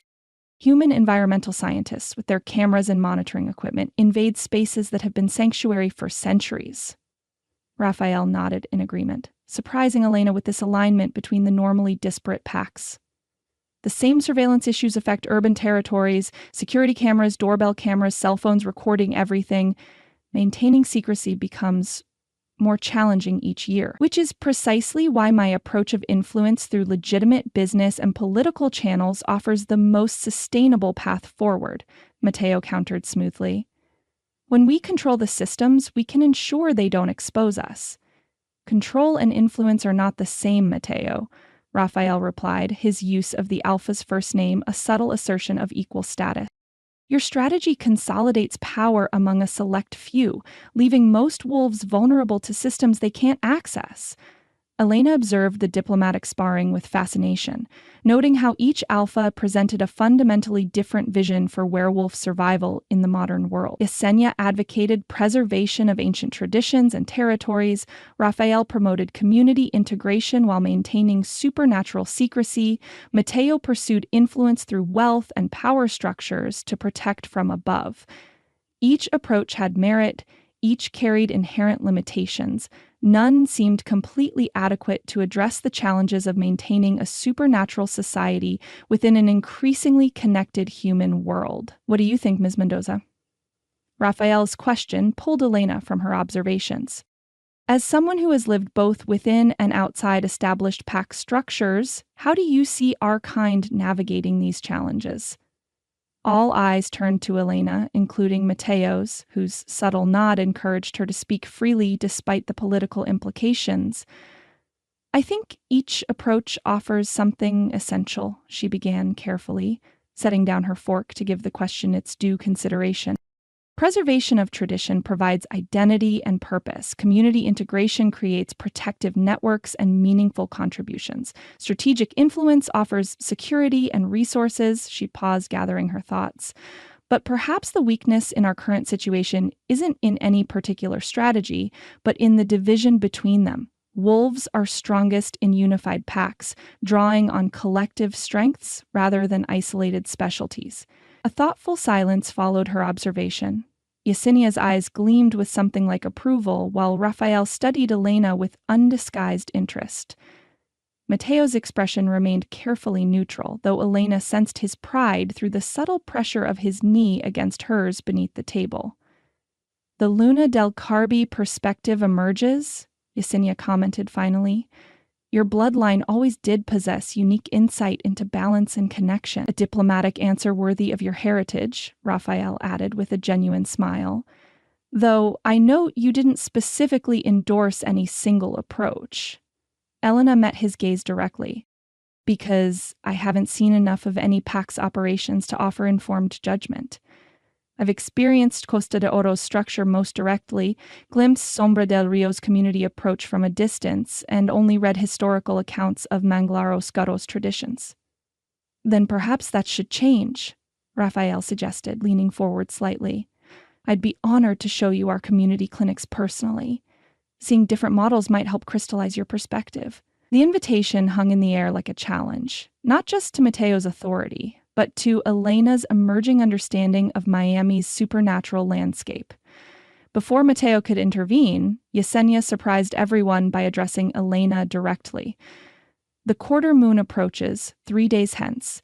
In the old tradition, this phase was sacred to the Luna del Caribe, a time of balanced perspective between light and shadow." Her ancient eyes held Elena's with unnerving intensity. "Perhaps before judging any PAX approach, you might honor your own bloodline ceremonies. I could guide you if your alpha permits." The room had grown quiet. Attention focused on this unexpected development. Elena felt caught between competing invitations that each offered pieces of knowledge she craved. Raphael's community-based model, Yesenia's ancient wisdom, and Mateo's vision of influence and power. Mateo's hand found hers beneath the table, a gentle pressure that offered support without demanding specific response. "Elena makes her own decisions regarding her bloodline traditions," he stated simply. "As her host and..." He hesitated fractionally before continuing. "As someone who cares deeply for her welfare, I support her exploration of all aspects of her heritage." The public acknowledgement of personal feeling, however carefully phrased, sent a ripple of reaction through the assembled werewolves. In supernatural society where politics and personal relationships were inevitably entangled, such a statement carried significant weight. Elena squeezed Mateo's hand in silent thanks before addressing both Raphael and Yesenia. "I'm grateful for both invitations and would very much like to accept them in time. Perhaps after the full moon, when I've had opportunity to further develop my understanding of my own abilities." The diplomatic response earned approving nods from several pack leaders. Dessert arrived, a traditional tres leche cake with Elena's signature infusion of tropical flavors, providing natural transition to lighter conversation. As dinner concluded and guests moved to the adjoining terrace for dancing and continued socializing, Elena found herself momentarily alone, taking a needed breath after the intensity of pack politics disguised as dinner conversation. "You handled that beautifully," Mateo's voice came from behind her, his approach deliberately audible to avoid startling her. Even Yesenia seemed impressed, which is no small feat. Elena turned to face him, struck again by how his formal attire emphasized his natural authority, while the softness in his eyes when looking at her revealed something entirely different. "I felt like I was navigating a minefield without a map." "Yet you found the perfect path," he observed, pride evident in his tone. "Though I admit I was surprised by your interest in Raphael's invitation." There was no accusation in his voice, only genuine curiosity, which made Elena's response easier. "I meant what I said about needing to understand all approaches. How can I form valid opinions about what's best for werewolves in Miami if I've only experienced one pack's perspective?" Mateo studied her for a moment before a slow smile spread across his features. "Your balance and fairness are remarkable, Elena. Most wolves align instinctively with their pack's philosophy, rarely questioning its foundations." "I don't have that luxury," she reminded him. "I grew up without a traditional pack, seeing glimpses of supernatural society from the outside. My perspective is necessarily different. And invaluable because of it, Matteo concluded, offering his hand. Shall we join our guests? I believe protocol demands we open the dancing, though I confess I'm more adept at corporate negotiation than the salsa. The admission of imperfection, so rare from the typically flawless Alpha, warmed Elena unexpectedly. Fortunately, she replied with a teasing smile, I happen to be an excellent dancer. Just follow my lead and no one will notice if you miss a step. Following your lead sounds increasingly appealing in many contexts, Matteo murmured as they moved toward the terrace where the string quartet had been replaced by a small ensemble playing traditional Cuban dance music. The evening flowed into a blur of dancing, conversations with various pack members, and occasional moments of quiet connection with Matteo between their host duties. Elena found herself drawn into fascinating discussions with wolves from all three packs, learning about Mangler Oscuro's ancient preservation techniques for supernatural knowledge, hearing firsthand accounts of Sombra del Rio's community healing programs, and gaining deeper appreciation for Costa de Oro's strategic protection of werewolf interests in Miami's development. As the gathering began to wind down near midnight, Elena found herself approached by Raphael as she refreshed her water at the bar. I hope my dinner invitation didn't create tension between you and Matteo, he said without preamble, his direct manner a refreshing contrast to the careful political navigation that had characterized most conversations. Not at all, Elena assured him. Matteo respects my autonomy and my curiosity about all aspects of Miami's supernatural community. Raphael's expression suggested polite skepticism. Alphas typically prefer their companions to remain firmly within pack boundaries, especially companions with valuable bloodlines. The implication was clear enough that Elena felt compelled to correct it. My relationship with Matteo isn't defined by my bloodline or his alpha status. Isn't it? Raphael questioned gently. The Luna del Caribe emergence after decades of obscurity suddenly aligned with Miami's most powerful pack just as territory tensions escalate. The timing seems politically convenient. Elena bristled at the suggestion that her connection with Matteo was calculated rather than genuine. You don't know anything about our relationship. True, Raphael acknowledged, his tone softening. And perhaps I'm overly cynical after years of territorial politics, but I would be remiss in my duty as an alpha not to ensure you understand the full landscape you've entered. Before Elena could respond, Raphael continued with unexpected candor. The Luna del Care bloodline has always been caught between rival powers, valued for abilities that could strengthen any pack fortunate enough to secure alliance. I merely want to ensure your choices are made with complete information and genuine freedom. The concern seemed sincere, despite its presumptuous nature. I appreciate the thought, Elena replied carefully, but I trust my own judgment, and my bond with Matteo is based on far more than political convenience. Raphael's expression warmed with what appeared to be genuine relief. I'm glad to hear it.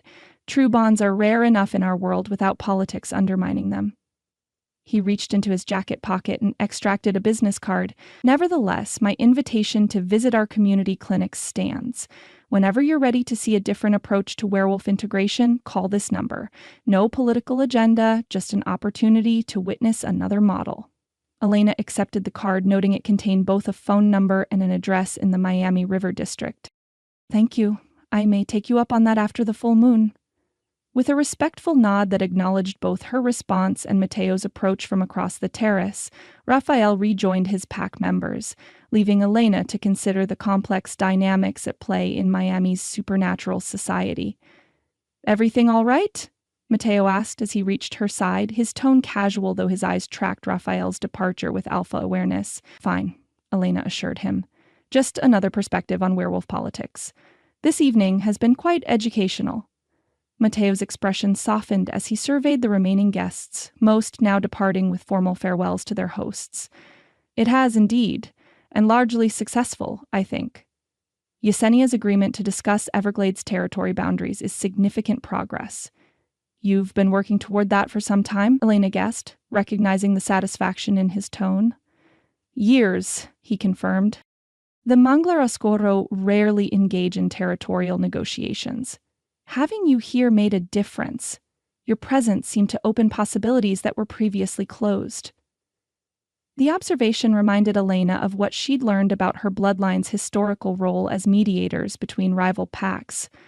Perhaps some aspects of Luna del Caribe heritage manifested naturally, even without formal training or conscious intent. As the last guests departed and the staff began discreet cleanup, Elena found herself experiencing a curious mixture of exhaustion and exhilaration. Her first major pack gathering had been both intimidating and fascinating, a glimpse into a supernatural society far more complex than she'd imagined during her isolated upbringing. "Walk with me," Mateo requested quietly as the final delegation of Sombra del Rio wolves departed. "The beach is beautiful under the quarter moon, and I find I need peace after hours of diplomatic navigation." The invitation to share quiet moments after the social intensity appealed tremendously. Elena nodded, slipping off her heels to carry them as they left the terrace and descended the path toward the private beach. Moonlight transformed the beach into a landscape of silver and shadow, the gentle rhythm of waves against shore creating peaceful counterpoint to the evening's complex social dynamics. Elena let the cool sand massage her bare feet as they walked in comfortable silence, Mateo's hand warm around hers. "You were extraordinary tonight," he said finally, as they reached a small cove sheltered by natural rock formations. "Every wolf in attendance was impressed by your grace, your intelligence, your diplomatic instincts." Elena smiled at the praise, genuine though it was. "I had an excellent teacher these past weeks. You navigate pack politics with remarkable skill." "Practice and necessity," Mateo replied with a self-deprecating shrug that seemed at odds with his typical confidence. "When I became alpha at 23, I had to learn quickly or watch the pack fragment under older wolves who questioned my authority. They paused at the water's edge, the quarter moon casting enough light to see clearly despite the late hour. Elena studied Mateo's profile, struck by the unusual tension in his normally composed features. "Something's on your mind," she observed. "Beyond pack politics and territorial negotiations." He turned to face her fully, taking both her hands in his. Perceptive as always, a deep breath, then, "Elena, what I'm about to say may seem sudden, even reckless, given the relatively brief time we've known each other. But werewolves, especially those with strong bloodlines, often recognize compatible matches more quickly than humans with their prolonged courtships." Elena's pulse quickened at his serious tone and the intensity in his dark eyes. "Mateo, what are you saying?" "I'm saying that from our first meeting, something in me recognized something in you, a compatibility, a potential, He hesitated, seemingly searching for the right word. "A resonance that transcends rational explanation." The quarter moon silvered the waves behind him as he continued, his voice deepening with emotion usually kept carefully controlled. "The kiss we shared confirmed what I had begun to suspect, that we share a connection rare even among werewolves. Your pendant's reaction wasn't coincidence, Elena. It was recognition of a potential mate bond." The term sent a shiver through Elena. Mate bond carried profound significance in werewolf society, representing a connection deeper and more permanent than marriage. Once formed, such bonds lasted lifetimes, creating links between wolves that transcended physical distance and strengthened both partners' abilities.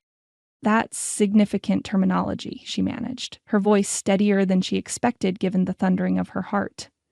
"Intentionally so," Mateo confirmed, his thumbs tracing gentle circles against her palms.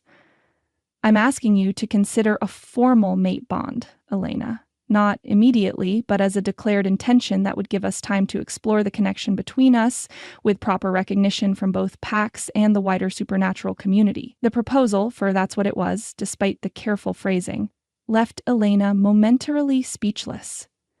Their connection had grown rapidly from employer-employee to something deeply personal, but mate bonds were irreversible commitments that transformed both parties on fundamental levels. Sensing her uncertainty, Mateo continued.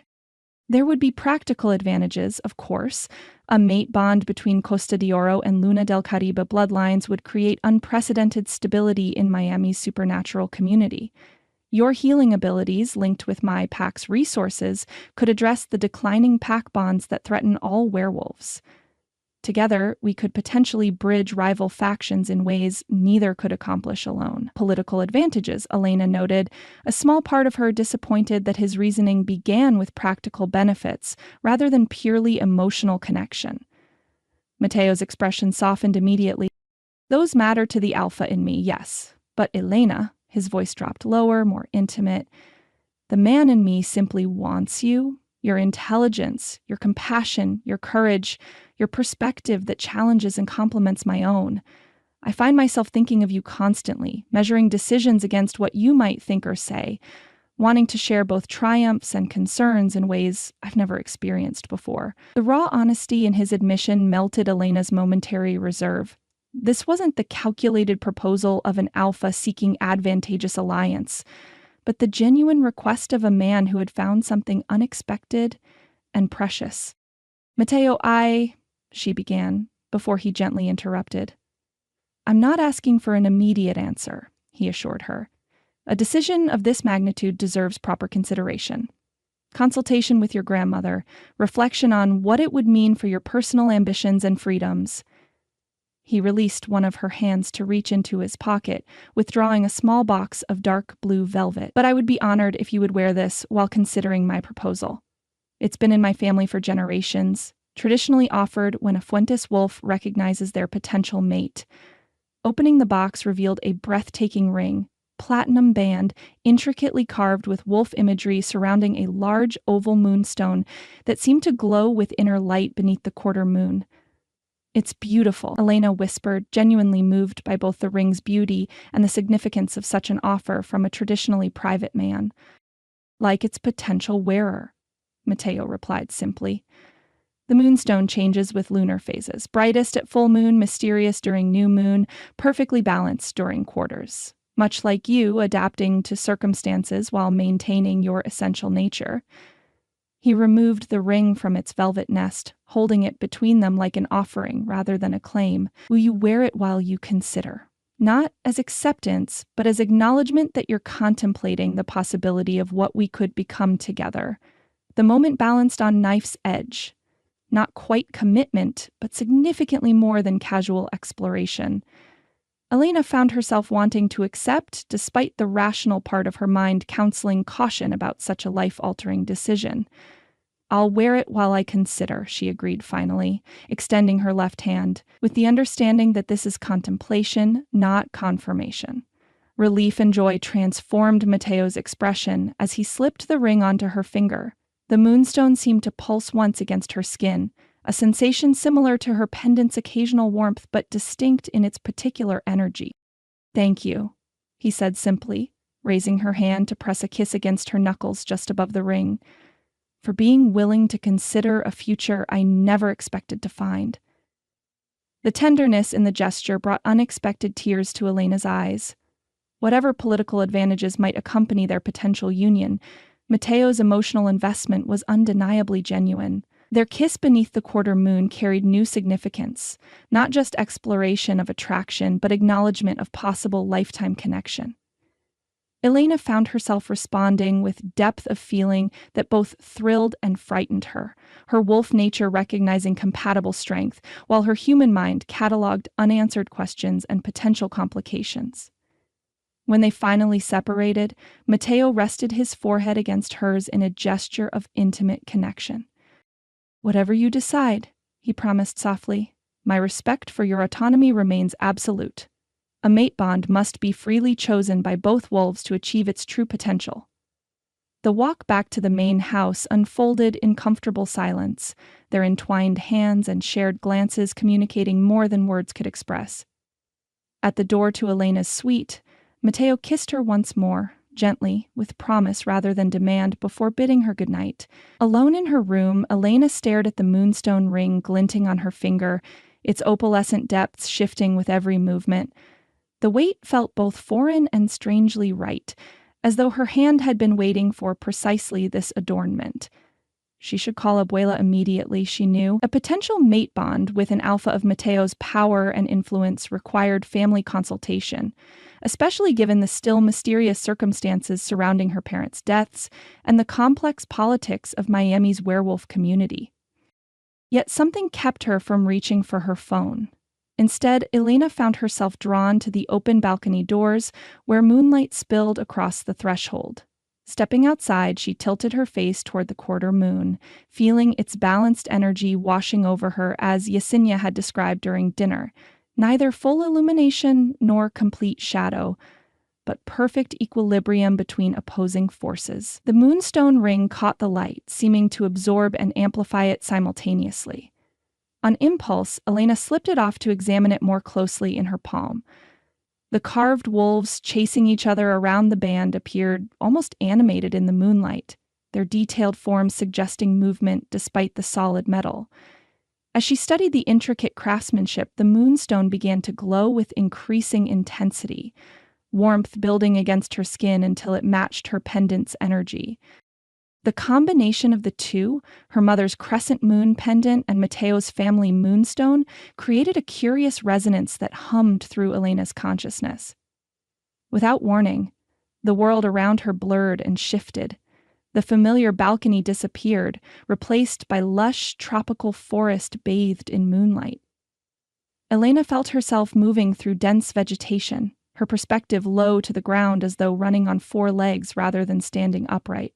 Other wolves ran alongside her, powerful forms with fur in various shades of silver, gray, and white, moving in coordinated pack formation through terrain that seemed simultaneously foreign and familiar.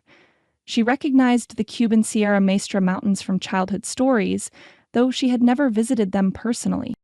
The vision, for it could be nothing else, carried startling clarity. Elena could smell the rich earth beneath her paws, feel the humid air against her fur, hear the communication between pack members that transcended human language to convey complex emotions and intentions. At the head of the running pack, a massive silver wolf with distinctive blue-gray eyes led the way, occasionally glancing back to ensure the others followed. Something about this wolf's energy called to Elena across time and space, an ancestral connection that sang in her blood despite the impossible distance separating them. As suddenly as it had begun, the vision faded, leaving Elena standing on her balcony, clutching the moonstone ring, her heart racing with exhilaration that wasn't entirely her own. The experience had felt like memory, yet she knew with certainty she had never run as wolf through Cuban mountains. The Silver Pack leader couldn't possibly be anyone she had known personally.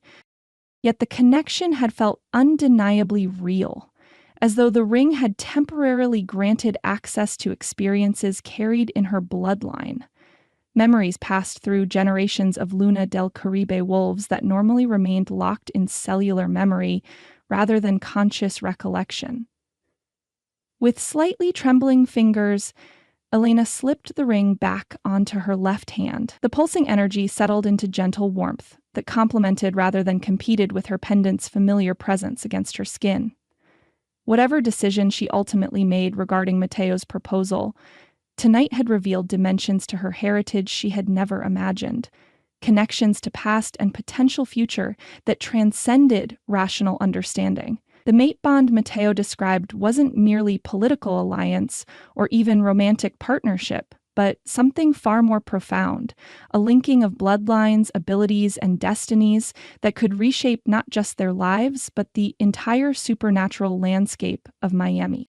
As Elena prepared for bed, the moonstone continued its subtle glow, a physical reminder of the profound decision that lay before her.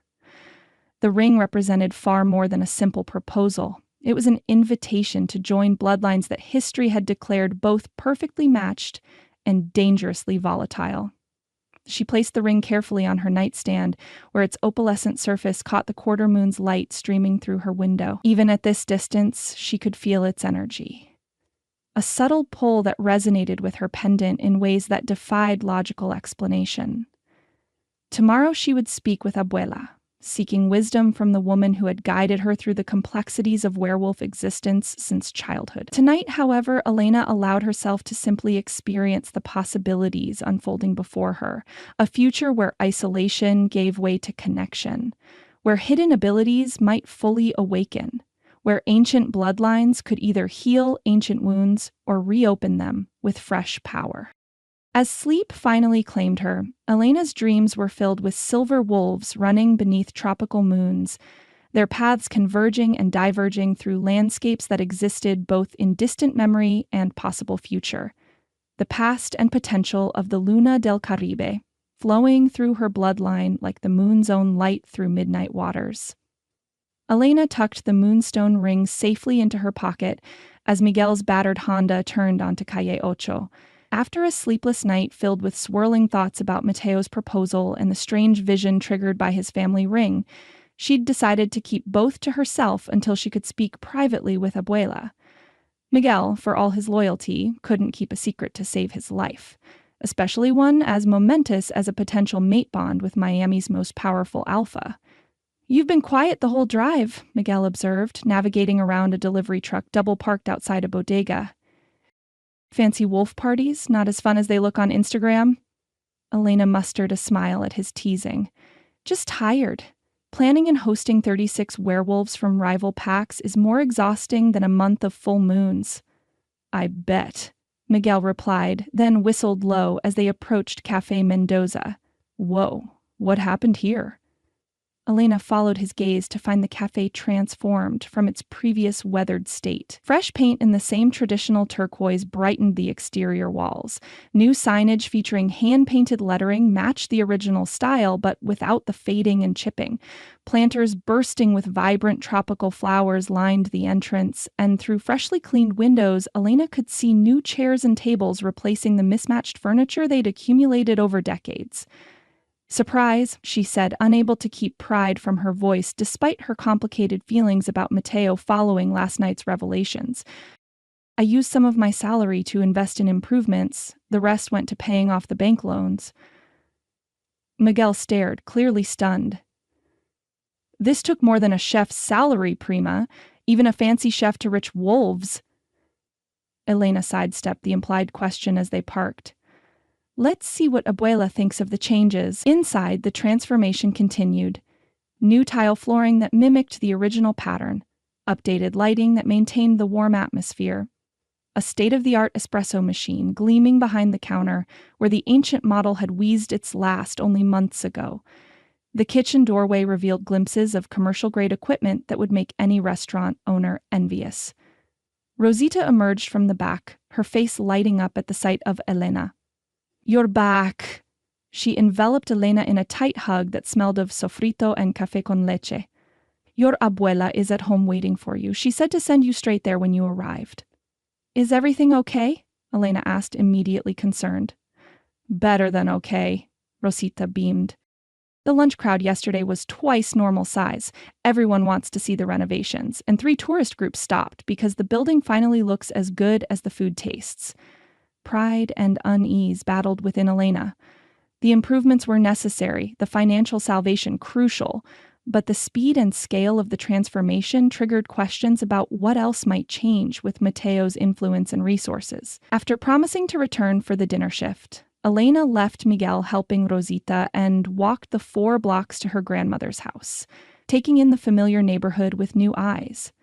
Little Havana pulsed with its usual weekend energy. Domino players gathered in Maximo Gomez Park, street vendors selling fresh fruit and tourist trinkets, music spilling from open doorways. Yet subtle signs of change were evident even here. A boutique clothing store had replaced the decades-old hardware shop on the corner. A sleek coffee shop sporting minimalist design and prices that would make locals scoff had opened next to the traditional Cuban bakery.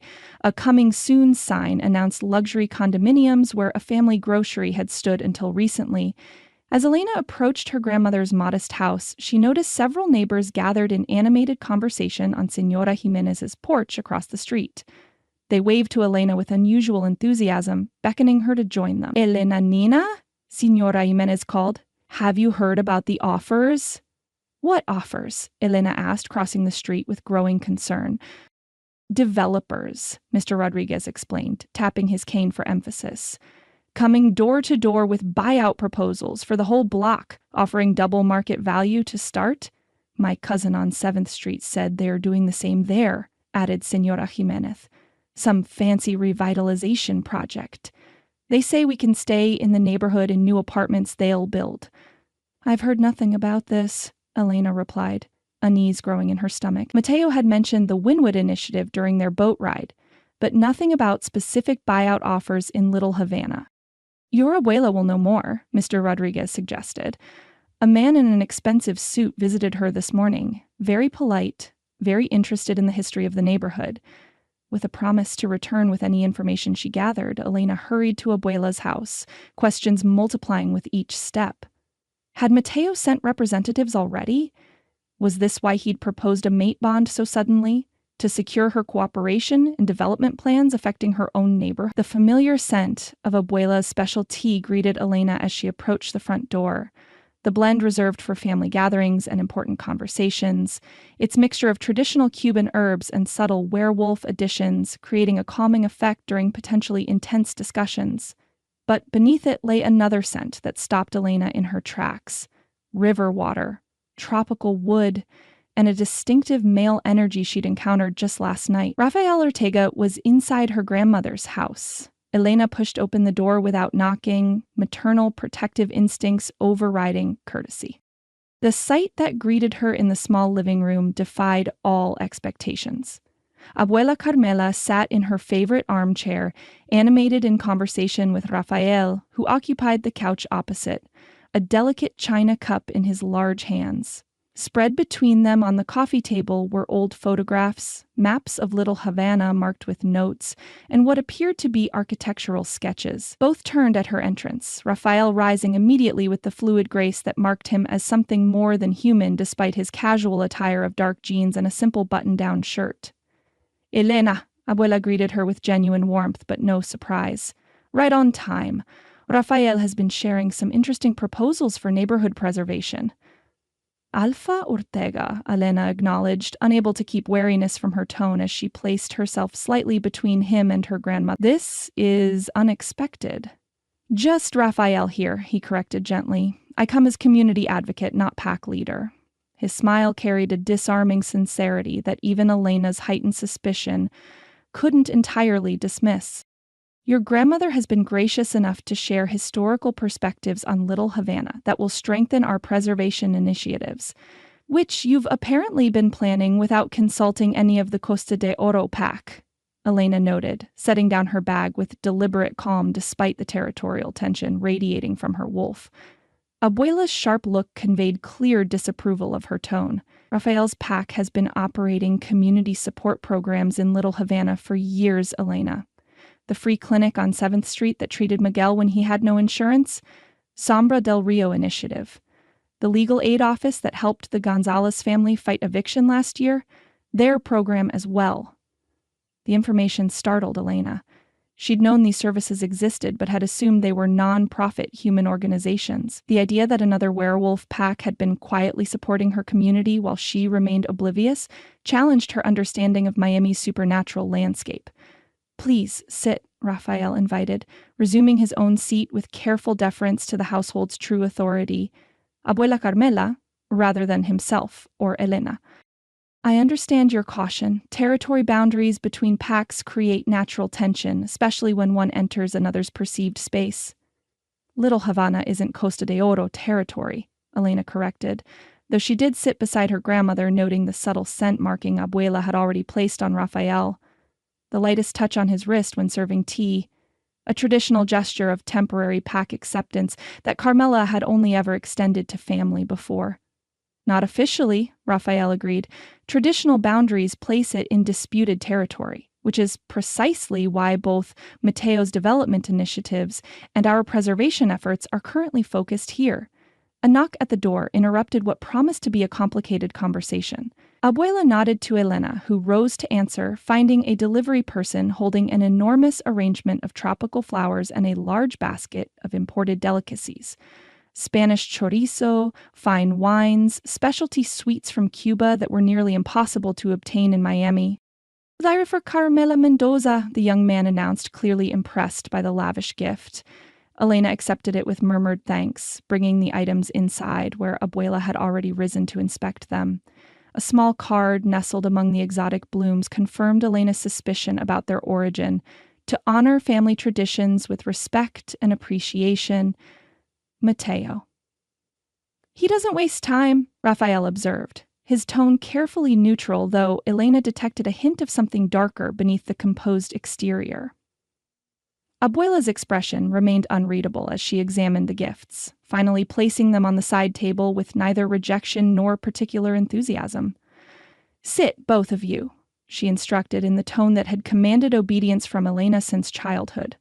"It seems we have much to discuss." As they settled, Elena noticed Raphael studying her with subtle but unmistakable attention, not the appreciation of a man for an attractive woman, but the assessment of a wolf sensing something significant. His gaze lingered momentarily on her left hand, where the moonstone ring had rested hours earlier, though she'd transferred it to her pocket before arriving. "Your alpha moves quickly," he commented, confirming Elena's suspicion that he somehow sensed Mateo's claim despite the absence of visible evidence. The gala was just last night, yet gifts arrive and development representatives already approach the neighborhood. The implied connection between Mateo's personal interest in Elena and business developments in Little Havana rekindled her earlier unease. Before she could respond, Abuela intervened with characteristic directness. "Elena, your hand has carried Mateo's scent since you arrived, though you wear no visible ring. Has he made a formal claim?" The blunt question left no room for evasion. Elena withdrew the moonstone ring from her pocket, its opalescent surface capturing light even in the modest living room's dim interior. "He's proposed a mate bond," she confirmed. "Last night after the gala. I've agreed to consider it, not to accept immediately." The silence that followed held weight beyond ordinary reaction. Raphael's posture had subtly tensed, while Abuela's expression shifted to something Elena had rarely witnessed, genuine fear beneath her customary strength. "May I?" Abuela extended her hand and Elena placed the ring in her grandmother's palm. The moment it touched Abuela's skin, the older woman inhaled sharply, her eyes momentarily flashing wolf gold, despite decades of perfect control in human form. "Fuentes family moonstone," she identified, her voice carrying unexpected bitterness, passed through their alpha line for generations. "It's beautiful craftsmanship," Elena acknowledged, watching her grandmother's reaction carefully. "Mateo said it's traditionally offered when a Fuentes wolf recognizes their potential mate." Raphael leaned forward slightly, his attention fixed on the ring rather than either woman. "Did anything unusual happen when you wore it?" he asked, the question carrying significance beyond casual curiosity. Elena hesitated, unsure how much to reveal about the vivid vision she'd experienced. Something in Raphael's tone suggested he already suspected the answer, while Abuela's tense scrutiny indicated this was no ordinary concern about her granddaughter's romantic choices. "I saw something," she admitted finally. "Like a memory, but not my own. Wolves running through mountains in Cuba. It felt ancestral." The exchange of glances between Abuela and Raphael confirmed Elena's growing certainty that both knew far more about the implications of Mateo's proposal than she did. "I think," Raphael said carefully, "this might be the time for full disclosure, Doña Carmela. Before choices are made that cannot be unmade." Abuela nodded once, decisively, before fixing Elena with an intensity that commanded complete attention. "What do you know of blood memory, Nieta?" "Only what I've read in Mateo's archives," Elena replied. "The concept that certain experiences, particularly intense ones, can be encoded genetically and passed through bloodlines. Most werewolf researchers consider it metaphorical rather than literal." "It is very literal in certain bloodlines," Abuela corrected, her voice dropping into the storytelling cadence Elena remembered from childhood lessons, particularly ancient ones like Luna del Caribe and Fuentes. "When objects of power, like this ring, touch those with compatible blood, memories can transfer across generations." Raphael added quietly, "Mate bonds between such bloodlines don't just join two individuals, Elena. They can potentially activate dormant abilities, resurface ancient conflicts, even trigger biological imperatives that override individual choice.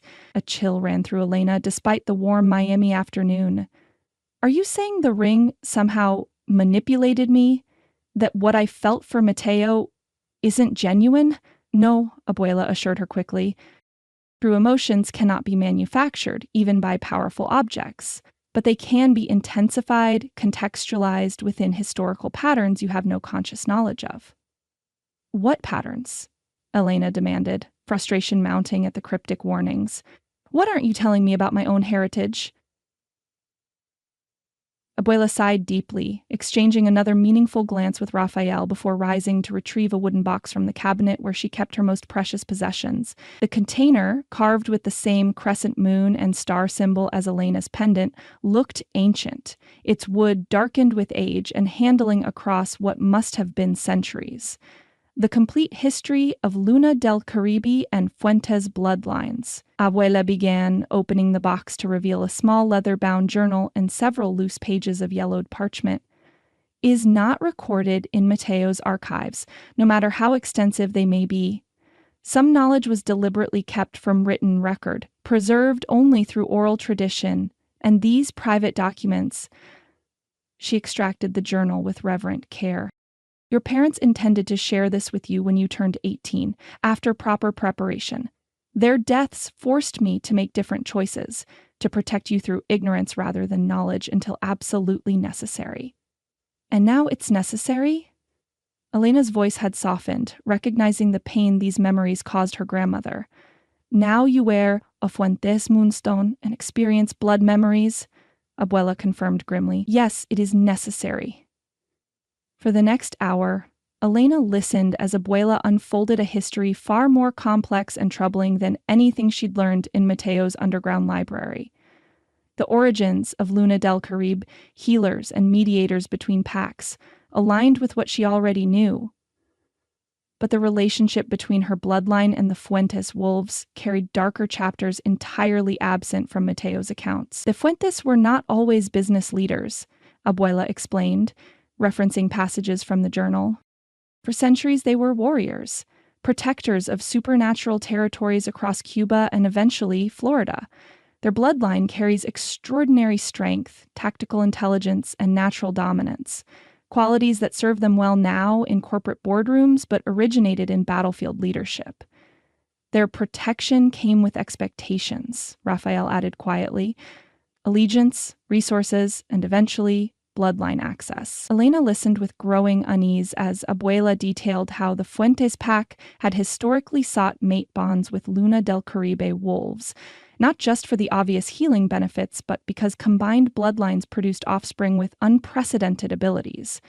Children born of such unions manifested accelerated healing, silver immunity, and enhanced strength beyond what either lineage could achieve independently. These children became the most powerful werewolves in the Caribbean, Abuela continued, her expression troubled. But power without balance is dangerous. Several generations of combined bloodlines created wolves who could heal or harm with equal facility, who could strengthen pack bonds or sever them completely. The last such pairing occurred in 1925, Raphael contributed, seemingly familiar with the history despite his youth. The resulting offspring became increasingly unstable as they matured, their dual nature constantly at war within them. By the 1950s, the Luna del Caribe elders established a prohibition against future bonds with Fuentes wolves, declaring the bloodlines fundamentally incompatible. Despite their superficial complementarity, Elena's mind raced, struggling to integrate this new information with everything she thought she knew about her heritage and about Mateo himself. If this prohibition existed, why would Mateo propose a mate bond knowing the risks? Because the Fuentes have always believed they could control the outcomes, Abuela replied, her tone carrying centuries of familial wariness. Their confidence in their own dominance blinds them to certain realities, and because, she hesitated, clearly reluctant to continue. Because what? Elena pressed. Because the last prohibition was violated, Raphael finished when Abuela remained silent. In 1980, against the counsel of both family elders, a Luna del Caribe healer and a Fuentes enforcer formed a secret mate bond. Their union produced a child of extraordinary ability and concerning potential. Cold realization washed through Elena as she connected historical dots to present circumstances. Mateo? She whispered. You're saying Mateo is the product of a forbidden union between our bloodlines? Abuela nodded, pain evident in her eyes. His mother was my cousin, Elena.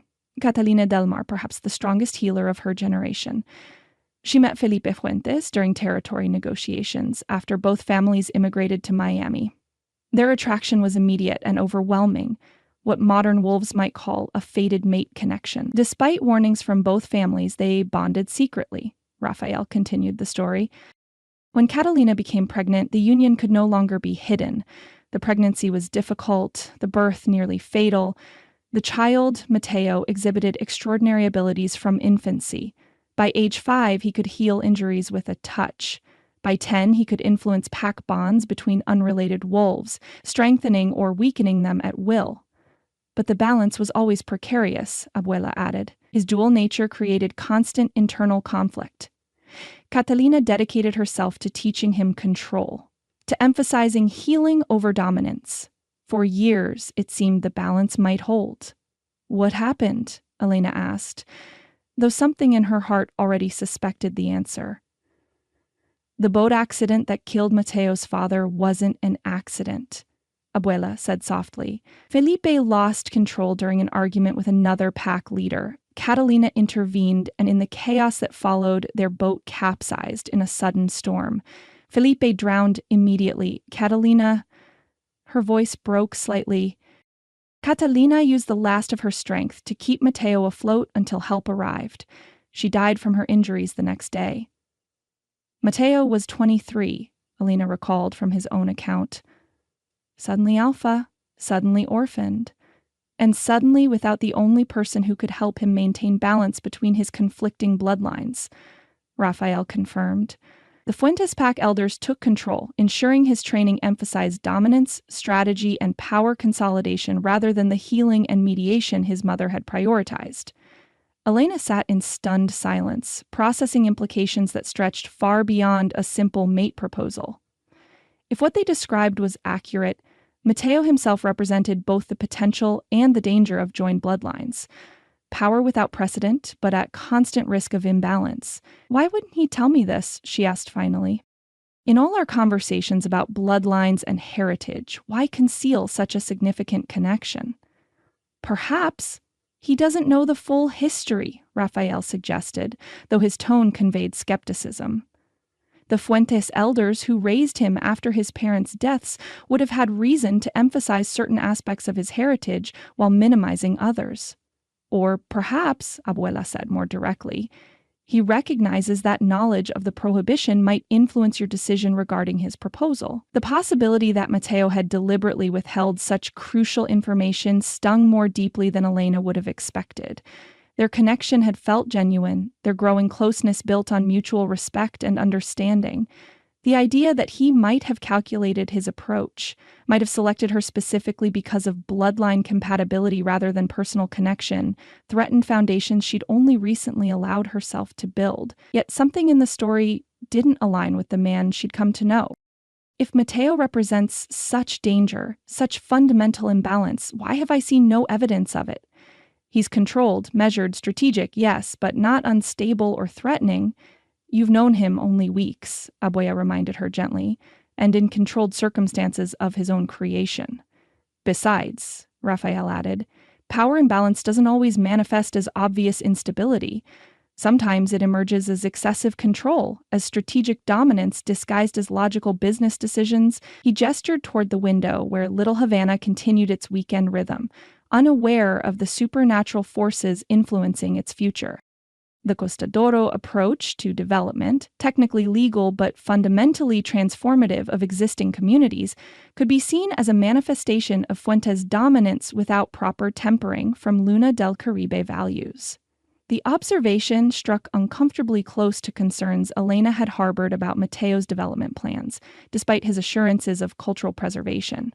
Still, reducing his complex personality and vision to simple bloodline determinism felt equally unfair. "I need to think," she said finally, rising from her seat with the moonstone ring still clutched in her palm. "And I need to speak with Matteo directly about all of this." "Confronting an alpha with accusations rarely yields truth," Raphael cautioned, "particularly one with as much at stake as Matteo Fuentes." "I'm not planning to accuse," Elena clarified. "I'm planning to listen, to give him opportunity to share what you've told me and explain his perspective." She turned to her grandmother. "Unless you believe he poses immediate danger?" Abuela considered carefully before responding. "No immediate danger, I think. Matteo has maintained greater balance than many expected after his mother's death. But Elena," her expression grew grave, "a mate bond is permanent and transformative. If you choose that path with him, you bind not just your life to his, but your bloodline abilities as well. The combination could either heal the rift between our families or resurrect dangers neither community is prepared to face." The weight of history, both known and newly revealed, settled on Elena's shoulders as she prepared to return to Matteo's estate. After assuring Abuela she would make no hasty decisions and promising Raphael she would consider his community preservation proposals with an open mind, she finally said her goodbyes with a heart considerably heavier than when she'd arrived. Miguel was waiting outside Cafe Mendoza, leaning against his car with uncharacteristic solemnity. "You okay, Prima? You look like you've seen a ghost." "More like the ghosts of several generations," Elena replied, attempting lightness she didn't feel. "Just family history lessons from Abuela, nothing unusual." Her cousin studied her with surprising perception. "This is about Rich Wolf Boy, isn't it? Abuela never liked his family, though she never said why." "It's complicated," Elena acknowledged, unwilling to burden Miguel with supernatural politics beyond his understanding as a peripheral pack member. "Isn't it always?" He started the car with a resigned shrug. "Just remember what your mother used to say. El corazón tiene razones que la razón no entiende. The heart has reasons that reason doesn't understand." The reminder of her mother's favorite saying brought unexpected tears to Elena's eyes. Lucia Mendoza had balanced pragmatism with profound emotional wisdom, qualities Elena desperately needed as she navigated the complex intersection of bloodline heritage, pack politics, and personal connection. As they drove back toward Miami Beach, Elena slipped the moonstone ring onto her finger once more. Not as acceptance of Matteo's proposal, but as acknowledgement that their conversation needed to happen with complete honesty from both sides. The stone remained cool against her skin, offering neither visions nor warmth, as though awaiting resolution of the conflicting truths now swirling through her consciousness. By the time they crossed the causeway, Elena had decided her approach. She would return the ring to Matteo, explain what she had learned from Abuela and Raphael, and request the complete history he had thus far withheld. His response, what he chose to share, to acknowledge, to explain, would reveal far more about his true nature and intentions than the conflicting historical accounts of families with their own biases and agendas. Only then, with full understanding rather than partial truths, could she consider whether their undeniable connection transcended the complicated legacy of their bloodlines, whether what existed between them represented genuine compatibility or merely the echo of ancient patterns repeating across generations. The estate came into view, its elegant architecture and manicured grounds now carrying new significance as she recognized elements that subtly honored both Fuentes' strength and Luna del Caribe harmony, design choices that suddenly seemed less coincidental than deliberate homage to dual heritage. As Miguel's car approached the gates, Elena touched her mother's pendant with her right hand while the moonstone ring rested on her left, symbolic balance between her known heritage and the uncertain future Matteo offered. Whatever revelations awaited inside those gates, she would face them with the same courage that had sustained generations of Luna del Caribe women before her. Some choices changed individual lives. Others altered the course of entire bloodlines. As the gates opened to admit her, Elena suspected her decision regarding Matteo's proposal might well accomplish both. Chapter 7, Waxing Passion. 2 days had passed since Elena's revelatory visit to Abuela's house, and the confrontation she'd planned with Matteo kept being postponed for frustratingly practical reasons. He'd been called to New York for an emergency business meeting. Then she'd been occupied with a major dinner for visiting dignitaries. Their paths crossed only briefly, allowing for polite exchanges, but nothing approaching the serious conversation her new knowledge demanded. The moonstone ring remained in her jewelry box, neither rejected nor accepted, while Elena's mind churned with contradictory emotions and information. Her attraction to Matteo hadn't diminished. If anything, understanding his dual heritage made certain aspects of his personality more comprehensible, yet questions about his intentions and knowledge multiplied daily. On the third morning, restless energy finally drove Elena to seek physical release. She found Matteo in his office before dawn, already reviewing documents with characteristic focus. "I'd like to take you up on that training offer," she announced without preamble, "before we discuss other matters."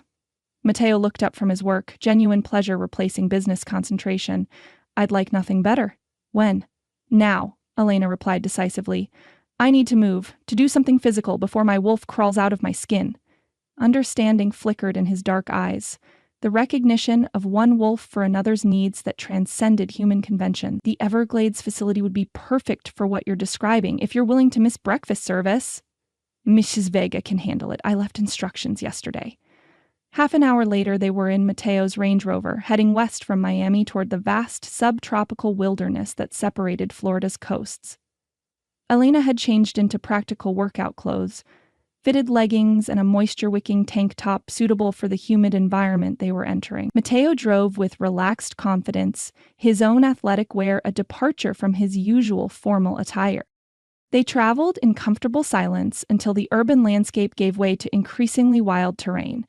Finally, Matteo turned onto an unmarked road that wouldn't have been visible to human eyes, following it through dense vegetation until they reached a clearing containing what appeared to be an abandoned ranger station. "Government surplus property," Matteo explained as they parked. "Officially decommissioned decades ago, unofficially maintained by Costa de Oro as a training facility where wolves can practice abilities without human observation."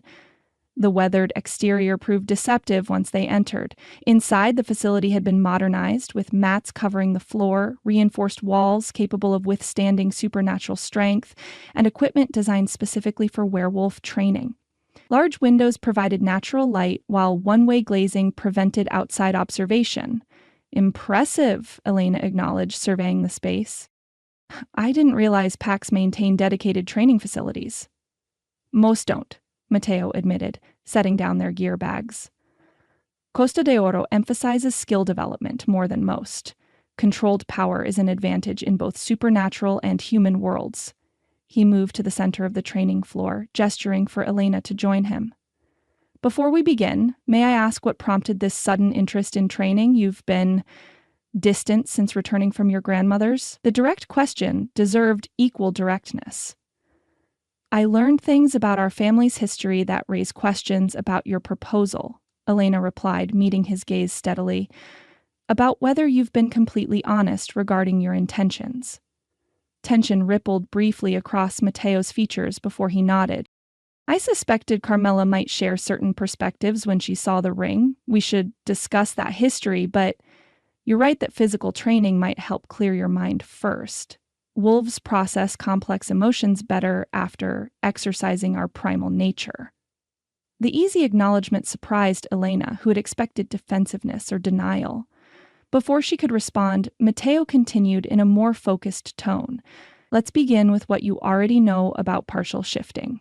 You've demonstrated eye shifts naturally. Today we'll work on extending that control to other physical aspects." For the next hour, Elena followed Matteo's guidance through increasingly complex partial transformations, shifting just her hands to claws while maintaining human fingers, extending her canines without full facial transformation, enhancing her hearing by shifting just her ears internally while maintaining human appearance. "Remarkable control," Matteo observed as Elena successfully shifted only the muscle structure in her legs to increase jumping height while keeping human appearance. Most wolves require years to achieve this precision. Elena landed lightly from a 10-foot vertical leap, perspiration gleaming on her skin, but breathing still even. "It feels natural once I understand the technique, like my body already knows how to do this, just needed permission." "Bloodline memory," Matteo suggested, handing her a water bottle. Luna del Caribe were known for transformation finesse rather than brute strength. Your cells remember what your conscious mind never learned. The casual reference to bloodline memory, the same phenomenon Abuela had described regarding the ring vision, provided natural opening to more difficult topics. Before Elena could pursue it, Mateo gestured toward a reinforced door at the rear of the facility. Ready for the outdoor course, it offers more challenging terrain for integrated skills.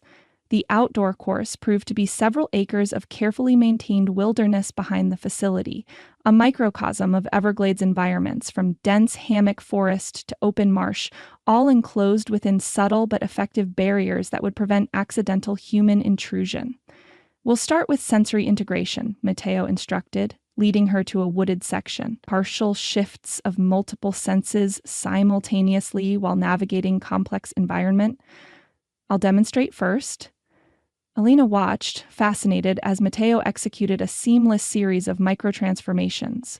Eyes shifting to enhance vision, nasal structure altering to improve scent reception, muscle density changing for improved speed and agility. Within seconds, he'd become something between human and wolf. Still appearing mostly human, but moving with predatory grace that no mundane human could achieve. "Your turn," he encouraged, his voice carrying subtle harmonics from his partially shifted vocal cords. Elena closed her eyes, focusing on the distinct feeling of each sense connecting to its wolf counterpart. Unlike her previous painful full moon transformations, these partial shifts felt natural, almost pleasurable, like stretching long, unused muscles rather than forcing unwilling change. When she opened her eyes, the world had transformed. Colors intensified, scents separated into distinct information streams, sounds clarified into precise directional data. She could detect individual insects moving through undergrowth 20 feet away, distinguish between the scales of different reptiles by scent alone, feel subtle air currents against sensitive skin that mapped her surroundings through pressure changes. "This is incredible," she breathed, turning slowly to absorb the sensory feast. "I never knew transformation could feel this integrated."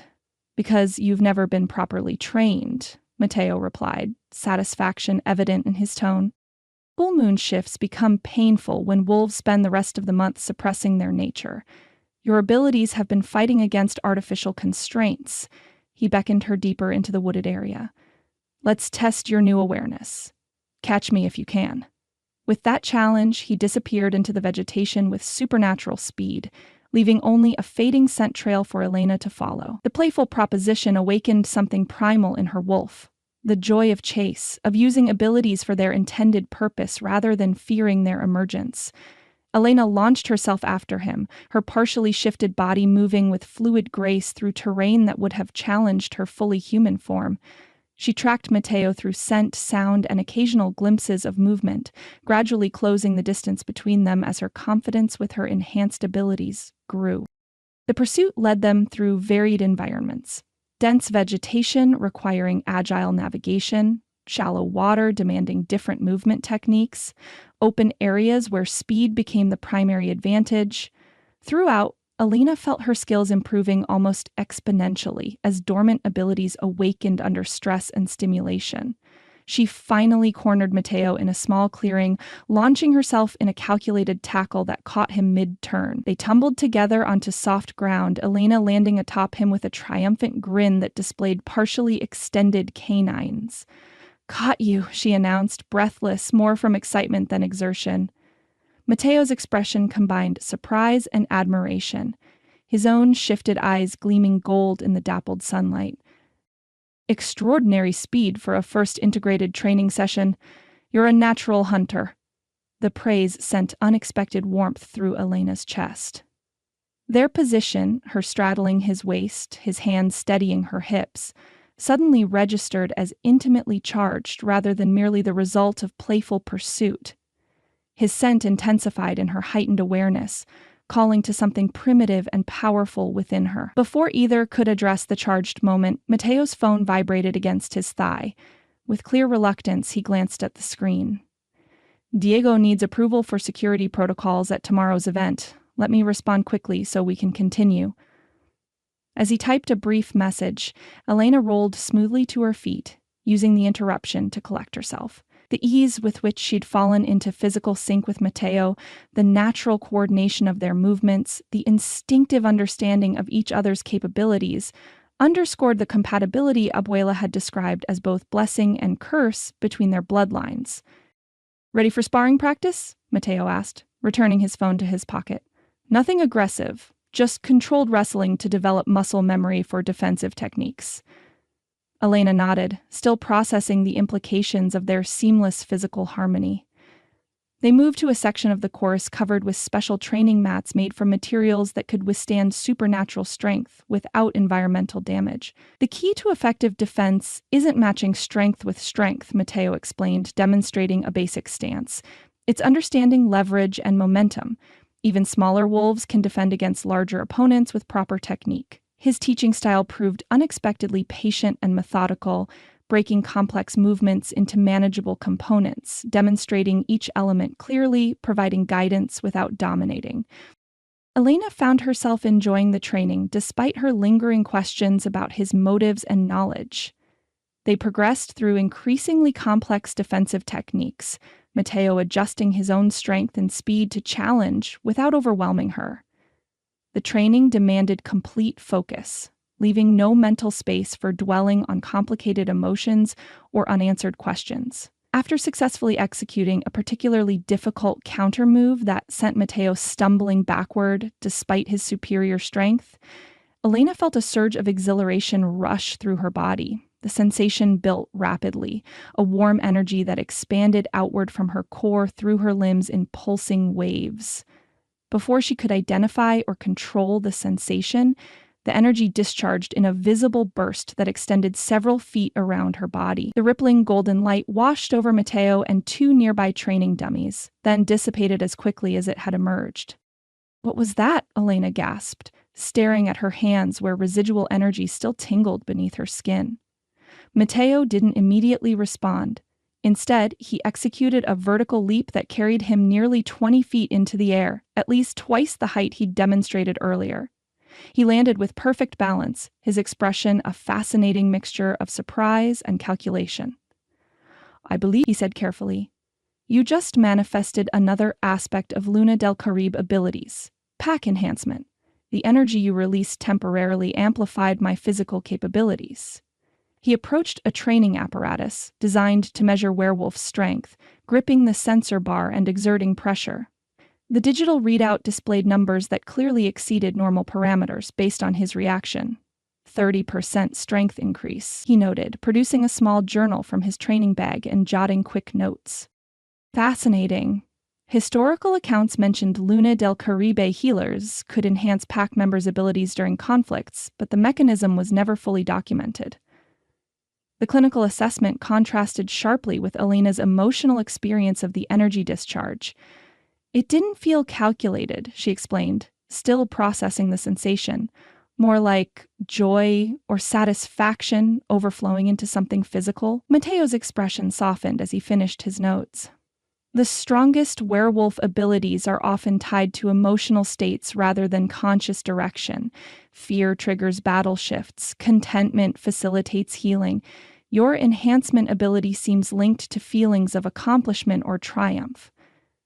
The explanation made intuitive sense, though Elena found herself troubled by how quickly Mateo had transitioned from training partner to clinical observer. His journal, filled with precise notations about her demonstrated abilities, reminded her uncomfortably of the bloodline interest Abuela had warned might overshadow personal connection. "Is that why you proposed a mate bond?" she asked directly, her earlier resolve to postpone difficult conversations overtaken by immediate concerns. "To gain access to enhancement abilities that would strengthen your pack?" Surprise flickered across Mateo's features before understanding replaced it. "Ah, Carmela told you about the historical prohibition. About my parents." "She did," Elena confirmed, along with the reasons Luna del Caribe and Fuentes bloodlines were declared incompatible despite superficial complementarity. Mateo closed his journal deliberately, giving her his full attention. I intended to discuss this with you properly, after you'd had opportunity to explore your abilities without prejudgment. Perhaps that was a miscalculation. Perhaps, Elena agreed, though his evident willingness to address the topic directly eased some of her suspicion. Why don't we start now? Before Matteo could respond, the distinctive sound of an airboat engine interrupted the moment. Both wolves tensed, their enhanced senses tracking the approaching craft through waterways that shouldn't have been accessible to casual visitors. "We have company," Matteo noted unnecessarily, his posture shifting subtly toward protective positioning. "Someone who knows how to navigate the restricted channels." The airboat came into view at the property's edge, where a natural waterway marked the boundary of the training ground. Two figures occupied the craft, one piloting, the other photographing and documenting the surrounding environment with scientific equipment. Elena recognized the second figure immediately. Raphael, she identified, watching as the rival Alpha recorded something on a tablet computer while his companion navigated their vessel closer to the training facility's perimeter. Matteo's expression darkened, though he maintained outward composure. "Apparently, our neighboring pack has developed sudden interest in environmental documentation, directly adjacent to Costa de Oro property. How convenient." He strode toward the boundary, Elena following close behind. As they approached, Raphael looked up from his tablet, his surprise at seeing them quickly masked by a polite nod. "Matteo! Elena! Unexpected pleasure on a scientific expedition." "Scientific expedition on private waterways?" Matteo countered, his tone maintaining civil diplomacy despite evident territorial tension. "You're well outside public access channels, Raphael." The Sombra Alpha gestured toward disturbed vegetation along the waterline. "The channels may be private, but the environmental impact extends well beyond property boundaries. We're documenting changes in water flow and wildlife migration patterns." He held up his tablet, displaying charts and photographs. "Preliminary findings suggest significant disruption from the Palm Isles development project." Elena recognized the reference to one of Matteo's most ambitious real estate ventures. Luxury residential islands being constructed in previously undeveloped wetlands southwest of Miami. "Palm Isles has passed every environmental impact assessment required by state and federal regulations," Matteo replied smoothly. "The project includes substantial habitat restoration and conservation easements." Raphael's expression conveyed polite skepticism. "Regulatory approval and actual environmental impact don't always align perfectly, particularly when regulators have financial interests in development outcomes." The implied accusation of corruption hung in the humid air between them. Elena observed the interaction with growing unease, noting how both alphas maintained superficial courtesy while territorial and ideological tension simmered just beneath the surface. "The Everglades need both preservation and controlled development," Matteo countered. "Absolute conservation ignores human needs, while absolute development destroys irreplaceable resources. Balance requires compromise, something your pack consistently rejects in favor of rigid traditionalism." "We reject profit-driven destruction of heritage lands," Raphael clarified, his gaze shifting briefly to Elena. "Lands that have spiritual and practical significance to all Miami packs, not just those with investment portfolios." Elena felt caught between competing worldviews that each contained partial truths. Matteo's vision of balanced development versus Raphael's commitment to preservation represented the same fundamental division she'd observed at the Pack Council dinner. Both valid perspectives that somehow needed integration rather than opposition. "Perhaps there's room for collaborative assessment," she suggested, drawing surprised looks from both men. "Independent environmental monitoring with participation from all three Miami packs, shared data rather than competing claims." Raphael recovered first, a smile warming his features. "A characteristically balanced proposal from a Luna del Caribe. I would welcome such collaboration." Matteo's reaction proved harder to read. Appreciation for her diplomatic instinct warring with alpha resistance to external oversight. After a brief internal struggle visible only to someone who knew him well, he inclined his head slightly. "Conditional cooperation might be arranged," he allowed, "with clearly defined parameters and mutual territory respect." The tentative agreement, imperfect though it was, eased immediate tension. Raphael's companion restarted the airboat engine, preparing to depart. We'll continue our survey downstream, Raphael announced, away from Costa de Oro territory as requested. Elena, he added with deliberate courtesy, it was good to see you training. Your grandmother would be pleased to see your abilities developing. The personal comment clearly irritated Matteo, though he maintained his composed exterior. As the airboat disappeared around a bend in the waterway, he turned to Elena with carefully neutral expression. You've spoken with Raphael beyond our encounter at the gala? He observed. Not quite a question, but clearly seeking confirmation. He was at Abuela's house when I visited, Elena acknowledged, seeing no reason to hide information Matteo would eventually discover through pack channels. Discussing neighborhood preservation initiatives for Little Havana, they seemed to have established some rapport. Something complex flickered across Matteo's features. Calculation, concern, perhaps a touch of jealousy. Carmela Mendoza is not known for welcoming rival pack members into her home. Her acceptance of Raphael suggests unusual circumstances. The circumstances being protection of her community, Elena replied, unwilling to apologize for her grandmother's choices. Raphael's pack has apparently been operating health clinics and little aid services in Little Havana for years, services that benefit both human and werewolf residents. Matteo absorbed this information with thoughtful consideration rather than immediate dismissal. The Sombra approach has merit in certain contexts, he acknowledged, though their resources limit the scale and sustainability of such efforts. His willingness to recognize value in a rival strategy surprised Elena. Before she could respond, he glanced at his watch. We should return. I have meetings this afternoon, and you mentioned wanting to visit the restaurant. The abrupt conclusion to their training session left many questions unanswered, particularly regarding his knowledge of their bloodline's complicated history. Yet Elena sensed pushing further would only result in careful deflection, rather than the comprehensive conversation they needed. As they traveled back through the Everglades on an airboat piloted by Matteo with impressive skill, Elena studied his profile against the wild landscape. The man who had patiently taught her control over her abilities, who had shown genuine delight in her progress, seemed at odds with the calculating alpha who documented her powers in a private journal and deflected questions about his heritage. Which version represented the true Matteo Fuente? Perhaps both were authentic aspects of a complex man shaped by equally complex circumstances. The product of forbidden bloodlines, orphaned at a formative age, thrust into alpha responsibilities before reaching full maturity, his contradictions made perfect sense in context. The question wasn't whether Elena could understand Matteo's complexity. The question was whether that complexity aligned sufficiently with her own values and needs to justify the permanent bond he proposed, a decision that would require more information than she currently possessed. Café Mendoza hummed with Sunday afternoon energy. Locals lingering over coffee and dessert, tourists discovering the authentic Cuban cuisine that online reviews had increasingly brought to their attention.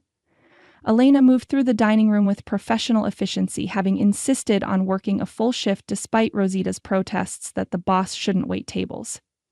I'll always be a waitress at heart, Elena had replied, tying an apron around her waist with practiced ease. Besides, I need to connect with our customers, hear what they think of the changes.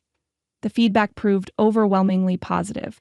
Regular patrons appreciated improved comfort without sacrifice of traditional atmosphere. New customers commented on the perfect balance between authenticity and accessibility. Everyone raved about the food, which remained gloriously unchanged despite upgrades to everything else. Yet, beneath the surface success, Elena sensed undercurrents of neighborhood concern. Conversations frequently turned to development rumors, property buyout offers, fears of cultural erasure behind promises of revitalization. The same anxieties she'd heard during her last visit had only intensified, creating a low-grade community tension that contrasted sharply with the cafe's immediate prosperity. During a brief lull between the lunch and dinner rushes, Elena retreated to the kitchen, where Miguel had been assisting with prep work. Her cousin looked up from the onions he was dicing with supernatural precision, raising an eyebrow at her pensive expression. "Trouble in paradise?" he asked, the question lighter than his perceptive gaze. Just thinking about the neighborhood, Elena replied, automatically reaching for ingredients to prepare staff meal. Cooking had always helped clarify her thoughts, the familiar routines freeing her mind to process more complex matters. The buyout offers, you mean? Miguel nodded. The Mendez family got one yesterday. Triple market value for their bakery. They're considering it. The information troubled Elena more than she wanted to admit. The Mendez bakery had been a Little Havana fixture for nearly 50 years. Their departure would remove another piece of the neighborhood's cultural foundation. Where would they go, she asked, knife moving efficiently through peppers and garlic for sofrito base. The offer includes relocation assistance to Kendall, or financial support to open in the revitalized district once construction finishes. Sounds good on paper, but he trailed off, the unspoken concern hanging between them. But would it still be Little Havana once revitalized? Would the soul of the community survive strategic modernization, no matter how well-intentioned? These questions had haunted Elena since learning of Mateo's development interests in the area, complicated further by his assurances of cultural preservation alongside necessary evolution.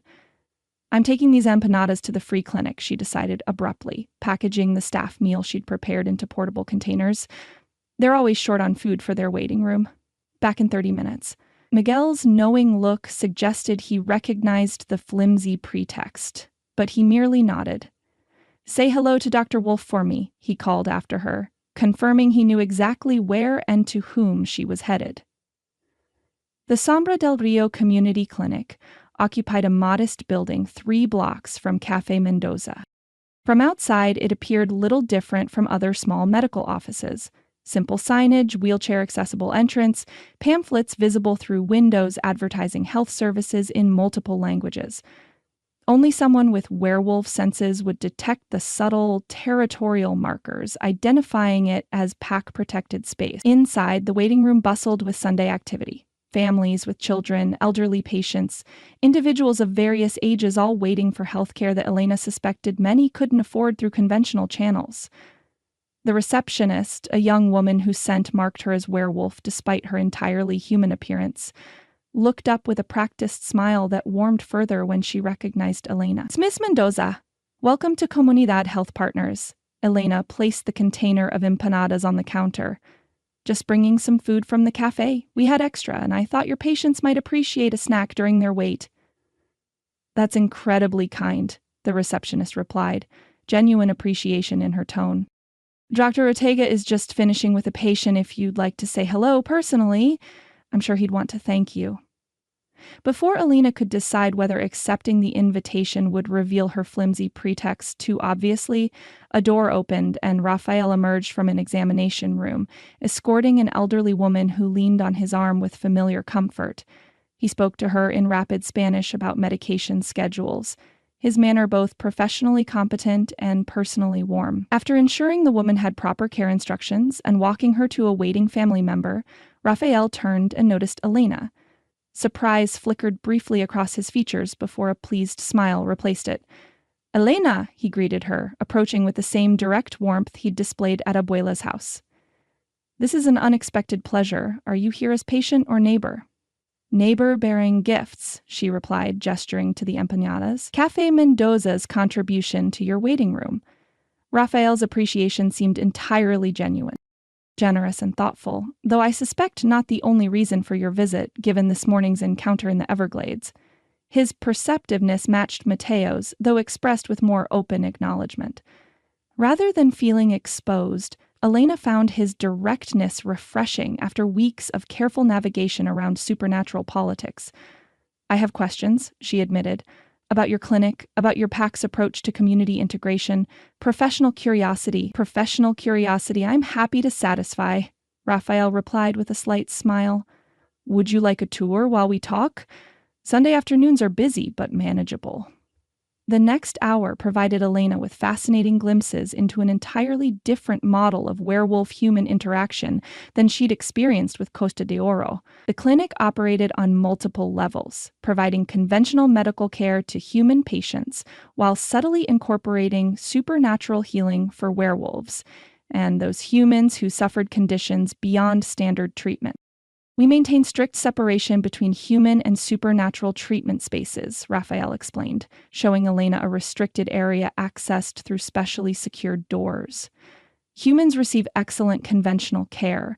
PAC members and certain human patients with appropriate clearance can access additional options. The supernatural treatment room looked superficially similar to standard medical facilities, but Elena immediately noticed significant differences. Specialized equipment designed to accommodate werewolf physiology, cabinets containing herbs she recognized from Abuela's garden, treatment beds reinforced for patients experiencing partial transformations during healing processes. How do you fund this? She asked, genuinely curious about the economics of such an operation in an underserved neighborhood. Multiple streams, Raphael replied. Conventional insurance and Medicaid for standard services. PAC resources for supernatural aspects, private donations, some grant funding for specific programs. He paused beside a treatment table where a young werewolf, no more than 16, was receiving care for what appeared to be a silver injury. The attending healer, an older woman with gentle hands and focused expression, applied a poultice containing herbs Elena recognized from her research into Luna del Caribe healing traditions. Lucia is using your bloodline's techniques, Raphael noted, following Elena's gaze.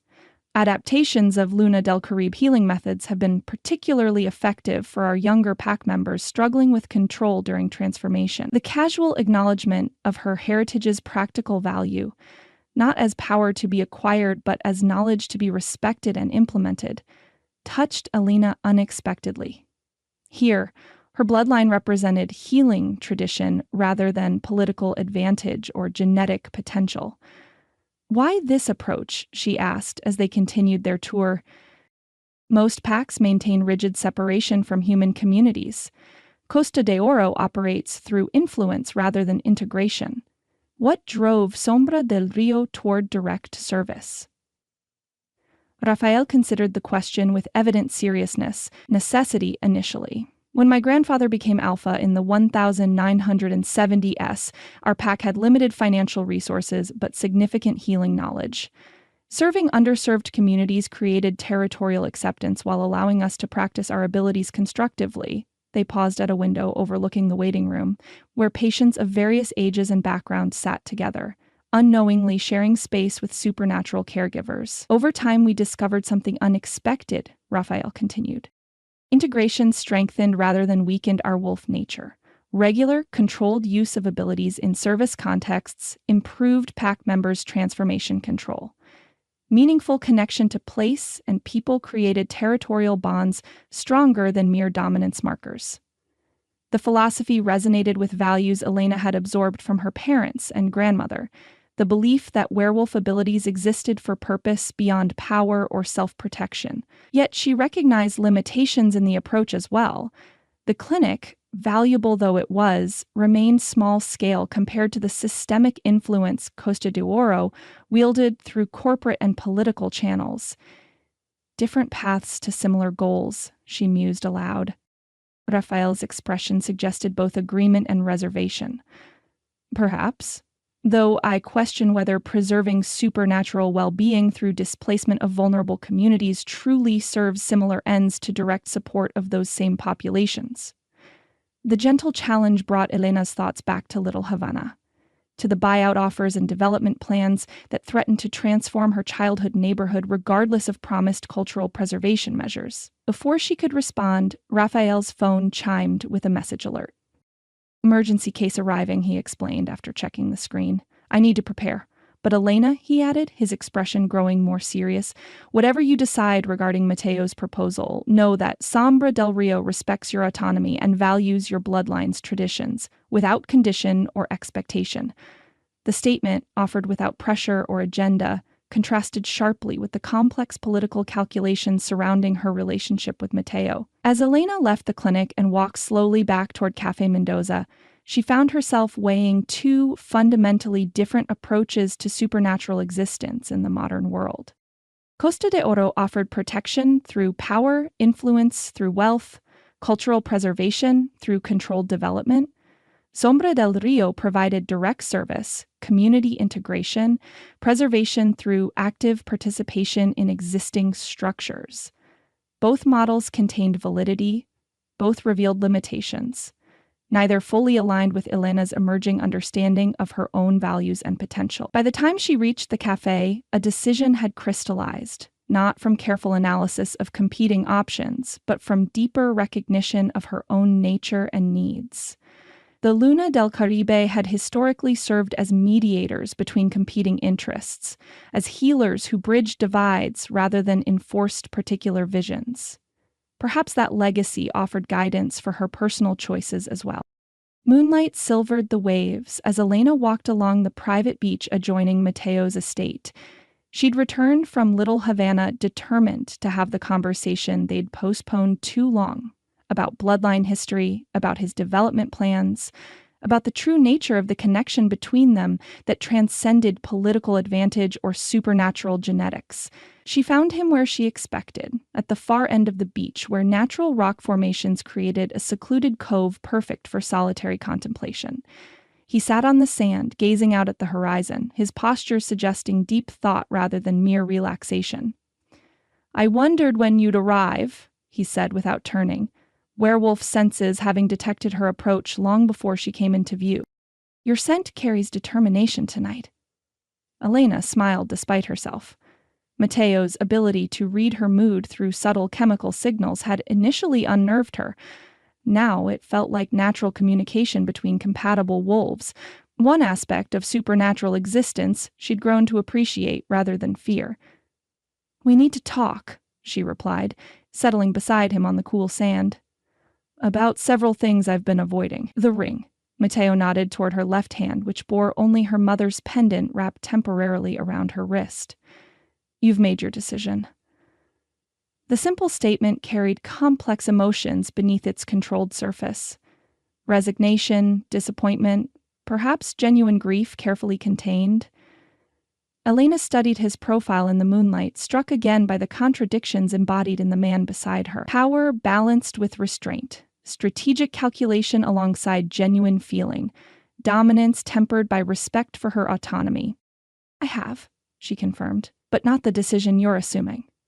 Interest flickered in his expression as he turned to face her fully. "I'm listening." "First, we need complete honesty between us," Elena began, meeting his gaze directly.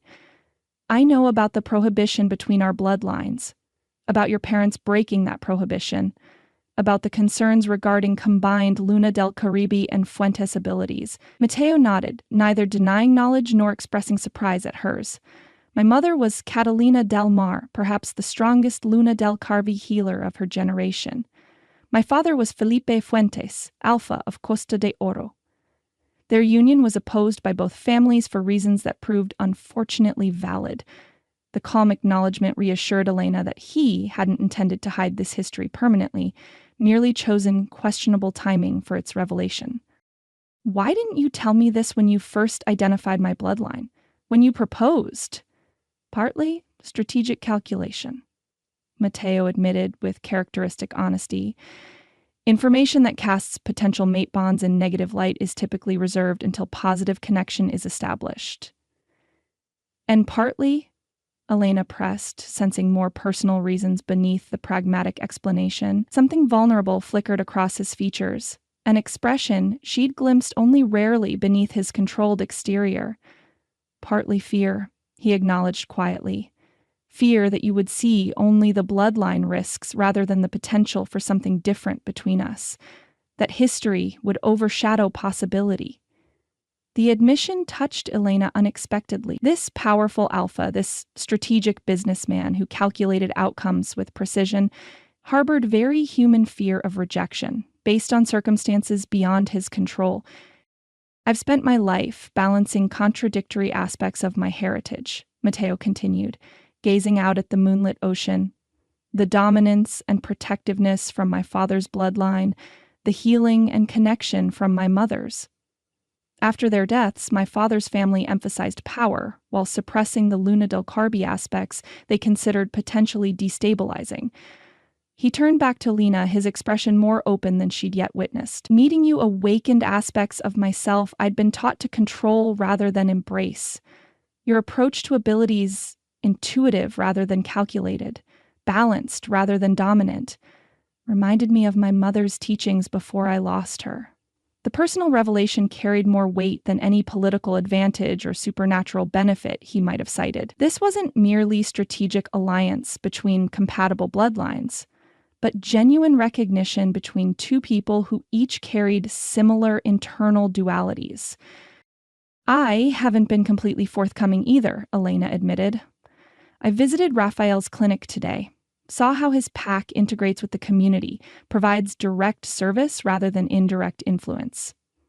It made me question aspects of Costa de Oro's approach, particularly regarding Little Havana development. Instead of territorial defensiveness, Mateo responded with thoughtful consideration. Raphael's model has significant merit in certain contexts. Direct service creates immediate positive impact. His pack's integration with local communities builds genuine bonds that transcend traditional territory markers. The balanced assessment surprised Elena, who had expected more rivalry between competing alphas. You see value in his approach? I see completion, Mateo clarified. His strengths address my approach's weaknesses, while Costa de Oro's resources and influence could expand Sombra del Rio's impact beyond current limitations. The packs aren't natural enemies, Elena. They're potential complements. If old rivalries and territorial thinking could be transcended, the vision he described, cooperation rather than competition between Miami's werewolf packs, aligned surprisingly well with Elena's own emerging understanding of her bloodline's historical role as mediators and healers between competing interests. That brings me to my decision, she said, meeting his gaze with newfound clarity. I will accept your proposal, Mateo, but with one non-negotiable condition. Interest flickered in his expression. I'm listening. Little Havana remains untouched by Costa de Oro development, Elena stated firmly. Not just Café Mendoza, but the entire cultural heart of the neighborhood.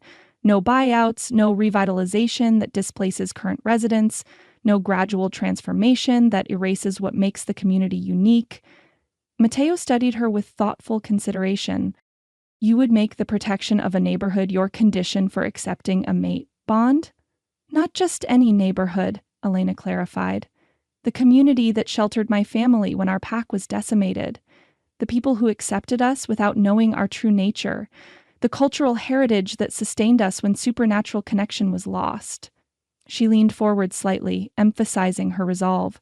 My bloodline's abilities are rooted in connection, Mateo. I cannot abandon the connections that preserved us just to form new ones. For a moment, Mateo seemed to weigh complex calculations behind his composed expression. Then, surprising her, he smiled with genuine warmth rather than strategic acceptance. Agreed, he said simply. Costa de Oro will redirect development resources to enhance rather than replace Little Havana's existing structures. No displacement, no cultural erasure, no predatory acquisitions. He extended his hand toward her. Is that acceptable? The ready agreement without haggling or qualification caught Elena off guard. Just like that? Just like that, Mateo confirmed. Your connection to community is part of what makes you who you are, Elena. I may not fully understand it, but I respect its importance to you. His expression softened further. Besides, there are many paths to neighborhood improvement that don't require demolishing existing cultural foundations. Relief washed through Elena as she placed her hand in his, feeling the now familiar current of energy that passed between them at each touch. Then yes, I accept your proposal. I will be your mate under Costa de Oro and Luna del Caribe traditions. Mateo's smile transformed his entire face. Years of alpha responsibility momentarily giving way to simple joy. He reached into his pocket and withdrew the moonstone ring she had returned while considering her decision. May I? He asked, holding the ring between them. Elena nodded, extending her left hand. As the moonstone slid into place on her finger, she felt that now familiar warmth spreading up her arm and throughout her body. Not foreign invasion, but recognition. Bloodline acknowledging bloodline across centuries of separation and conflict. The full moon is in 10 days, Mateo said, his voice carrying reverent wonder as he looked at the ring on her finger. The perfect time for a ceremonial mating that honors both our heritages. 10 days, Elena echoed, the reality of her decision settling around her like a mantle of both responsibility and possibility. The choice she had made would transform not just her life, but potentially the balance of supernatural power throughout Miami. Bloodlines rejoining after generations of separation, abilities combining in ways both promising and unpredictable. As they walked back toward the estate, hand in hand, the Miami skyline glittering against the night sky before them, Elena felt her wolf stirring with anticipation of the union to come. Whatever challenges lay ahead, whatever adjustments their joining might require, she had made her choice with both heart and mind aligned. The protection of her community secured alongside the supernatural connection her wolf had always craved. The moon continued its waxing journey toward fullness, casting silver light across the path before them, two wolves from bloodlines both complementary and contradictory, choosing partnership where history had dictated division, creating possibility where tradition had seen only danger. No, absolutely not. Elena stared at the elaborate dress displayed on the mannequin, its silver-white fabric adorned with crystals that caught the boutique's lighting in dazzling pattern. "I'd look like a werewolf Disney princess," Veronica arched one perfectly sculpted eyebrow. "That is rather the point of a mating ceremony, Elena. The visual impact reinforces the significance of the union to all witnesses." 3 days had passed since Elena had accepted Mateo's proposal with her Little Havana protection condition. 3 whirlwind days that had transformed her from chef to maid-to-be with dizzying speed. The entire Costa de Oro pack had mobilized around preparations for the ceremony scheduled to coincide with the approaching full moon, an event apparently significant enough to warrant interrupting normal pack operations. When Mateo had informed her that Veronica would serve as her ceremonial guide, Elena had nearly choked on her coffee. The beta had been coldly civil since Elena's arrival at the estate, their interactions characterized by thinly veiled territorial tension. Being forced to spend hours together selecting ceremonial items seemed like a recipe for mutual torment. "Isn't there something less princess-like?" Elena gestured at the gown with its 15-foot train and bodice so encrusted with crystals it probably weighed more than she did. "Something that allows actual movement?" The boutique owner, a human woman with the carefully neutral expression of someone accustomed to wealthy clients' eccentricities, hovered nearby. "Perhaps the Lugnari collection in the private showroom," she suggested. "More streamlined silhouettes, while maintaining ceremonial elegance." Veronica nodded her approval, and they followed the woman through the exclusive Miami Beach boutique to a sealed room requiring actual fingerprint access. Inside, the collection took Elena's breath away. Gowns in shades of silver and white that seemed to capture moonlight in fabric form, their designs somehow both ancient and contemporary simultaneously. "These are..." Elena trailed off, touching a sleeve of material that felt like liquid silk beneath her fingers. "Designed specifically for werewolf ceremonies," Veronica completed quietly, ensuring the boutique owner remained out of earshot. "By pack-affiliated designers who understand our physical requirements and cultural symbolism." Elena examined the collection with new appreciation, noting subtle details she'd initially missed. Strategic seaming that would accommodate partial transformations, fabric durable enough to withstand supernatural strength, cuts that emphasized werewolf physicality while maintaining human elegance. This one, she decided, drawn to a design with clean lines and subtle lunar phase embroidery along its modest train. The silvery fabric contained threads that seemed to shift from white to blue depending on the viewing angle, reminiscent of moonlight on water. Veronica studied her choice with inscrutable expression. "Interesting. Less traditional than expected, yet undeniably ceremonial. Perhaps your taste isn't entirely hopeless." Coming from the perpetually critical beta, this bordered on effusive praise. Elena bit back a sarcastic response, reminding herself that cooperation would make the next week more tolerable than conflict. "The dress is merely the beginning," Veronica continued as they completed the purchase with Mateo's black card. Another aspect of pack life Elena was struggling to accept. The ceremonial shopping list is extensive. By mid-afternoon, Elena's feet ached and her patience had worn dangerously thin. They'd acquired ceremonial jewelry, ritual implements whose purpose remained unexplained, specific herbs and essential oils for pre-ceremony purification, and various items Veronica described only as necessary for proper bloodline acknowledgement. "Please tell me we're done," Elena pleaded as they exited yet another exclusive shop tucked discreetly into a renovated Art Deco building. "My wolf is going to claw her way out of my skin if we enter one more retail establishment." Veronica checked something on her phone, then nodded with evident relief. "The ceremonial acquisitions are complete. We have 1 hour before our appointment at the sanctuary for ritual space preparation." 1 hour of freedom? Elena's mood lifted immediately. "There's a Cuban cafe around the corner that makes decent cortaditos. Not as good as Cafe Mendoza's, but acceptable in emergencies. And this definitely qualifies as an emergency." To her surprise, Veronica agreed without argument. Minutes later, they sat at a small outdoor table, strong coffee and pastries between them, an awkward silence stretching as both women realized this was their first non-supervised, non-ceremonial interaction. "So," Elena ventured, deciding directness might break the ice, "how long have you been in love with Mateo?" Veronica's coffee cup froze halfway to her lips, her expression shifting from shock to cold anger before settling into something more complex. "Blunt as ever, I see." "Life's too short for subtle circling, especially between wolves," Elena shrugged, sipping her own coffee. "Your scent changes when he enters a room. Your eyes track his movements. These aren't judgments, just observation." For a moment, Elena thought she'd pushed too far. Then something unexpected happened. Veronica laughed. A genuine sound, entirely different from her usual controlled responses. "You are nothing like what I expected," the beta admitted, setting down her cup. "Most wolves would avoid acknowledging the obvious tension, especially with a higher-ranked pack member." "I'm not most wolves," Elena reminded her, "and hierarchical deference hasn't been part of my upbringing." "Clearly." Veronica studied her with new assessment.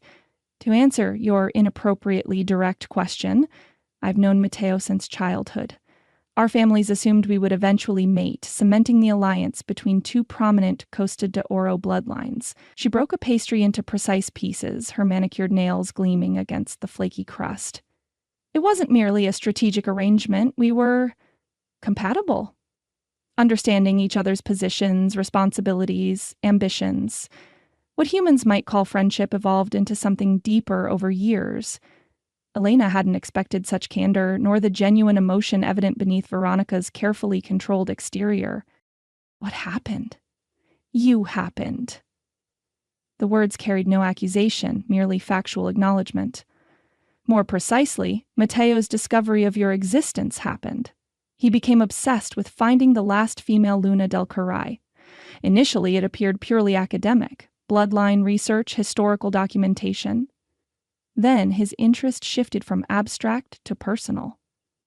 Veronica's gaze met Elena's directly. "The first time he mentioned you by name, I knew. His scent changed, his focus narrowed. 20 years of assumed future disappeared in an instant." The revelation hit Elena with unexpected force. Not just the knowledge that Veronica had legitimate reason for her initial hostility, but the realization that Mateo's interest had preceded their first meeting by considerable time, that his appearance at Cafe Mendoza had been the culmination of deliberate search rather than fortunate coincidence. "I'm sorry," Elena said simply, meaning it despite the complexity of their situation. "That must have been painful." Veronica's expression suggested surprise at the genuine empathy. "It was. Adjustment. Werewolf society doesn't allow much space for personal disappointment when pack interests are involved." She straightened slightly, professional mask returning. "Mateo's connection to you is undeniable. Your bloodlines are complementary in ways mine could never be. The pack will benefit from your union." The clinical assessment contrasted sharply with the personal pain evident beneath Veronica's composed exterior. Elena recognized the significant concession the beta had made in acknowledging both her feelings and their irrelevance to pack decisions. "Is that why you agreed to be my ceremonial guide?" Elena asked. "To demonstrate acceptance of pack priority over personal preference?" A hint of the earlier genuine smile returned to Veronica's features. "Partially. Also because watching you navigate traditional protocols promised to be entertaining. Your expression when I described the lunar immersion ritual was priceless." "Naked moonbathing with 7 witnesses still seems excessive," Elena muttered, remembering her horror at that particular ceremonial requirement. I may have exaggerated certain elements, Veronica admitted, with the first hint of mischief Elena had witnessed from the typically serious Beta. The actual ritual involves moonlight meditation while wearing ceremonial robes, with 2 witnesses at most. Elena narrowed her eyes. You deliberately misled me.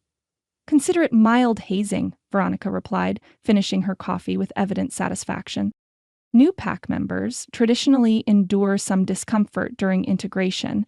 Your situation bypassed many normal protocols. The explanation, while not precisely an apology, suggested a shift in their relationship, from cold hostility to something approaching normal pack interaction, complete with the testing and teasing common among wolves establishing position. As they gathered their purchases and headed toward the sanctuary appointment, Elena found herself reassessing Veronica. Beneath the perfect exterior and intimidating competence lay a wolf with genuine feelings and legitimate grievances who had nevertheless chosen pack loyalty over personal resentment. For what it's worth, Elena offered as they loaded bags into the Beta's immaculate BMW. I think you'll make an excellent ceremonial guide. You clearly know the traditions inside out, and you haven't actually tried to sabotage me. Yet, the ceremony isn't over, Veronica replied dryly, though humor lurked beneath the warning. And the truly challenging preparations begin now. Veronica hadn't exaggerated about the difficulty of ceremonial preparations. By the 5th day of intensive training, Elena's muscles ached from practicing the precise partial shifts required for key ritual moments. Her brain struggled to retain the complex sequence of traditional phrases in ancient wolf speak, and her patience had worn dangerously thin. Again, Veronica instructed from her position at the center of the training room specially configured for ceremonial practice. The 3rd transformation must be precisely timed with the 12th phrase. Your timing remains consistently off. Elena bit back a growl of frustration, forcing her exhausted body into starting position. The mating ceremony, she had discovered, involved far more than exchanging vows and rings.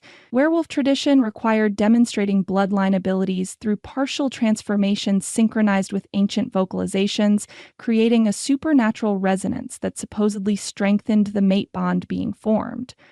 For someone with Elena's inconsistent training history, mastering these precise techniques in days rather than months proved nearly impossible.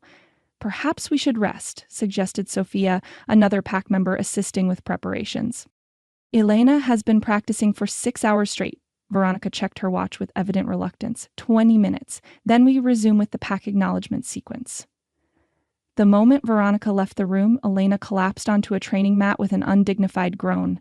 Is this typically how mating ceremonies are prepared? Because if so, the species should have died out centuries ago from sheer exhaustion before reproduction. Sophia laughed, handing Elena a water bottle and energy bar specially formulated for werewolf metabolism. Most couples have months to prepare, not days. And typically, both wolves have grown up witnessing ceremonies, absorbing the traditions gradually rather than through crash courses. Why the rush? Elena asked, the question that had been bothering her throughout the frantic preparations. I understand the full moon timing, but surely waiting for the next lunar cycle would allow for more thorough preparation. Sophia hesitated, her expression suggesting she was weighing appropriate responses. Pack politics, she said finally.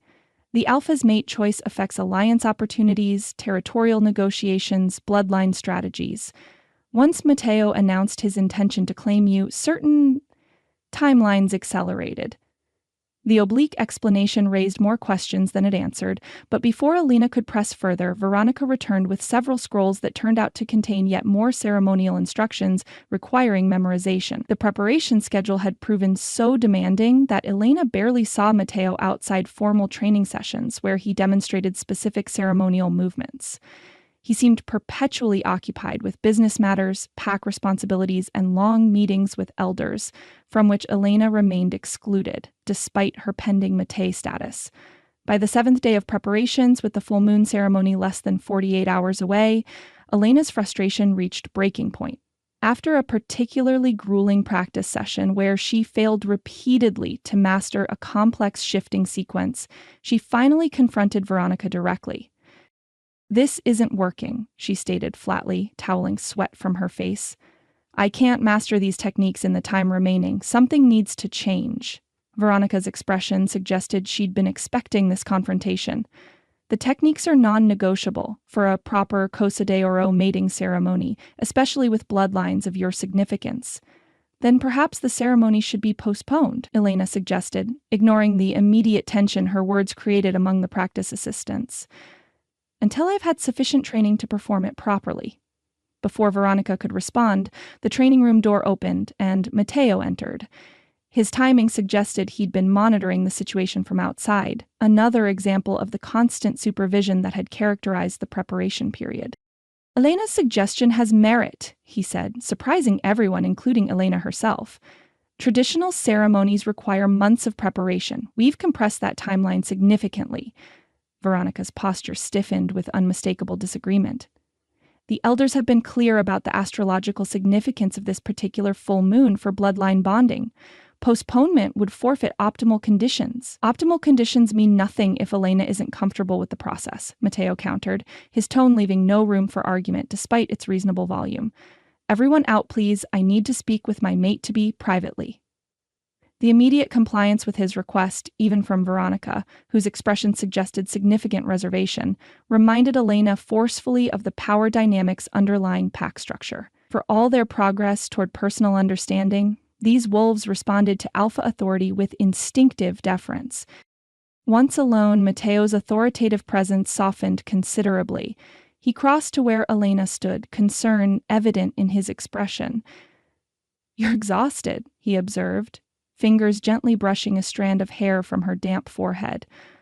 "I should have monitored the preparation intensity more closely." The tender gesture contrasted sharply with his recent distracted behavior. Elena leaned into his touch despite her frustration, her wolf responding to his presence with immediate comfort after days of stressful training. "Where have you been?" she asked, unable to keep slight accusation from her tone. "I've barely seen you all week, and when I have, you've seemed completely preoccupied with whatever you're discussing with the elders behind closed doors." A flash of guilt crossed his features before being replaced with apologetic sincerity. Pack business has been unusually demanding with the ceremony approaching. Territorial allies require reassurance, ceremonial protocols need authorization, security arrangements demand personal oversight. The explanation seemed reasonable, yet somehow incomplete. Before Elena could press further, Matteo continued, "But that's no excuse for neglecting you during this significant transition." His hands encircled her waist, drawing her gently closer. "Tell me what you need. If postponement is your preference, we can rearrange despite traditional timing preferences." The offer seemed genuine, yet Elena had overheard enough fragments of discussion between Matteo and the elders to recognize the importance they placed on this particular moon phase for reasons that remained unclear to her.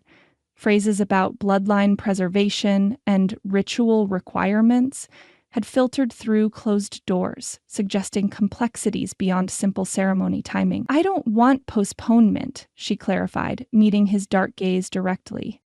"I want understanding of why this specific ceremony on this specific date matters so much to your elders.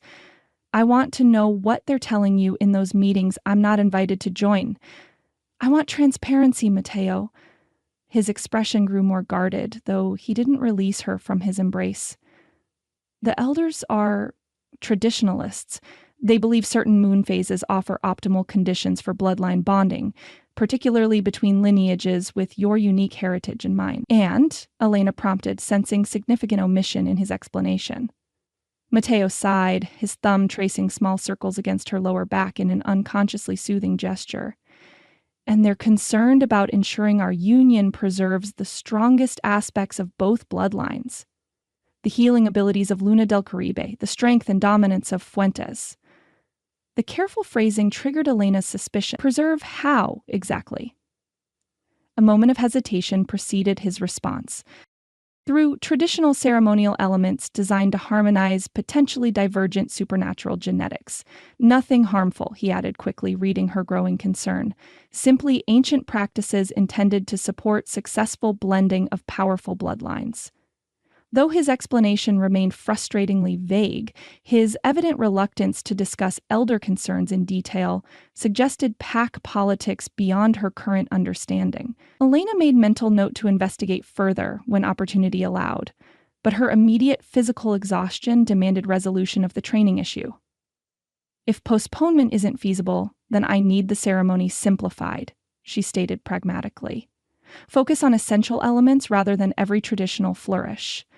I'd rather perform fewer techniques perfectly than fumble through the complete historical sequence." Relief crossed Mateo's features at her practical approach. "Absolutely. I'll speak with the ceremonial coordinator immediately." His expression softened further, genuine concern replacing political calculation. "And I'll ensure you have proper rest periods regardless of what Veronica recommends." Her enthusiasm for tradition sometimes overshadows practical considerations. Elena allowed herself to lean fully against his chest, drawing comfort from his solid presence and familiar scent after days of stressful separation. Despite her lingering questions about elder discussions and ceremonial requirements, the fundamental attraction between them remained undeniable. Her wolf recognizing something in him that transcended rational analysis or political advantage. "I've missed you," she admitted quietly against his shirt. "This week has been overwhelming in ways I didn't anticipate." His arms tightened around her, his cheek resting against her hair in a gesture that felt more genuinely affectionate than calculated. "I've missed you too.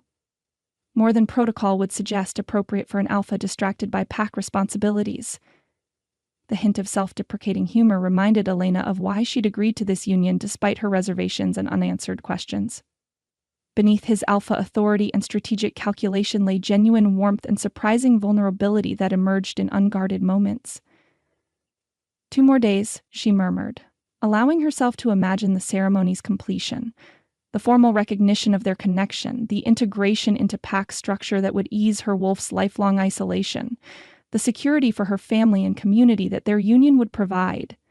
2 more days, Mateo echoed, his voice carrying promise and something that sounded remarkably like genuine anticipation rather than strategic satisfaction. As they stood together in the training room, temporarily insulated from pack politics and ceremonial demands, Elena permitted herself cautious optimism. The preparation process had proven far more complex than anticipated, raising questions about elder motivations and traditional requirements that still required answers. Yet the fundamental connection drawing her to Mateo remained constant beneath those complications, a recognition between wolves that transcended rational analysis. 2 more days until the full moon ceremony that would formalize their mate bond, merging bloodlines that tradition had declared both complementary and dangerous. Despite her lingering concerns about ritual requirements and elder expectations, Elena found herself increasingly committed to the path she'd chosen, believing that becoming Mateo's mate would finally provide the pack connection her wolf had always craved, while securing protection for the community and family she cherished. What remained unclear as she finally extricated herself from Mateo's embrace to resume modified training was whether the elder's interest in their union truly aligned with her own reasons for accepting it. A question that would continue troubling her as ceremony preparations entered their final, most intensive phase. That's the end of part 1. If you're ready for more drama, romance, and shifter magic, part 2 is waiting for you. Find the link in the comments or description below. Thanks for listening and see you in the next part.